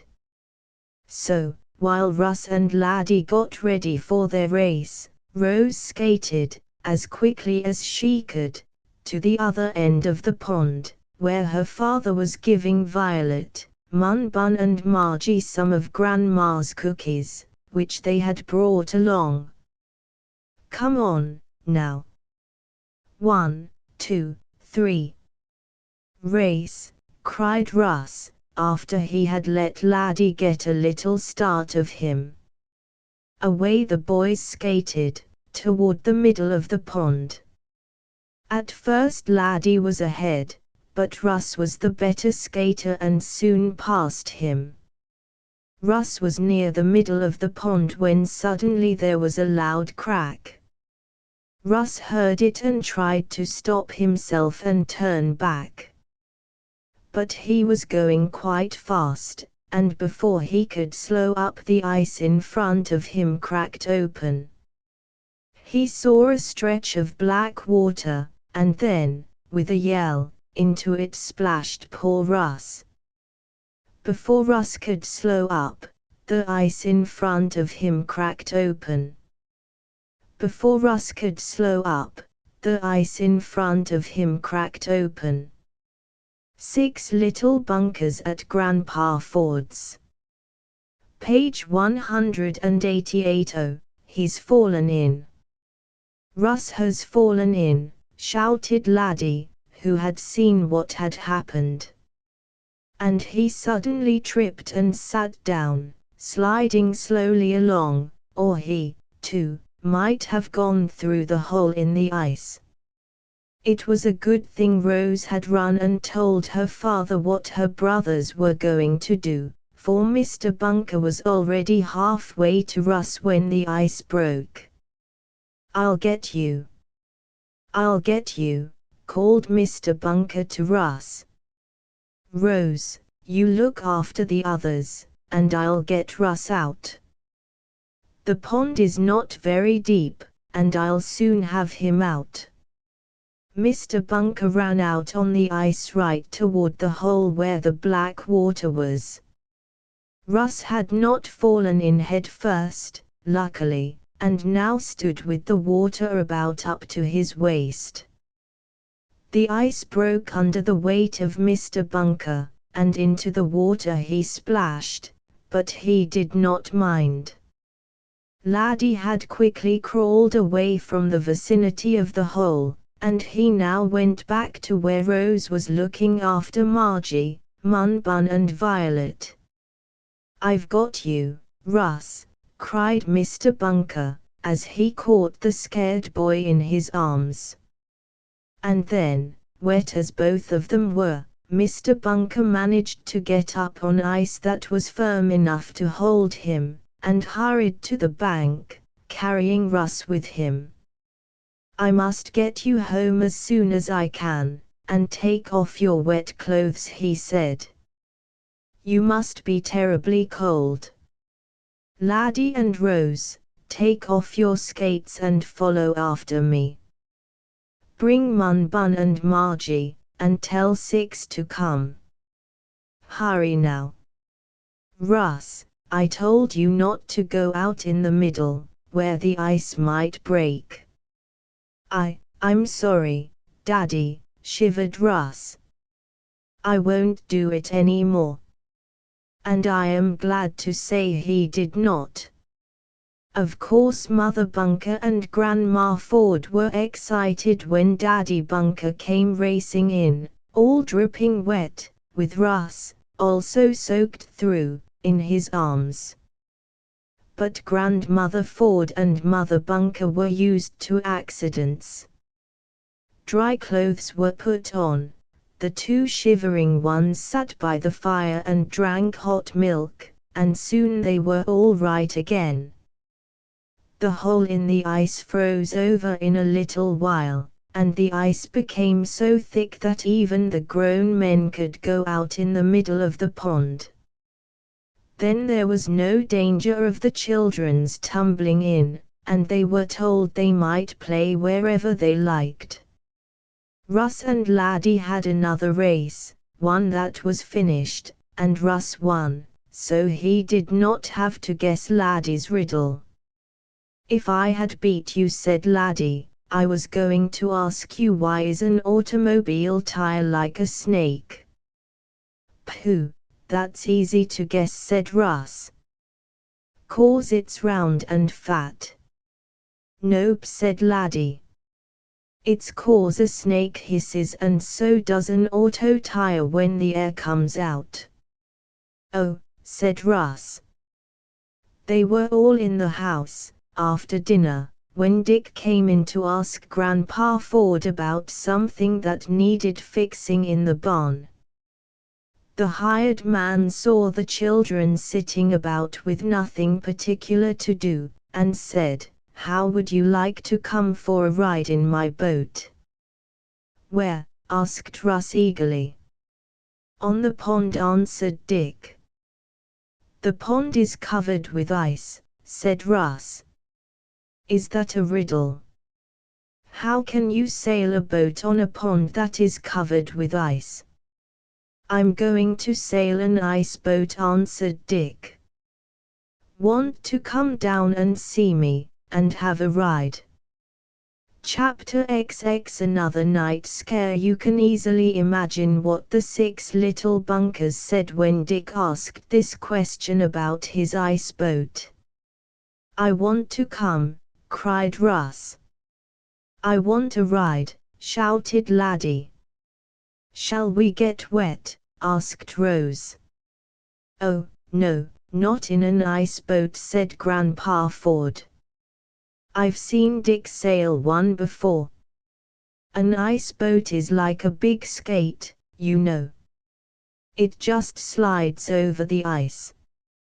You may take some of the little bunkers for a ride in your ice boat, Dick, if you'll be careful of them." "I'll be very careful," promised Dick. "Come along."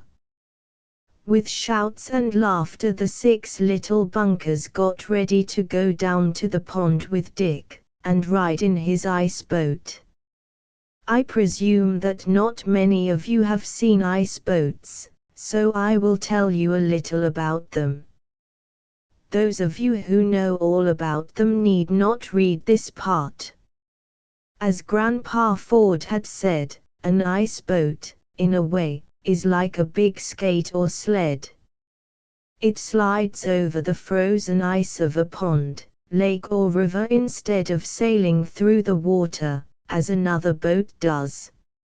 And an ice boat really has something like skates on it, only they are called runners. Perhaps I might say they are more like the runners of a sled. If you will take 2 long, strong, heavy pieces of wood and fasten them together like a cross, or as you fasten kite sticks, you will see how the frame of an ice boat is built. On the ends of the shorter cross piece are fastened the runners that slide over the ice. On the end of the longer cross piece is another runner, but this one turns about from side to side with a tiller, like the tiller of a boat that goes in water, and by this the ice boat is steered. Where the 2 sticks cross the mast is set up, and on this is fastened the sail, and between the sail and the tiller is a sort of shallow box. This is the cabin of the ice boat, where the people sit when they are sailing over the frozen pond. My ice boat is only a small homemade one, said Dick, and I can't take you all at one time. But I'll give you each some turns, and I hope you'll like it. Down to the edge of the pond went the 6 little bunkers with Dick. Grandpa Ford and Daddy Bunker went, too, to see the ice boat. Dick's ice boat was large enough to hold him and 2 little bunkers at a time, and first he said he would take Russ and Mun Bun, for Russ could hold on to his little brother. I have to manage the sail and steer the boat, explained the hired man, and sometimes we go pretty fast. Then you have to hold on as tight as you can. But you'll not spill out, for the ice is smooth. Russ and Mun Bun took their places on some pieces of old carpet that Dick had put in the cabin of his boat. It was not like the cabin of any other boat, for it was open on all sides. Really all it could be called was a shallow box. "All ready?" asked Dick. "All ready," answered Russ, holding tightly to Mun Bun. Away they sailed over the ice, turning this way and that, and they went so fast that, at times, it almost took away the breath of Mun Bun and Russ. But they liked it, and laughed so gleefully about it that Laddie and Violet were eager to have their turn. They, too, liked the ride on the ice boat, as it glided across the frozen pond. The wind blew on the sail, and made the ice boat go fast. Then came the turn of Rose and Margie. At first Margie thought she would not go, but when they told her how much Mun Bun had liked it, and when Mun Bun himself had said he wanted to go again, Margie let Rose lift her in. "Here we go," cried Dick, and away glided the boat. Back and forth across the pond it went, and Rose laughed, and so did Margie. She found she liked it very much. "Could I have another ride?" asked Russ after a bit. "I guess so," agreed Dick. "I'll take you and Laddie this time. The wind is stronger now, and we'll go faster, too fast for the smallest ones, maybe." "I like to go fast," exclaimed Russ. but he went even faster than he expected to. As Dick had said, the wind was blowing very strong now, and it stretched the sail of the ice boat away out. Dick had all he could do to hold it while Russ and Laddie got on board. "All ready." "All ready," answered Russ. The boat swung around and away it whizzed over the ice. Russ and Laddie clung to the sides of the box-like cabin, and Russ had fairly to shout to make himself heard above the whistling of the wind. "This is fast," he called in Laddie's ear. "Yes, but I like it," said the smaller boy. "I'm going to make up a riddle about the ice boat, but it goes so fast as soon as I think of anything in my head I forget it." "It's fun," exclaimed Russ. "When I get bigger I'm going to make an ice boat that goes." But what Russ intended to do he never finished telling, for, just then, there came a stronger puff of wind than before, and Dick cried, "Look out!" Just what they were to look out for Russ and Laddie did not know, but they soon discovered. The ice boat seemed to tilt up on one side, as if it wanted to stand on its ear, Grandpa Ford said afterward, and out spilled Russ, out spilled Laddie, and Dick, himself, almost spilled out. But he managed to hold fast, which the two boys could not do. Out of the ice boat the lads tumbled. But as they had on thick coats, and as they did not fall very far but went spinning over the frozen pond, they thought it was fun. Over the ice they slid, just as a skater slides when he falls down, and finally they stopped and sat up. "Ha!" grunted Russ. That was fun, wasn't it?" asked Laddie. "Lots of fun," agreed Russ. "I wonder if he did it on purpose." "Let's ask him to do it again," suggested Laddie. But the spill was an accident. Dick had not meant that it should happen. "As for giving you more rides," he said, when he had brought the boat back to shore, "I don't believe I'd better. The wind is getting stronger, and there might be a real accident next time. Some other day I'll give you more rides." "Oh, Dick, please," pleaded Violet. But Dick said he was sorry, but they would all have to wait for a calmer day. So the little bunkers had to be satisfied with this, and really they had had fine fun, and all agreed that Dick's ice boat was just grand. Back to the house they went, and, as it was nearly time to eat, they did not come out again until after the meal. Then there was more skating, and some fun on the ice with sleds, until it was time to come in for the day. "What'll we do tomorrow?" asked Rose, as she and the other little bunkers were getting ready for bed. "If it snows we can go coasting," said Russ. "Well, it looks and feels like snow," said Grandpa Ford, who came in from the barn just then, having gone out to see that the horses and cows were all right. The grown folks sat about the fire after supper, talking and telling stories while the children were asleep in their beds. "Hark!" suddenly exclaimed Mrs. Bunker.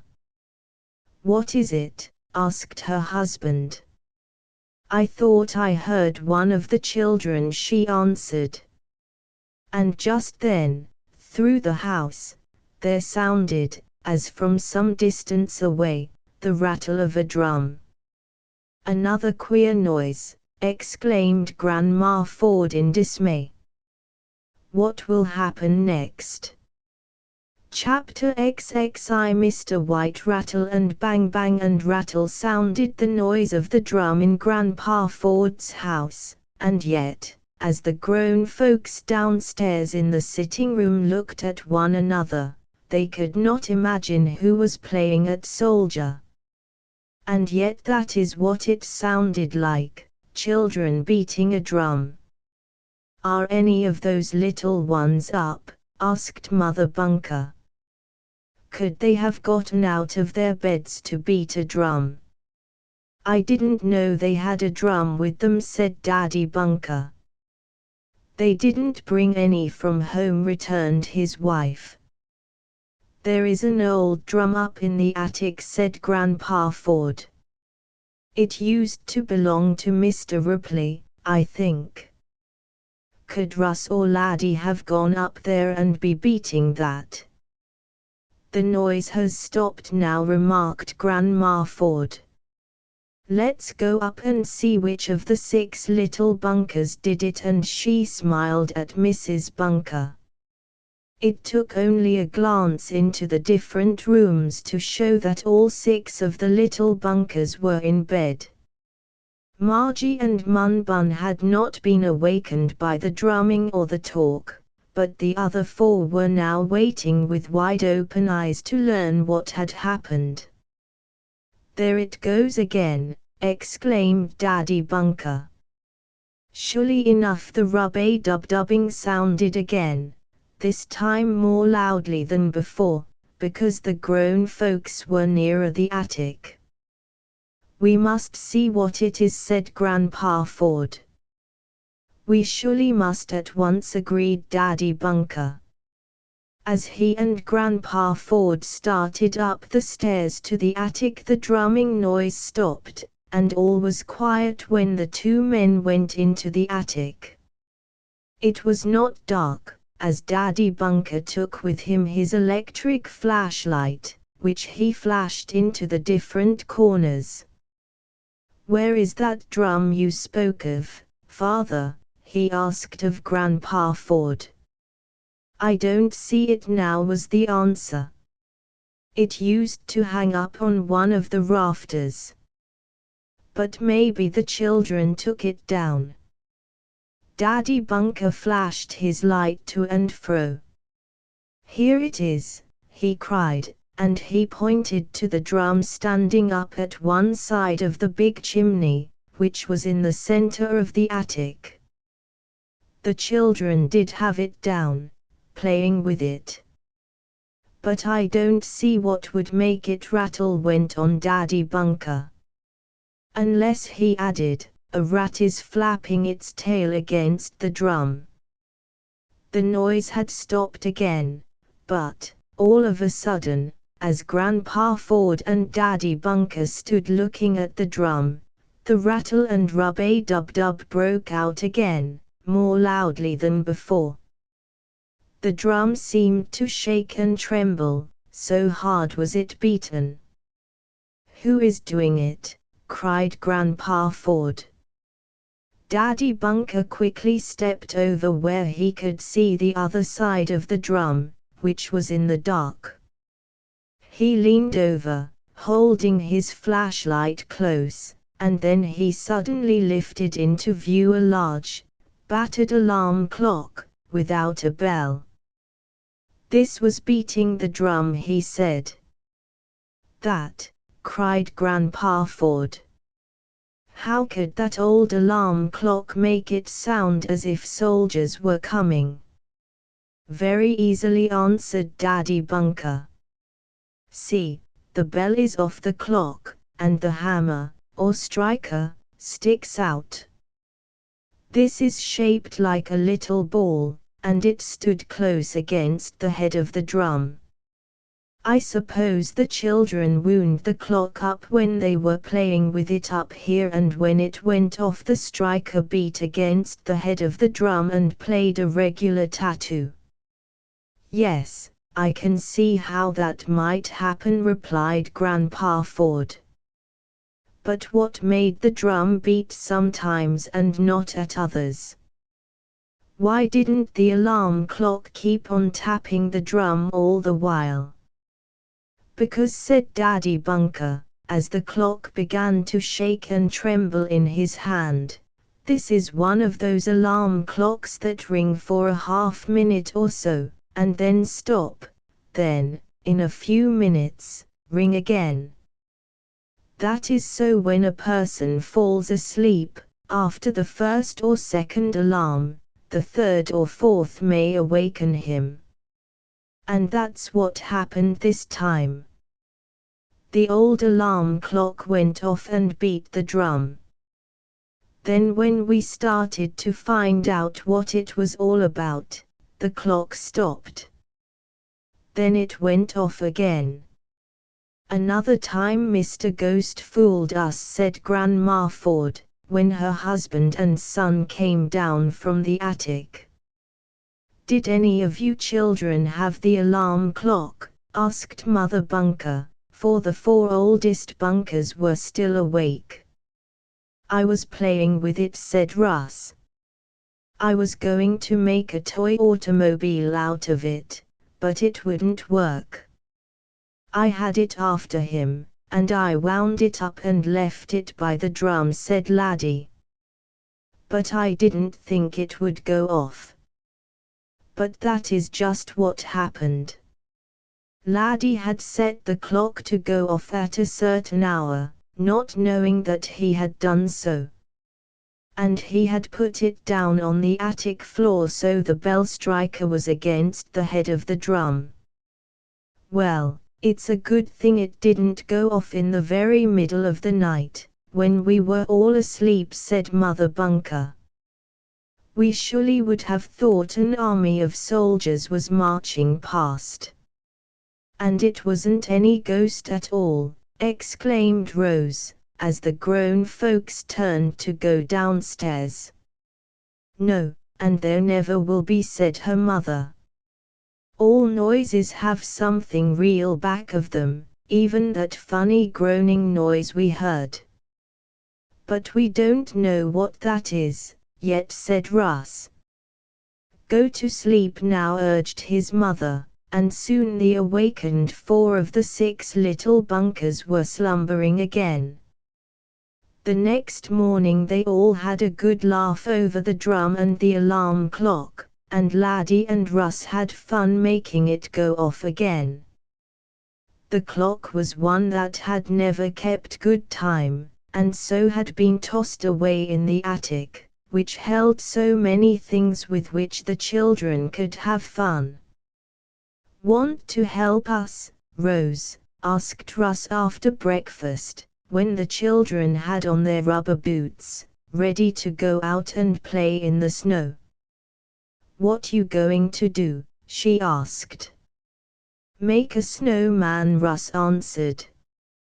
We're going to make another big one, bigger than the one the rain spoiled. It'll be lots of fun, added Laddie. I'll help, offered Rose. Coming, 6? Asked Laddie.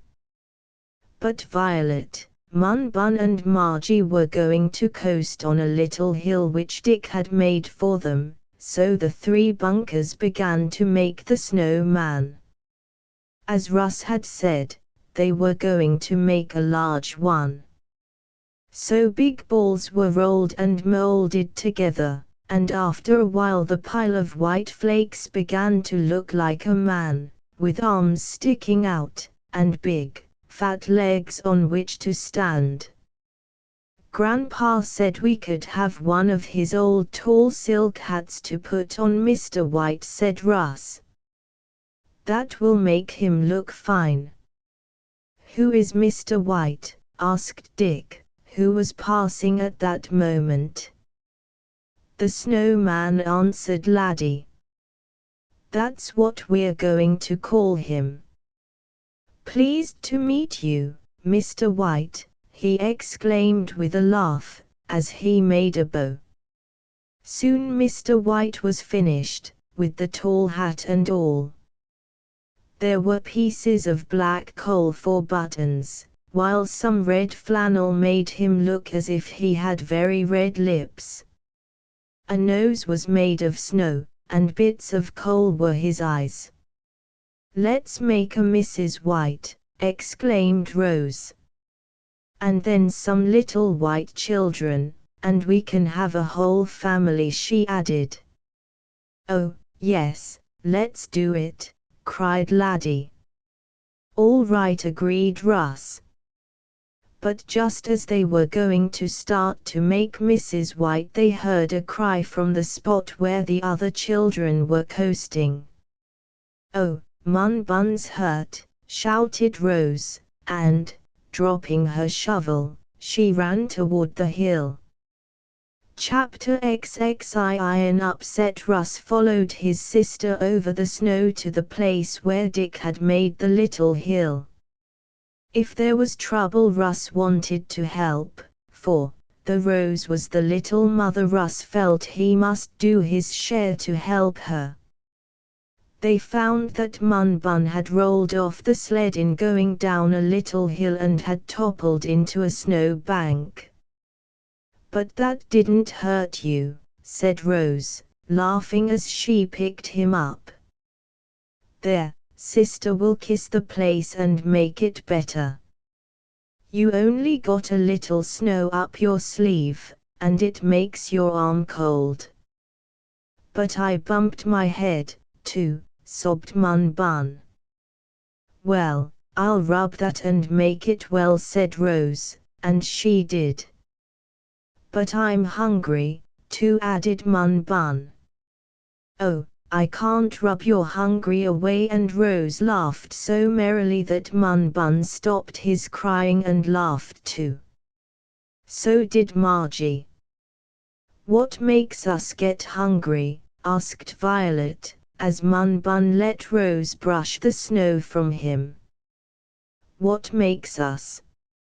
It's when something tickles us in our stomachs," answered Laddie. "I know, 'cause I feel that way right now. I wish I had something to eat." "So do I," said Margie. "My stomach doesn't exactly tickle, but it's hungry." "Well, I'll go and ask Grandma for some cookies," offered Russ. "She always has a lot in a jar, and they taste awful good. I'll be back in a minute."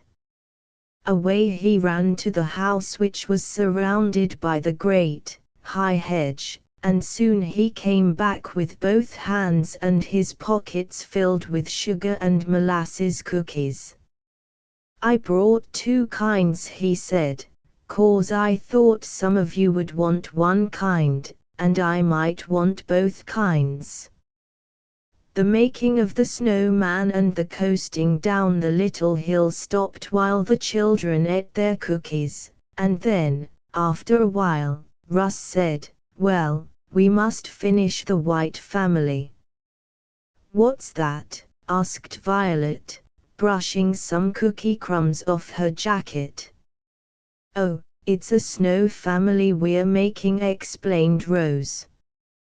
"There's Mr. White and Mrs. White, and we're going to make some little white snow children." "Like us 6 little bunkers?" asked Mun Bun. "No, I guess not so many as that," replied Laddie.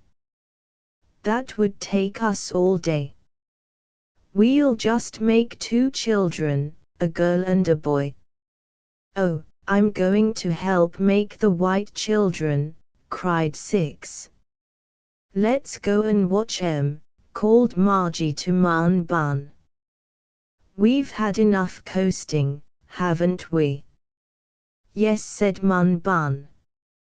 "We'll make some snowmans ourselves."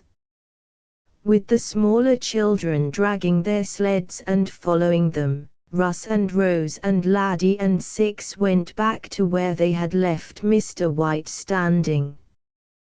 There he was, very fine and brave looking, with his tall silk hat on his head, his coal-black eyes glistening in the sun, and his row of black buttons also shining.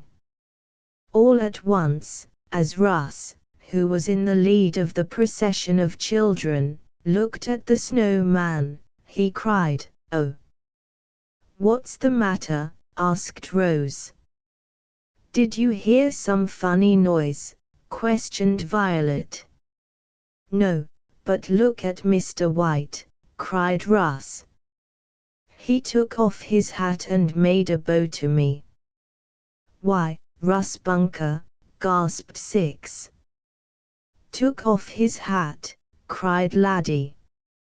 "Made a bow to you," exclaimed Rose. "Why, how could he? Mr. White is only a snowman.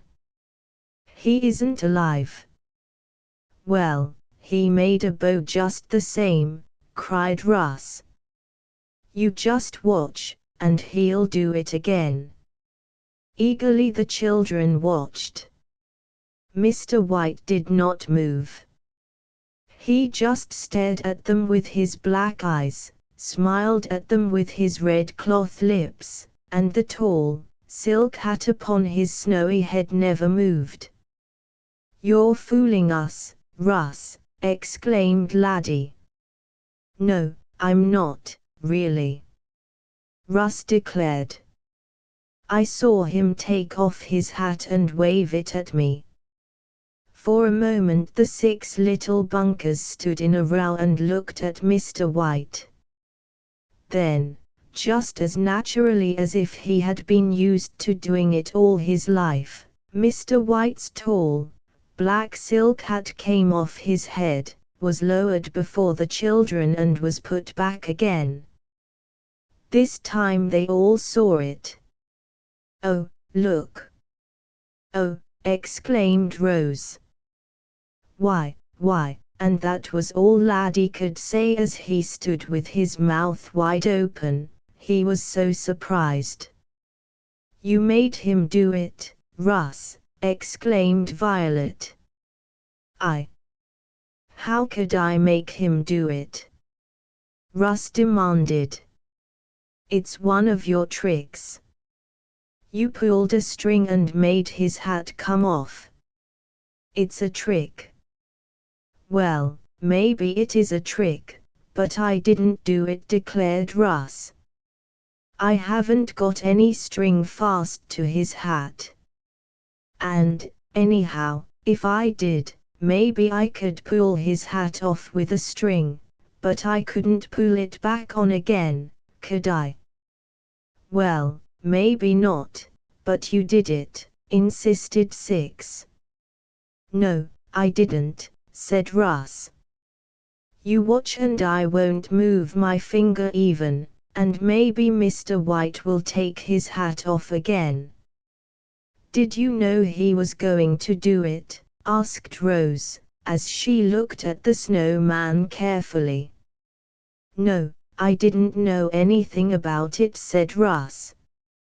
"I was walking along with you all, just now, and, all of a sudden, I saw the hat come off. First I thought the wind blew it, and then, when I saw it wave at me, and go back on his head, I knew somebody did it, or maybe he did himself." "But he couldn't, 'cause he's a snowman," insisted Laddie. "And I helped make him, and you didn't put any phonograph or any machinery in him." "You didn't, did you, Russ?" "No, not a thing. He's just a snowman." "Then he couldn't do it," declared Rose. "But maybe it was Mr. Ghost." "No, it couldn't be that, 'cause he only makes a noise, and, anyhow, there isn't any such thing." "But what is it?" "Look. He's doing it again," cried Six. Surely enough, the snowman once more took off his tall silk hat, and waved it toward the children. Then it went back on his head again, but this time it was not quite straight. It was tilted to one side, and gave him a very odd look. Ho! Ho! Isn't he funny? Laughed Mun Bun. I like that snowman. I'm going to see what makes him take off his hat. No, don't, cried Rose, catching hold of her little brother's arm as he was about to run toward Mr. White. Why not? Mun Bun wanted to know. 'Cause he might, something might. Oh, I don't want you to go, exclaimed Rose. I guess we'd better go and tell Daddy. They stood for a moment looking at the snowman who had acted so strangely. Suddenly the tall silk hat was straightened on Mr. White's head, and then, once more, it was lifted off and bowed to the 6 little bunkers. Oh! Come on, cried Russ to Laddie after a moment. Let's see what does it. Maybe it's a riddle, Laddie suggested. If it is, it's a funny one, said his brother. They started for Mr. White, and, all at once, off came the hat again, and then, suddenly, there was a loud kerchoo sneeze. Oh, he's alive. The snowman has come to life, cried Rose. I'm going to the house. But just then, out from behind the big snow image, with the tall hat in his hand, stepped Grandpa Ford. He was laughing. I tried to stop that sneeze, but I couldn't, he said. It came out in spite of me.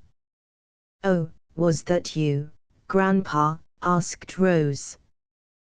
Did you hide behind the snowman? Questioned Russ. And tip his hat? Laddie demanded. Why didn't we see you? Inquired Violet. My! What a lot of questions, laughed Grandpa Ford. Yes, I played a little joke on you.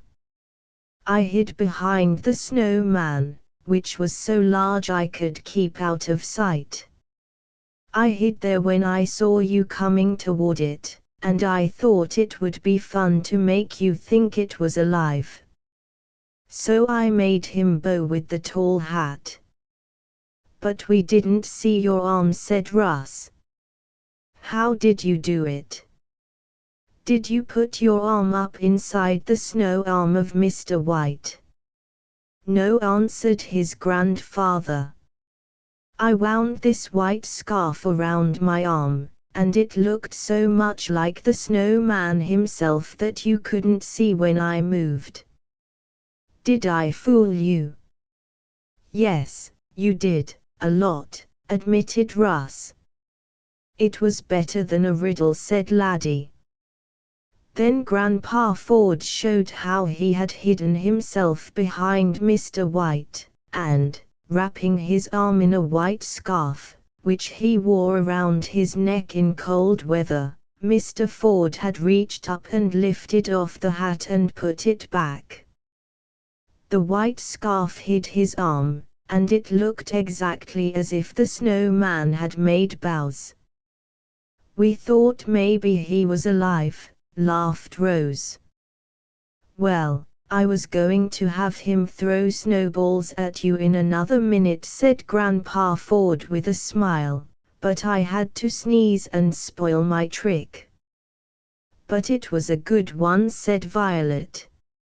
Now, we'll make the rest of the Snow family of White, said Russ. And if Dick or anybody comes along, we'll play the same trick on them that Grandpa played on us. Well, you can finish making Mr. White's family later, said Grandpa Ford. I came out now to see if you don't all want to come for a ride with me. I have to go to town for some groceries, and also go a little way into the country to see a man. Do you want to come for a ride? Well, you can just imagine how gladly the 6 little bunkers answered that they did.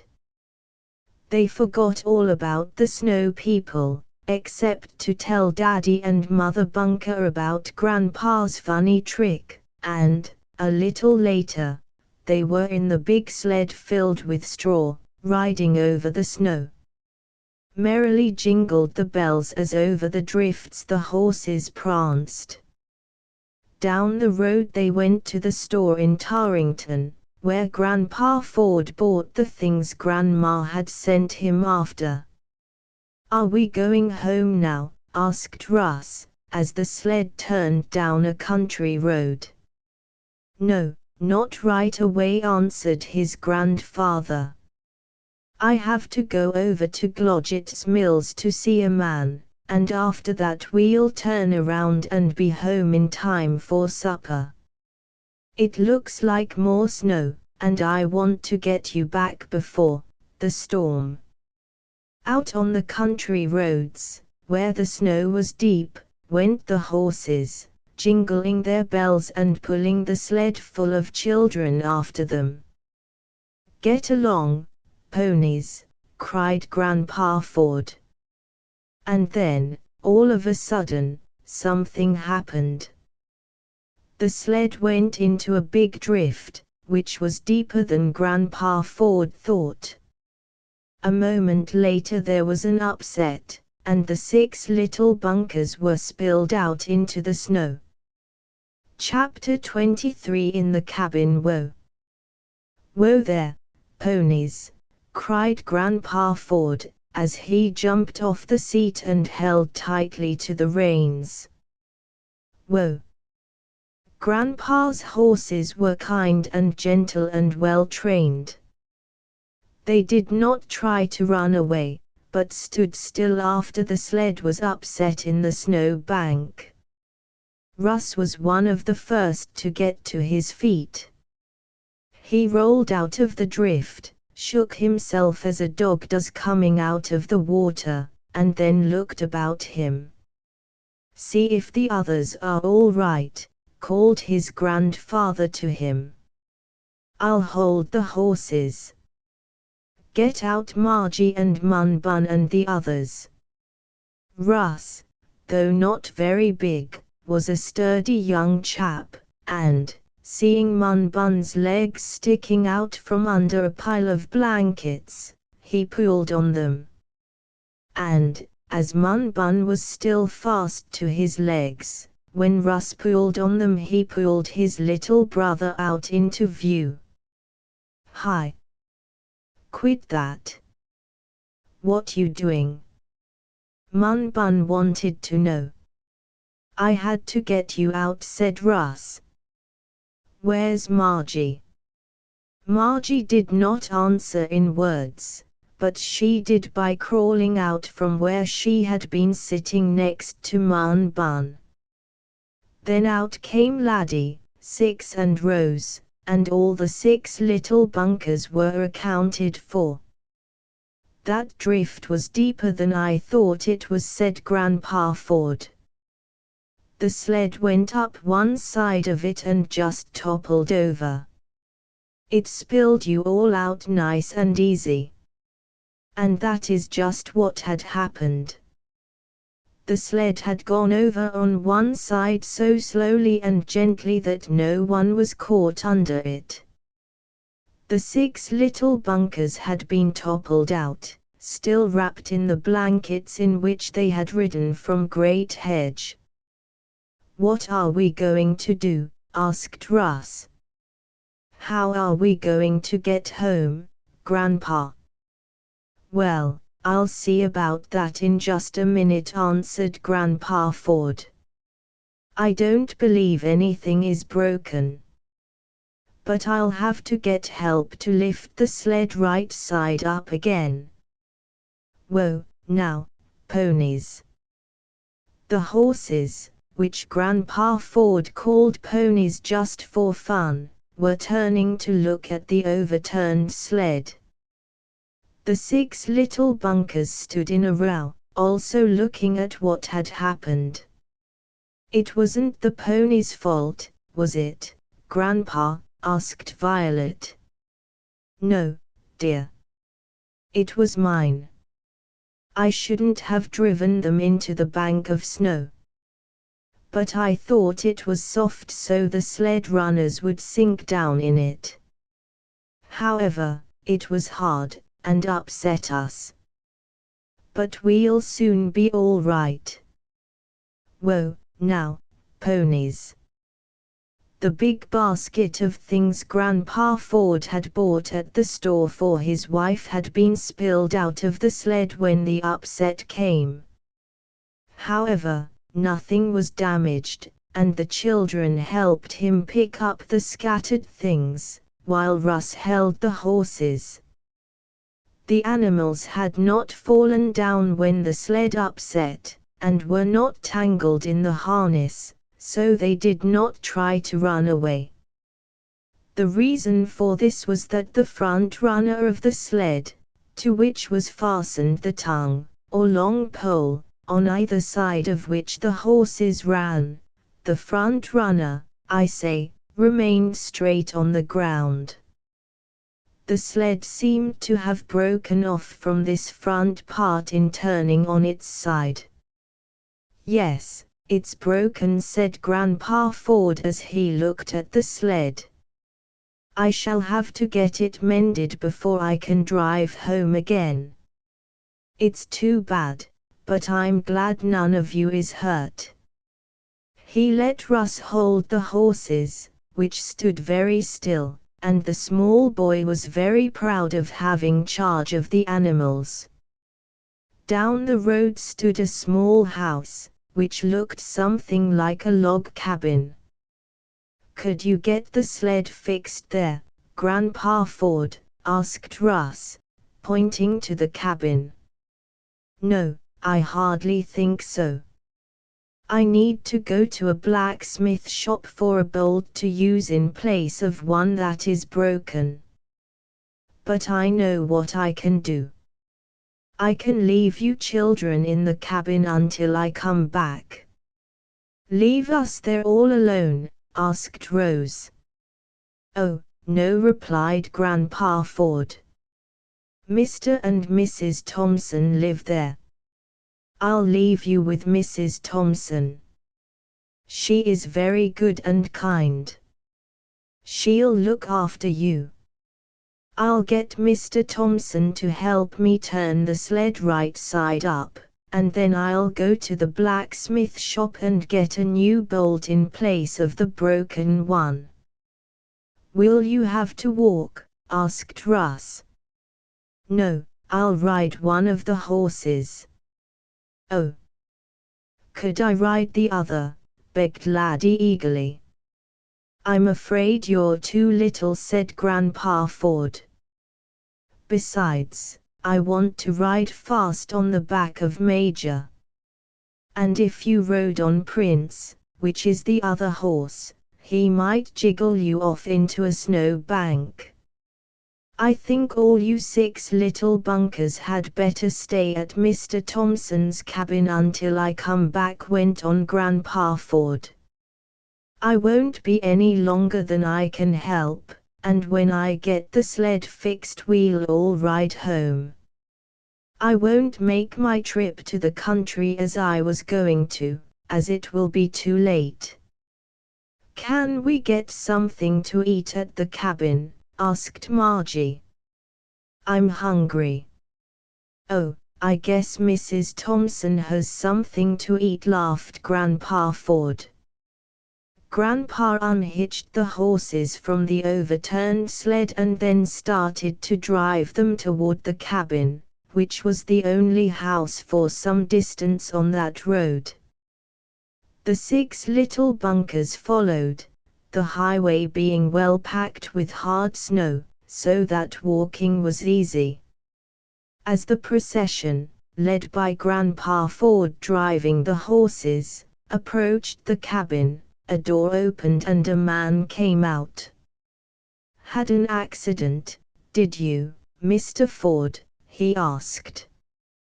Yes, answered the children's grandfather. My sled upset in a drift and spilled out my 6 little bunkers. I also broke a bolt, and I shall have to ride to the blacksmith shop to get another. I was wondering if the children couldn't wait in your house until I came back. Of course they may, exclaimed a motherly-looking woman, coming to the door behind her husband. Bring them in, everyone, and I'll give them some bread and milk. I have cookies, too, for I just baked today. I'm glad of that, exclaimed Laddie, and the grown folks laughed at him because he said it so earnestly. Come right in, went on Mrs. Thompson. Are you cold? Not very, thank you, answered Rose. We had lots of blankets in the sled, and we didn't get much snow on us. Well, sit up by the fire, and I'll get you something to eat, said Mrs. Thompson. I'll put one of your horses in the stable while you ride to the blacksmith shop on the other, said Mr. Thompson, putting on his hat and overcoat, to go out where Grandpa Ford was waiting. Now, you'll be all right, little bunkers, called their grandfather to them, as he started away on the back of Major, who had been unharnessed. I'll be back as soon as I can. Mr. Thompson took Prince to his stable. There was a small one back of the cabin. I have called it a cabin, though it really was a small house. But it was built like a log cabin, and was much smaller than the house at Great Hedge. It was clean and neat, and on a table covered with a bright red cloth, in front of a glowing fire in the stove, Mrs. Thompson set out some cups, some milk, a plate of bread and some cookies. Now come and eat, she said to the 6 little bunkers.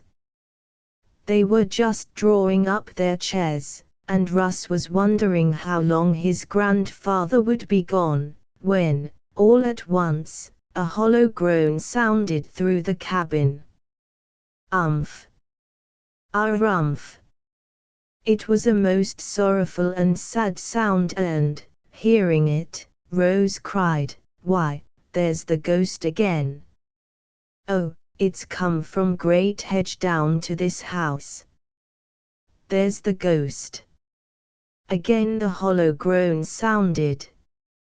Chapter 6 of Christmas Joys. Russ, who was about to take a bite out of a cookie that Mrs. Thompson had given him, stopped with the piece halfway to his mouth. He looked at Rose with wide-open eyes.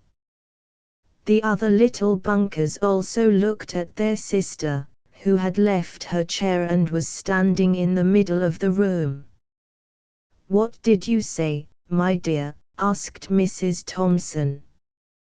Before Rose could answer, again came a queer, hollow, groaning noise, that sounded, the children said afterward, as if a sick bear had hidden down the cellar and couldn't get out. Just what sort of noise a sick bear makes I don't know, for I never heard one. But this noise, at any rate, must have been very strange. Umph! Umph! Rumph! It went. "There it is," cried Rose. "That's the ghost. It sounds just like the noise at Great Hedge, doesn't it, Russ?" It sounds something like it," Russ had to admit. "But there isn't a ghost, Daddy said so." "A ghost, child? I should say not," cried Mrs. Thompson. "Of course there is no such thing." "But what makes the sound?" asked Russ. "Don't you hear it?" "I hear it," exclaimed Laddie. So do I, said Violet. Mun Bun and Margie probably heard it, also, but they were too busy finishing their bread and milk to say anything. Probably they knew that Russ and Rose, who always looked after them, would take care of the strange noise. "Oh, that noise!" exclaimed Mrs. Thompson, as once more the hollow groans sounded throughout the house. "You weren't afraid of that, were you?" And her eyes began to twinkle, then she laughed. "Oh, a little," admitted Rose. "It sounds like the chaos noise at Great Hedge," added Russ. "Well, I didn't know you had a curious noise at your grandfather's place," went on Mrs. Thompson. "First I ever heard of it." "Oh, yes, there's a ghost there, only it isn't a ghost 'cause there's no such thing." "Daddy said so," exclaimed Rose.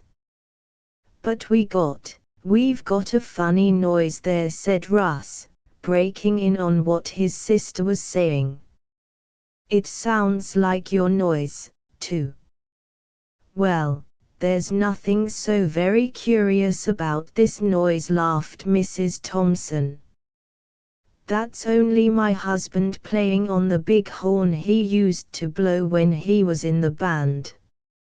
He hasn't used it much for years, and can't blow it as well as he used to. But that's what the noise is. Every once in a while he takes a notion and goes up into the attic and blows on the horn. I imagine he did it this time to amuse you children. I'll ask him." "Jabez," she called up the stairs that led to the small second story of the house. "Jabez, is that you blowing the old bass horn?"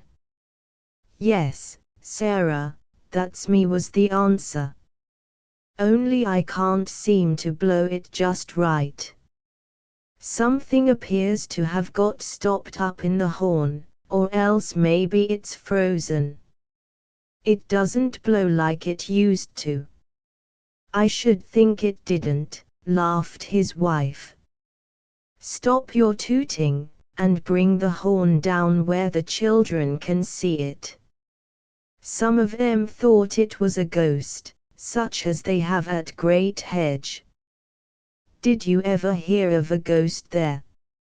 "Oh, I've heard some talk of it," answered Mr. Thompson, and now the 6 little bunkers could hear him coming downstairs. He seemed to be carrying something large and heavy. "Why didn't you tell me about it?" asked his wife. "I like ghost stories." "Oh, this isn't really a ghost," quickly explained Rose. "It's just a queer, groaning sound, and it comes in the middle of the night sometimes, and my daddy and grandpa can't find out what it is." "Maybe it was Mr. Thompson blowing his horn," suggested Russ. "It sounded like that." "Well, I'm sorry my playing sounds as bad as that," laughed Mr. Thompson, and then he came into the room where the children were, carrying a large brass horn, the kind that play the bass, or heavy, notes in a band. Putting his lips to the mouthpiece, Mr. Thompson made the same umph sound that had so startled the children at first. "Does that sound like the ghost?" he asked Russ. "Just like it, only louder," was the answer. "I wonder what it can be at Great Hedge," said Mrs. Thompson. "I should think it would scare you dreadfully," she went on. "Why, no," answered Rose. "But we want to find out what it is. So does my daddy and Grandpa Ford. We're going to help him, Russ and I, only every time we hear a funny noise it turns out to be Mun Bun falling out of bed, or an alarm clock beating a drum or something like that." "Mercy sakes!" exclaimed Mrs. Thompson. "You must have great goings on at Great Hedge." She laughed when Russ and Rose told her of the different queer noises, each one turning out to be something that was only funny and easily explainable. "Well, I'm sorry I startled you," said Mr. Thompson. "I sometimes take a notion to go off by myself and blow the old horn as I used to in the band when I belonged to it years ago. That wasn't here, it was in another village. But I had no idea I sounded like a ghost." "Oh, it sounded nice after we knew what it was," said Rose, thinking Mr. Thompson's feelings might be hurt if they said they didn't like his horn. "Well, I'll not blow it again while you're here," he said. "And now, unless I'm mistaken, I think I see your grandfather coming back. He'll soon have the sled fixed." The 6 little bunkers rushed to the window and saw Grandpa Ford riding down the road on the back of Major. Prince had been left in Mr. Thompson's barn. In a little while Russ and Rose were telling their grandfather about the queer noise of the bass horn. "I never heard you had a ghost at Great Hedge," said Mrs. Thompson to Grandpa Ford. "Well, I call it a ghost for want of a better name," he replied. "It's just a noise, and I thought we would find out what it was before this, but we haven't. However, we don't worry about it. What do you think of my 6 little bunkers?" "I love them, each and every one," said Mrs. Thompson. "Let them come over and see me again." "I will," promised Grandpa Ford. "And I promise I won't play the horn for you," added Mr. Thompson, laughing. He helped Mr. Ford fix the big sled, and soon it had been turned right side up. The horses were again hitched to it, and the children, after bidding their new friends goodbye, got in, and away they drove again, the merry bells jingling. "Well, I wish we could find out what the queer noise is here at Great Hedge as easily as you children found out what the one was at the cabin," said Grandma Ford, when Russ and Rose and Laddie and Six, by turns, had told her what had happened when Mr. Thompson blew his horn. "Did the ghost sound while I was away?" asked Grandpa Ford. "Yes, and louder than ever," said Mother Bunker. "We looked all over, but we couldn't find out what made the sound." "Maybe it was Santa Claus," said Violet. "He's coming here, and maybe he's trying the chimney to see if it fits him." "We thought of that before," said Rose. "But the noise sounded long before Santa Claus comes around. I'm sure it couldn't be him."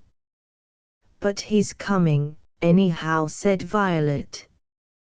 "Grandpa said so, and I hope he brings me a new cradle for my doll." "I want a new pair of skates," said Russ.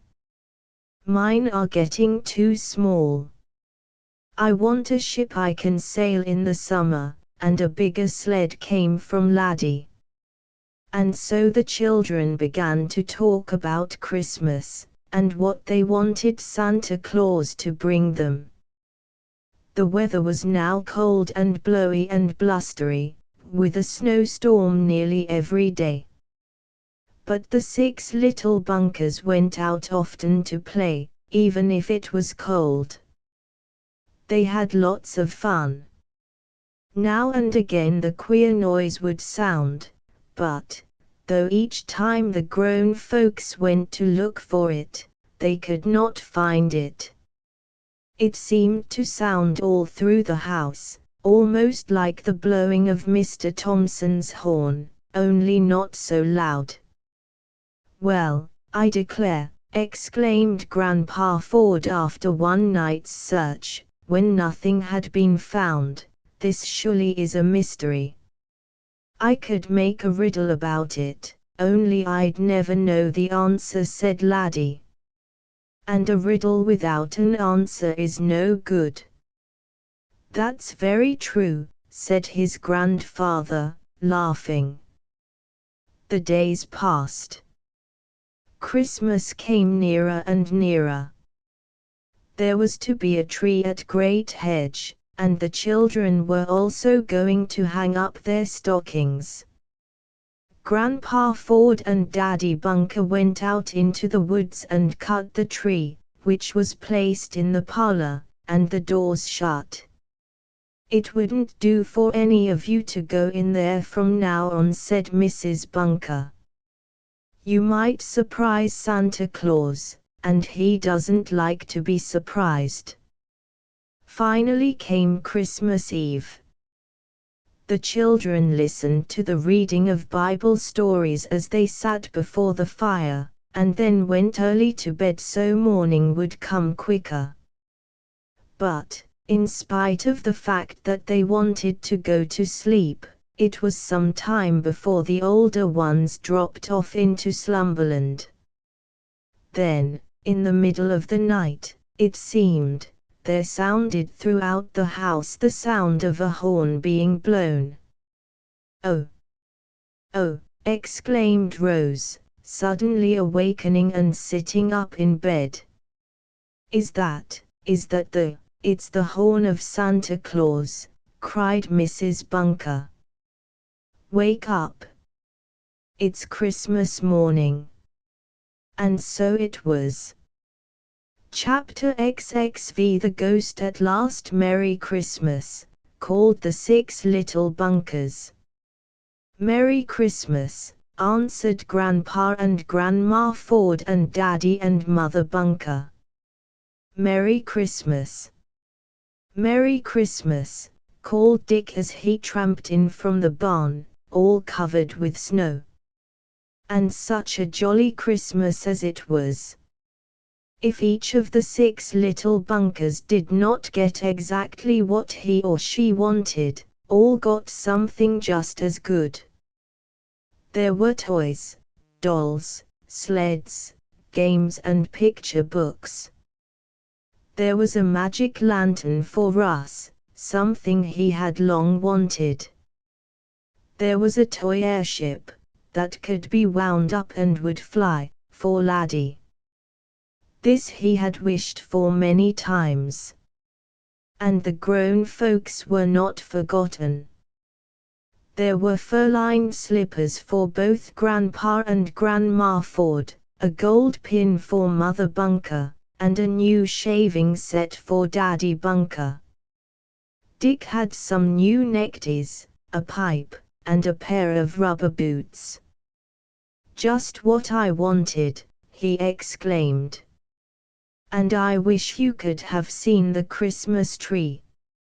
It was a beautiful one, and covered with colored balls that sparkled red, green, blue, and yellow in the candlelight. It was wonderful." "I wish I could try my new skates," said Russ. But this was a vain wish, as the ice on the pond, as well as the ground, was covered with snow. "But we can have lots more rides now, 'cause I got my big new sled, and you can all take turns on it," said Laddie. "And, oh, I've thought of a new riddle," he cried. "Why would your dress be good to go fishing with, Mother?" he asked. "Why would my dress be good to go fishing with?" repeated Mrs. Bunker. "It wouldn't, Laddie. I wouldn't want to soil my nice dress by going fishing in it. Anyhow, "What's that got to do with your new sled?" asked Russ. "Nothing," answered Laddie. "Only I just happened to think of this riddle. Why would Mother's dress be good to go fishing with?" "Well, why would it?" asked Grandma Ford. "I want to hear the answer, because I have to go out into the kitchen and see about getting the dinner." "Why would your mother's dress be good for fishing with, Laddie?" "'Cause it's got hooks on," he answered with a laugh. "I heard her ask you to hook it up this morning. Isn't that a good riddle?" "Very good," answered Grandma Ford. "Now see if you can think of one about roast chicken, as that's what we're going to have for dinner. Get good and hungry, all of you." "Better go out into the air and play a while," suggested Daddy Bunker. "That will give you good, healthy appetites." So the 6 little bunkers went out to play. It was not very cold, but Grandpa Ford said it looked as though there would be more snow. "Then we can make more snowmen," shouted Russ.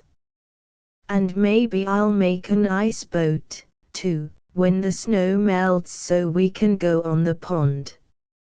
Out in the snow rushed the 6 little bunkers, and they had fun playing near the big hedge which gave Grandpa Ford's place its name. When the children were romping about, sliding down a little hill they made, and tumbling about in the snow, along came Mr. Thompson. "Merry Christmas," he called to Russ, Rose and the others. "Merry Christmas," they answered. Mun Bun and Margie, who had been making a little snowman all by themselves, stopped their play and walked toward the house. "Where are you going?" asked Russ. "I'm going to ask Grandma for a cookie," explained Mun Bun. "I'm hungry." "So am I," added Margie. "Don't eat before dinner," advised Rose. "Save your hungry for the roast chicken."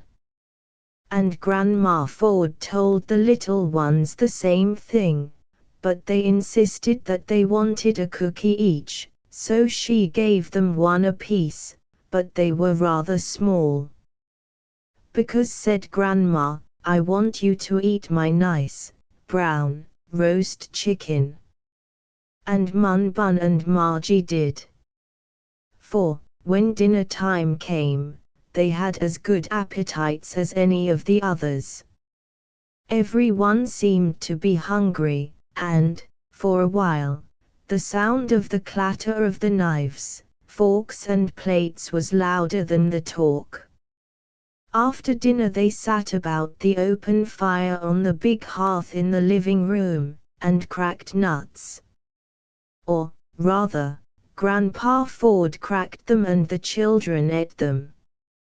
"Wouldn't it be funny," began Russ, "if we should," and, just then, there suddenly sounded throughout the house that strange, groaning sound. "Oughm." It seemed louder than ever, and, for a moment, everyone was startled. Mun Bun and Margie ran to their mother. "Come on," called Grandpa Ford to Daddy Bunker. "We must find out what that noise is. It has been going on long enough, and now to have it come when we are all so happy at Christmas time is too much. We must find where it is." "Can't we help hunt?" asked Russ. "Yes, let us, Mother, won't you?" added Rose. "But what is it?" asked Laddie. "What makes the funny groaning noise?" "Maybe Mr. Thompson is blowing his horn," said Six. The groaning noise kept up longer this time than ever before. Every few minutes it would echo through the house. Sometimes it sounded as though upstairs, and again down in the cellar. "We'll try the attic," said Grandpa Ford. He and Daddy Bunker went up there. Grandma Ford and Mother Bunker stayed in the sitting room with Mun Bun and Margie. "Come on," called Russ to Rose. "Let's go and look." Rose followed her brother. "Want to come?" she asked Violet and Laddie. "Yep," the twins said exactly together, just as twins should, I suppose. Russ, Rose, Laddie and Six walked slowly through the different downstairs rooms. In each one they listened. In some they could hear the noise more plainly than in others. Finally they came to the kitchen. "It sounds plainer here," said Russ. And, just then, the groan sounded so near at hand that Rose jumped and caught Russ by the arm. "Oughm!" Again the groan sounded. "It's over in there," cried Laddie, pointing to a large storeroom opening out of the kitchen. The door of this room was open, and the noise, indeed, did seem to come from there. "Let's go in," suggested Russ, and he started toward it. "Maybe you'd better call Grandpa and Daddy, and let them look," said Six. Just then Mother Bunker and Grandma Ford, followed by the two smallest children, came into the kitchen. "Oh, we've found the ghost," cried Rose to her mother.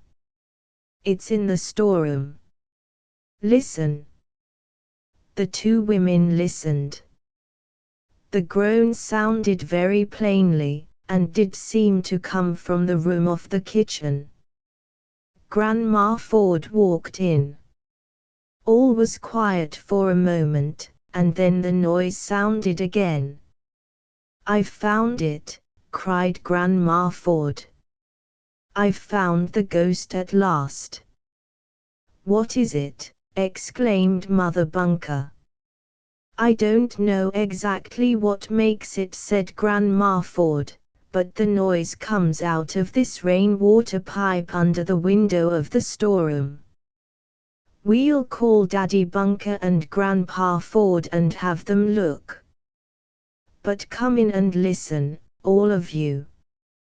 With their mother the six little Bunkers went into the storeroom. Just as they entered the groan sounded loudly, and, as Grandma Ford said, it came from a rainwater pipe that ran slantingly under the window.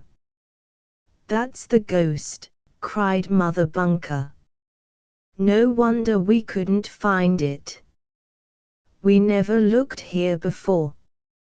And when Daddy Bunker and Grandpa Ford came down out of the attic, where they had not been able to find the ghost though they heard the sound of it faintly there, they were told what the six little Bunkers had discovered with the help of Grandma Ford. "Yes, the noise comes from the rainwater pipe," said Grandpa Ford, when he had looked and listened carefully. "What makes it?" asked Daddy Bunker. "Well, the pipe is broken, and partly filled with water from the rain or melted snow. There are also some dried leaves in the pipe. One end has sunk down and the wind blows across that and makes a hollow, groaning sound, just as you can make by blowing across the open mouth of a big, empty bottle. That was the ghost, the wind blowing across the broken water pipe." "Yes, that is what made it," said Daddy Bunker, when he had taken a look and had listened again. "The sound comes loudest when the wind blows. The noise sounded, sometimes, when the wind didn't blow," said Grandpa Ford, as he took the pipe apart, because of the dried leaves that were in it. The leaves became water-soaked, and were in a lump. Then, when this lump slid down, it made a sort of choking sound like a pump that runs out of water. The wind blowing across the pipe, and the wet leaves sinking down, made the queer noises. I'm glad we've found out about them. But what made it blow all through the house? Asked Mother Bunker. Because there are rainwater pipes, or drain pipes, from the gutters on all sides of the house, explained her husband. The pipes are connected, and the sound, starting in the broken pipe under the window in the storeroom, vibrated all around the house from the attic to the cellar. That ends the ghost, children. And so it did, for when that pipe and some others were mended, and fastened together after being cleaned out, no more groans were heard. And so the ghost at Great Hedge was found to be nothing more than all ghosts are, something natural and simple. Now I can make a riddle about it, said Laddie. I can ask, why is a ghost like an umbrella? Why is it? Asked Violet. 'Cause it hid in a rainwater pipe. Course that isn't a very good riddle, admitted Laddie. Maybe I'll think of a better one after a while. Well, it's good enough this time, laughed Grandpa Ford. Now the ghost is laid, as they call it, we'll have lots of fun at Great Hedge. And so the children did. The Christmas holidays passed and New Year's came. The snow melted, and there was a chance for more skating and for rides in the ice boat. Russ kept his word and made one, but it upset more times than it sailed. I wonder what we'll do next winter, said Rose, as she and Russ were sliding downhill one day. Summer comes before next winter, he said. Maybe we'll go visiting again. And where the children went and what they did you may learn by reading the next volume of this series, to be called 6 Little Bunkers at Uncle Fred's. He had a ranch out west but there, I'll let you read the book for yourselves. Oh, but we're having lots of fun here, said Laddie that night, as he sat trying to think of a new riddle. Lots of fun. And the best fun of all was finding the ghost that wasn't a ghost, said Russ. And I think so myself. So, having been on many adventures with the 6 Little Bunkers, we will leave them for a while. The end. This isn't all. Would you like to know what became of the good friends you have made in this book? Would you like to read other stories continuing their adventures and experiences, or other books quite as entertaining by the same author? On the reverse side of the wrapper which comes with this book, you will find a wonderful list of stories which you can buy at the same store where you got this book. Don't throw away the wrapper, use it as a handy catalogue of the books you want someday to have. But in case you do mislay it, write to the publishers for a complete catalogue. 6 Little Bunkers series by Laura Lee Hope, author of the Bobbsey Twins books, the Bunny Brown series, the Blythe Girls books, etc. durably bound. Illustrated. Uniform style of binding. Every volume complete in itself.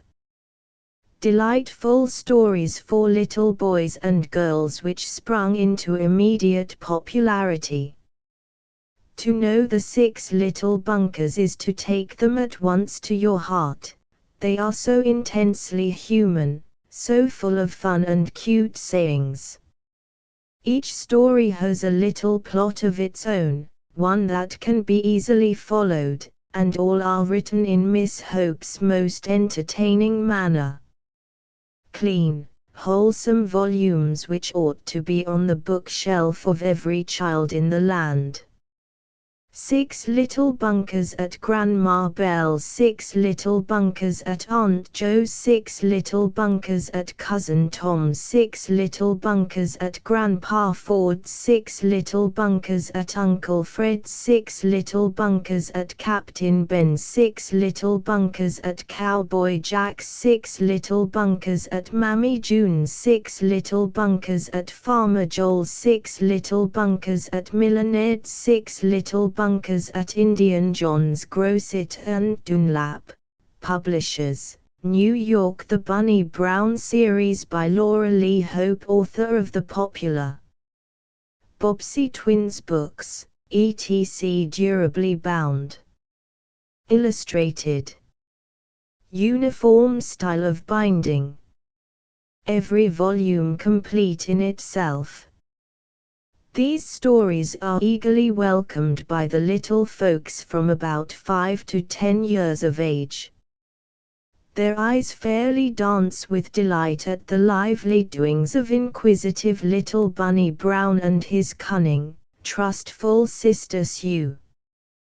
Bunny Brown and his sister Sue, Bunny Brown and his sister Sue on Grandpa's farm, Bunny Brown and his sister Sue playing circus, Bunny Brown and his sister Sue at Camp Rest A while, Bunny Brown and his sister Sue at Aunt Lou's city home, Bunny Brown and his sister Sue in the big woods, Bunny Brown and his sister Sue on an auto tour, Bunny Brown and his sister Sue and their Shetland pony, Bunny Brown and his sister Sue giving a show, Bunny Brown and his sister Sue at Christmas Tree Cove, Bunny Brown and his sister Sue in the sunny South, Bunny Brown and his sister Sue keeping store, Bunny Brown and his sister Sue and their trick dog, Bunny Brown and his sister Sue at a sugar camp, Bunny Brown and his sister Sue on the rolling ocean, Bunny Brown and his sister Sue on Jack Frost Island. Grosset and Dunlap,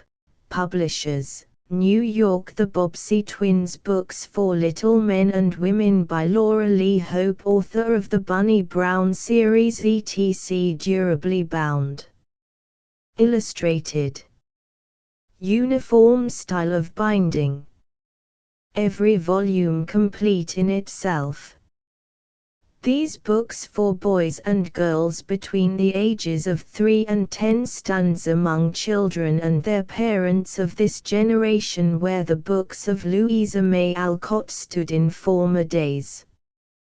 The haps and mishaps of this inimitable pair of twins, their many adventures and experiences are a source of keen delight to imaginative children everywhere.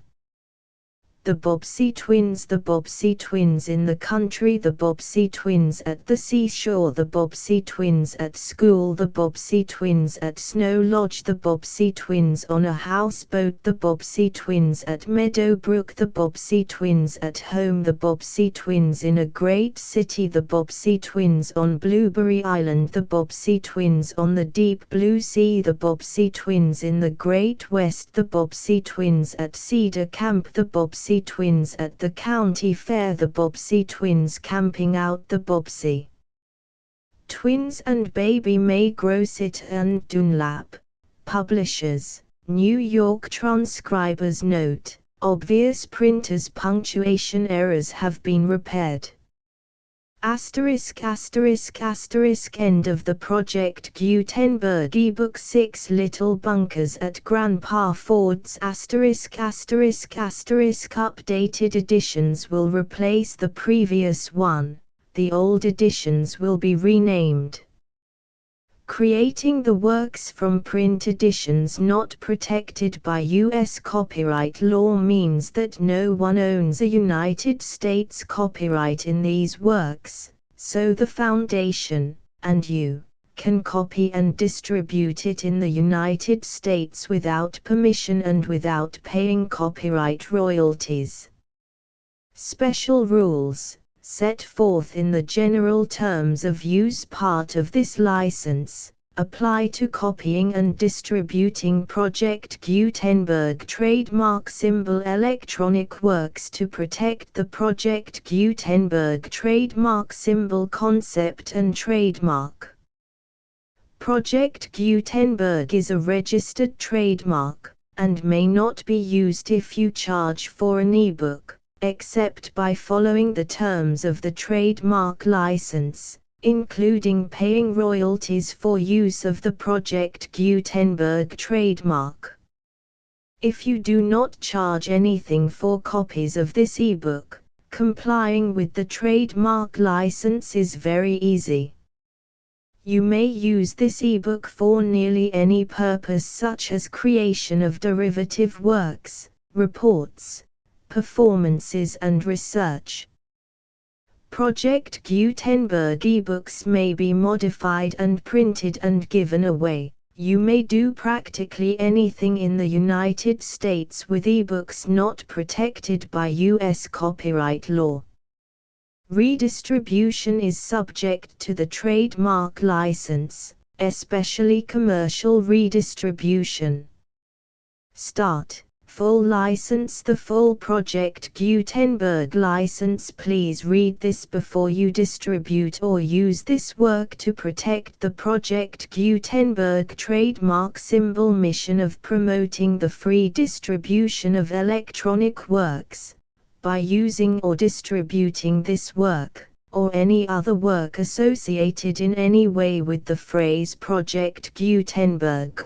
You agree to comply with all the terms of the full Project Gutenberg trademark symbol license available with this file or online at www.gutenberg.org/license.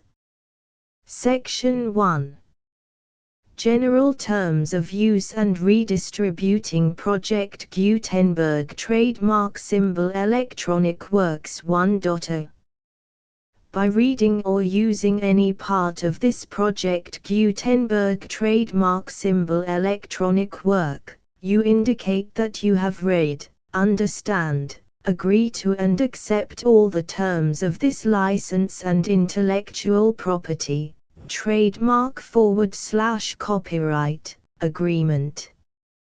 If you do not agree to abide by all the terms of this agreement, you must cease using and return or destroy all copies of Project Gutenberg trademark symbol electronic works in your possession. If you paid a fee for obtaining a copy of or access to a Project Gutenberg trademark symbol electronic work and you do not agree to be bound by the terms of this agreement, you may obtain a refund from the person or entity to whom you paid the fee as set forth in paragraph 1.e.8.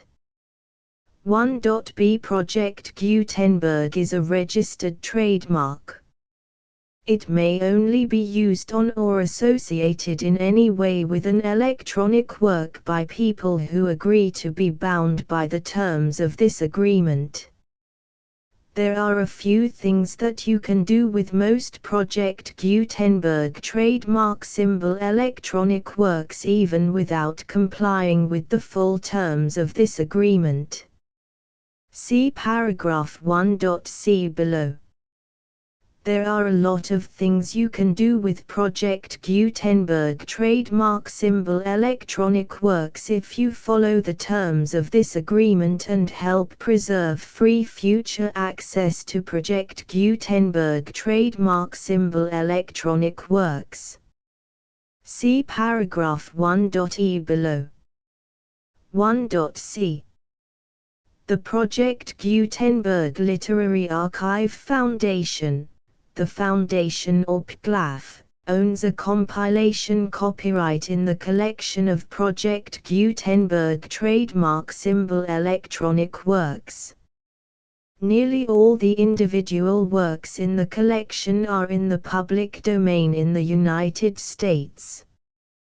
If an individual work is unprotected by copyright law in the United States and you are located in the United States, we do not claim a right to prevent you from copying, distributing, performing, displaying or creating derivative works based on the work as long as all references to Project Gutenberg are removed.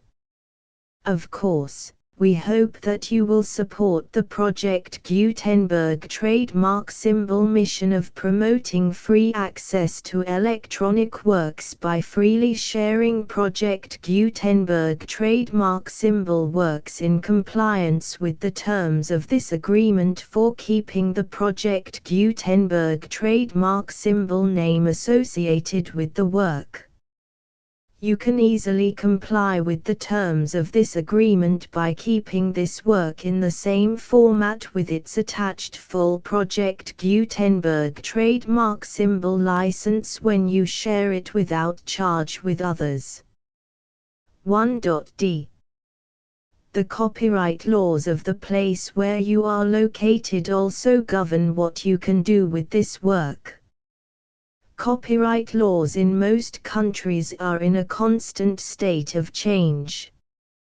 If you are outside the United States, check the laws of your country in addition to the terms of this agreement before downloading, copying, displaying, performing, distributing or creating derivative works based on this work or any other Project Gutenberg trademark symbol work.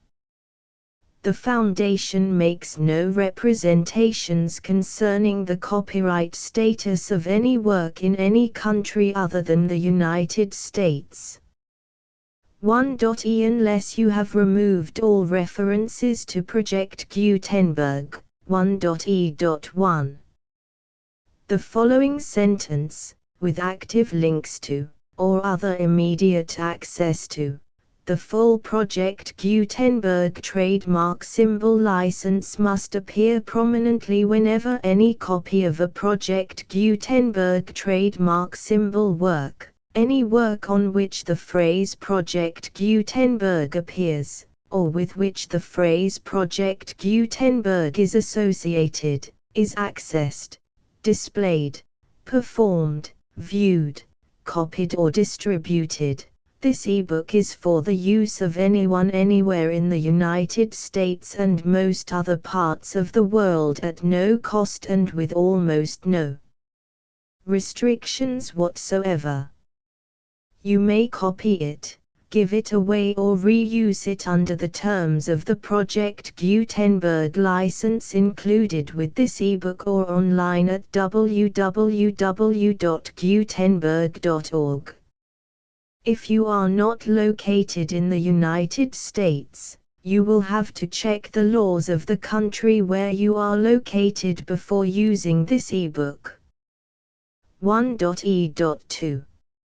If an individual Project Gutenberg trademark symbol electronic work is derived from texts not protected by U.S. copyright law, does not contain a notice indicating that it is posted with permission of the copyright holder, the work can be copied and distributed to anyone in the United States without paying any fees or charges.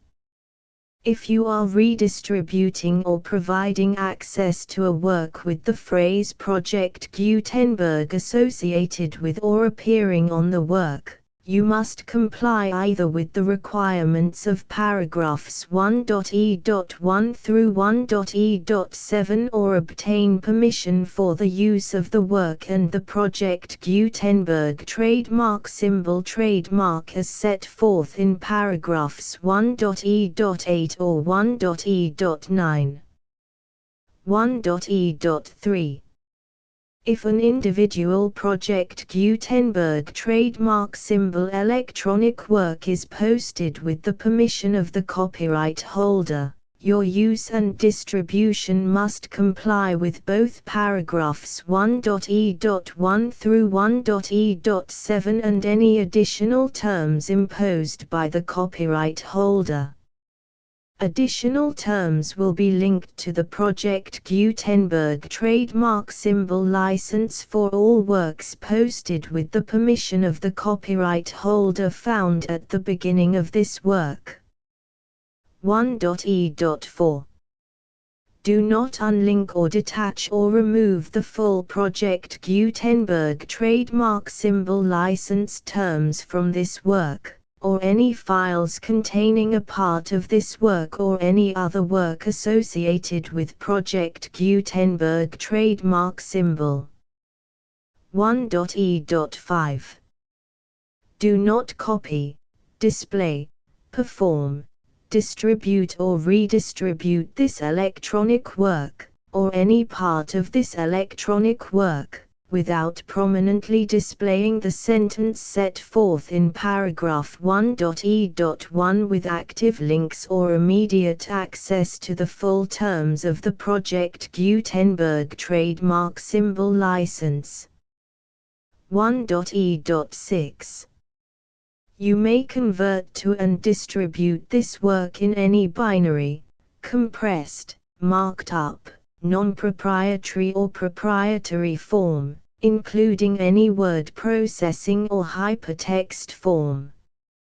However, if you provide access to or distribute copies of a Project Gutenberg trademark symbol work in a format other than plain vanilla ASCII or other format used in the official version posted on the official Project Gutenberg trademark symbol website, www.gutenberg.org, you must, at no additional cost, fee or expense to the user, provide a copy, a means of exporting a copy, or a means of obtaining a copy upon request, of the work in its original plain vanilla ASCII or other form.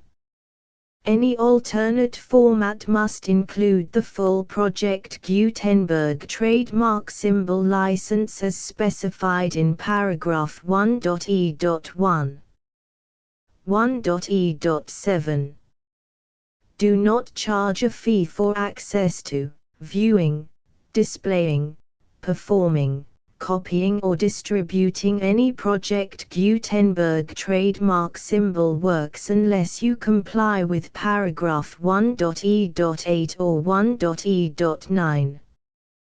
1.e.8 You may charge a reasonable fee for copies of or providing access to or distributing Project Gutenberg trademark symbol electronic works provided that you pay a royalty fee of 20% of the gross profits you derive from the use of Project Gutenberg trademark symbol works calculated using the method you already use to calculate your applicable taxes. The fee is owed to the owner of the Project Gutenberg trademark symbol trademark, but he has agreed to donate royalties under this paragraph to the Project Gutenberg Literary Archive Foundation. Royalty payments must be paid within 60 days following each date on which you prepare, or are legally required to prepare, your periodic tax returns. Royalty payments should be clearly marked as such and sent to the Project Gutenberg Literary Archive Foundation at the address specified in Section 4, Information about donations to the Project Gutenberg Literary Archive Foundation. You provide a full refund of any money paid by a user who notifies you in writing, or by email, within 30 days of receipt that he does not agree to the terms of the full Project Gutenberg trademark symbol license. You must require such a user to return or destroy all copies of the works possessed in a physical medium and discontinue all use of and all access to other copies of Project Gutenberg trademark symbol works. You provide, in accordance with paragraph 1.f.3, a full refund of any money paid for a work or a replacement copy, If a defect in the electronic work is discovered and reported to you within 90 days of receipt of the work, you comply with all other terms of this agreement for free distribution of Project Gutenberg trademark symbol works. 1.e.9.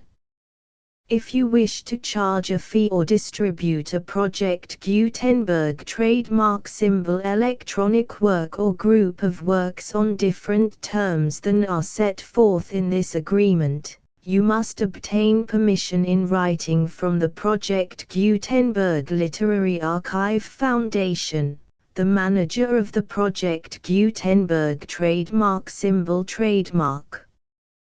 Contact the Foundation as set forth in Section 3 below. 1.f1.f.1 Project Gutenberg volunteers and employees expend considerable effort to identify, do copyright research on, transcribe and proofread works not protected by U.S. copyright law in creating the Project Gutenberg trademark symbol collection.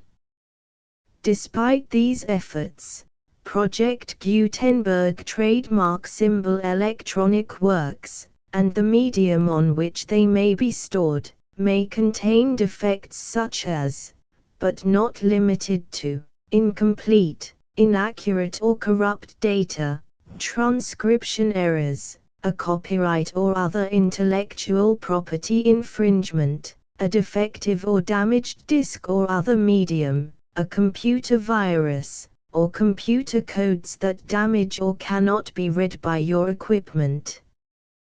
1.f.2 Limited warranty, disclaimer of damages, except for the right of replacement or refund described in paragraph 1.f.3, the Project Gutenberg Literary Archive Foundation, the owner of the Project Gutenberg trademark symbol trademark, and any other party distributing a Project Gutenberg trademark symbol electronic work under this agreement, disclaim all liability to you for damages, costs and expenses, including legal fees.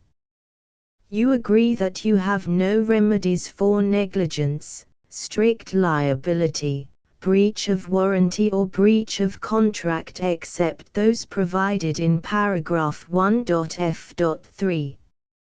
You agree that the Foundation, the trademark owner, and any distributor under this agreement will not be liable to you for actual, direct, indirect, consequential, punitive or incidental damages even if you give notice of the possibility of such damage.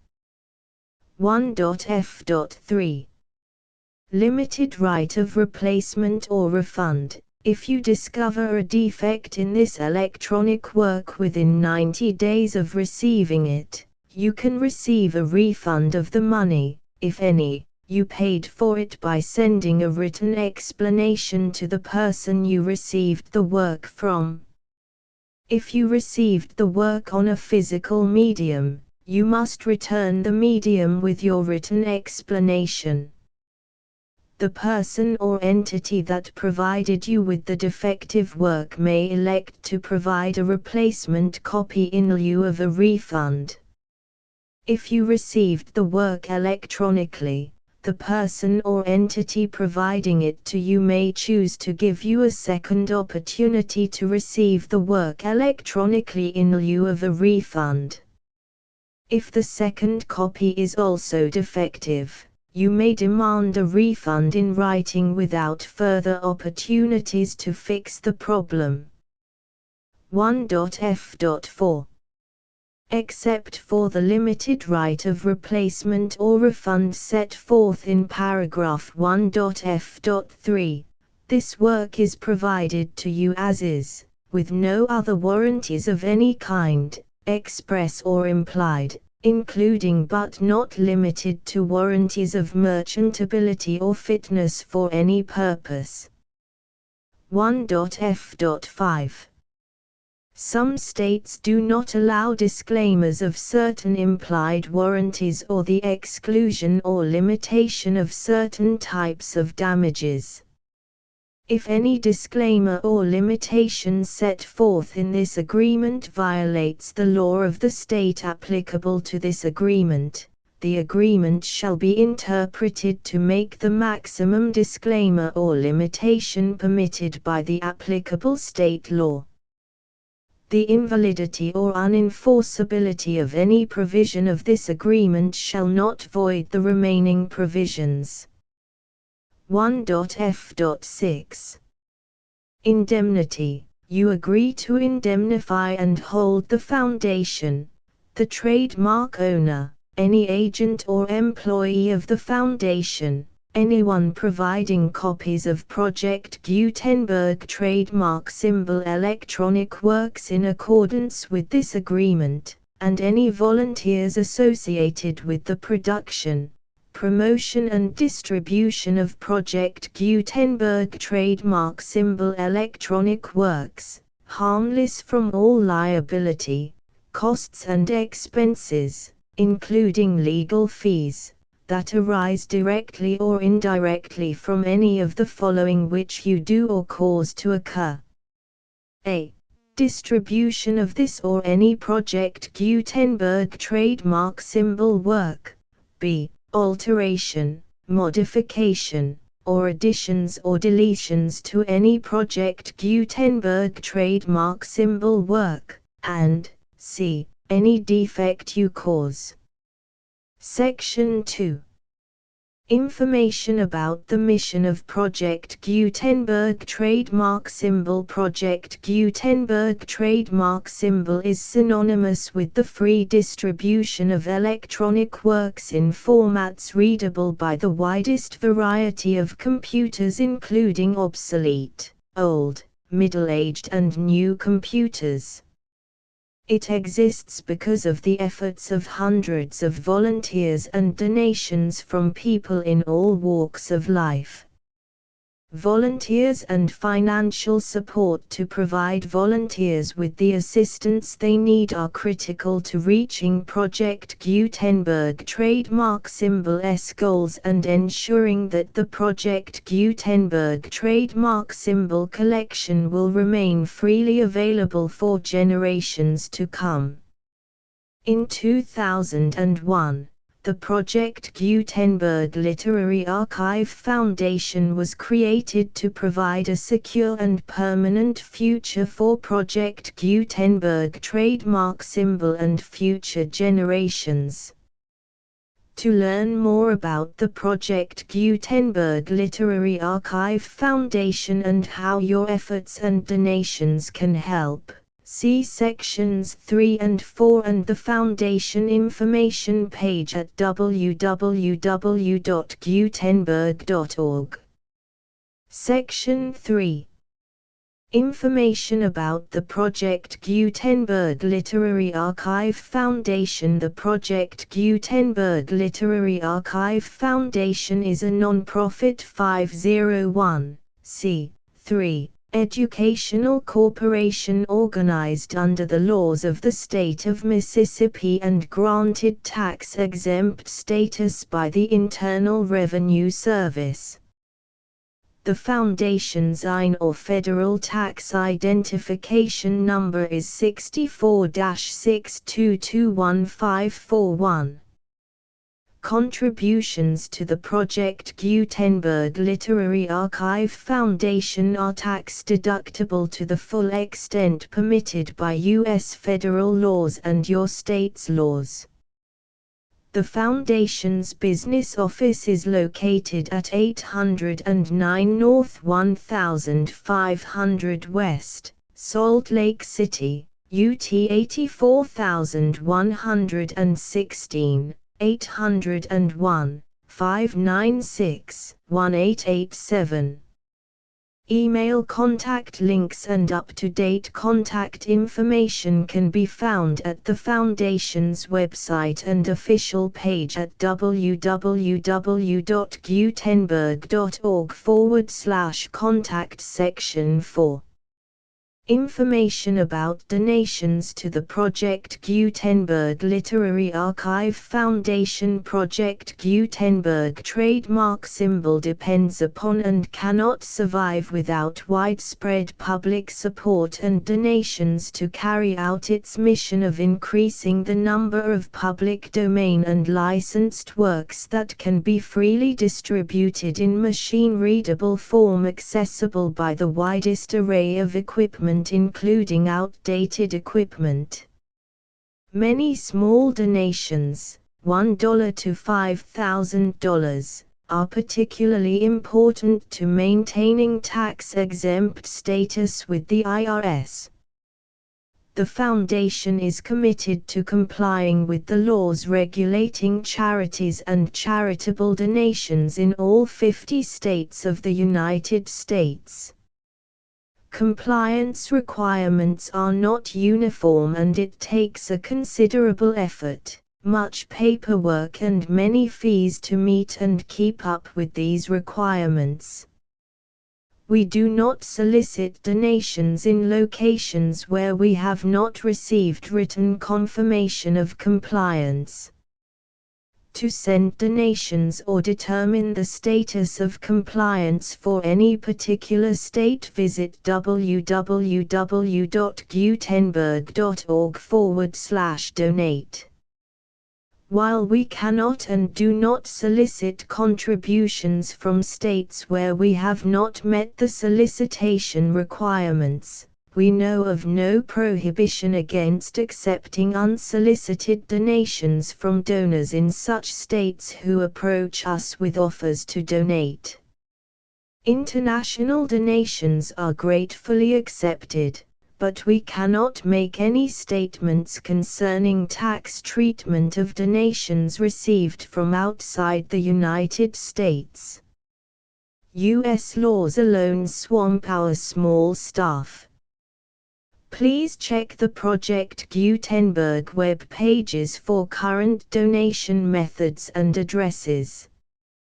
Donations are accepted in a number of other ways including checks, online payments and credit card donations. To donate, please visit www.gutenberg.org/donate. Section 5. General information about Project Gutenberg trademark symbol Electronic Works. Professor Michael S. Hart was the originator of the Project Gutenberg trademark symbol concept of a library of electronic works that could be freely shared with anyone. For 40 years, he produced and distributed Project Gutenberg trademark symbol ebooks with only a loose network of volunteer support. Project Gutenberg trademark symbol ebooks are often created from several printed editions, all of which are confirmed as not protected by copyright in the US unless a copyright notice is included. Thus, we do not necessarily keep ebooks in compliance with any particular paper edition. Most people start at our website, which has the main PG search facility, www.gutenberg.org. This website includes information about Project Gutenberg trademark symbol, including how to make donations to the Project Gutenberg Literary Archive Foundation, how to help produce our new ebooks, and how to subscribe to our email newsletter to hear about new ebooks.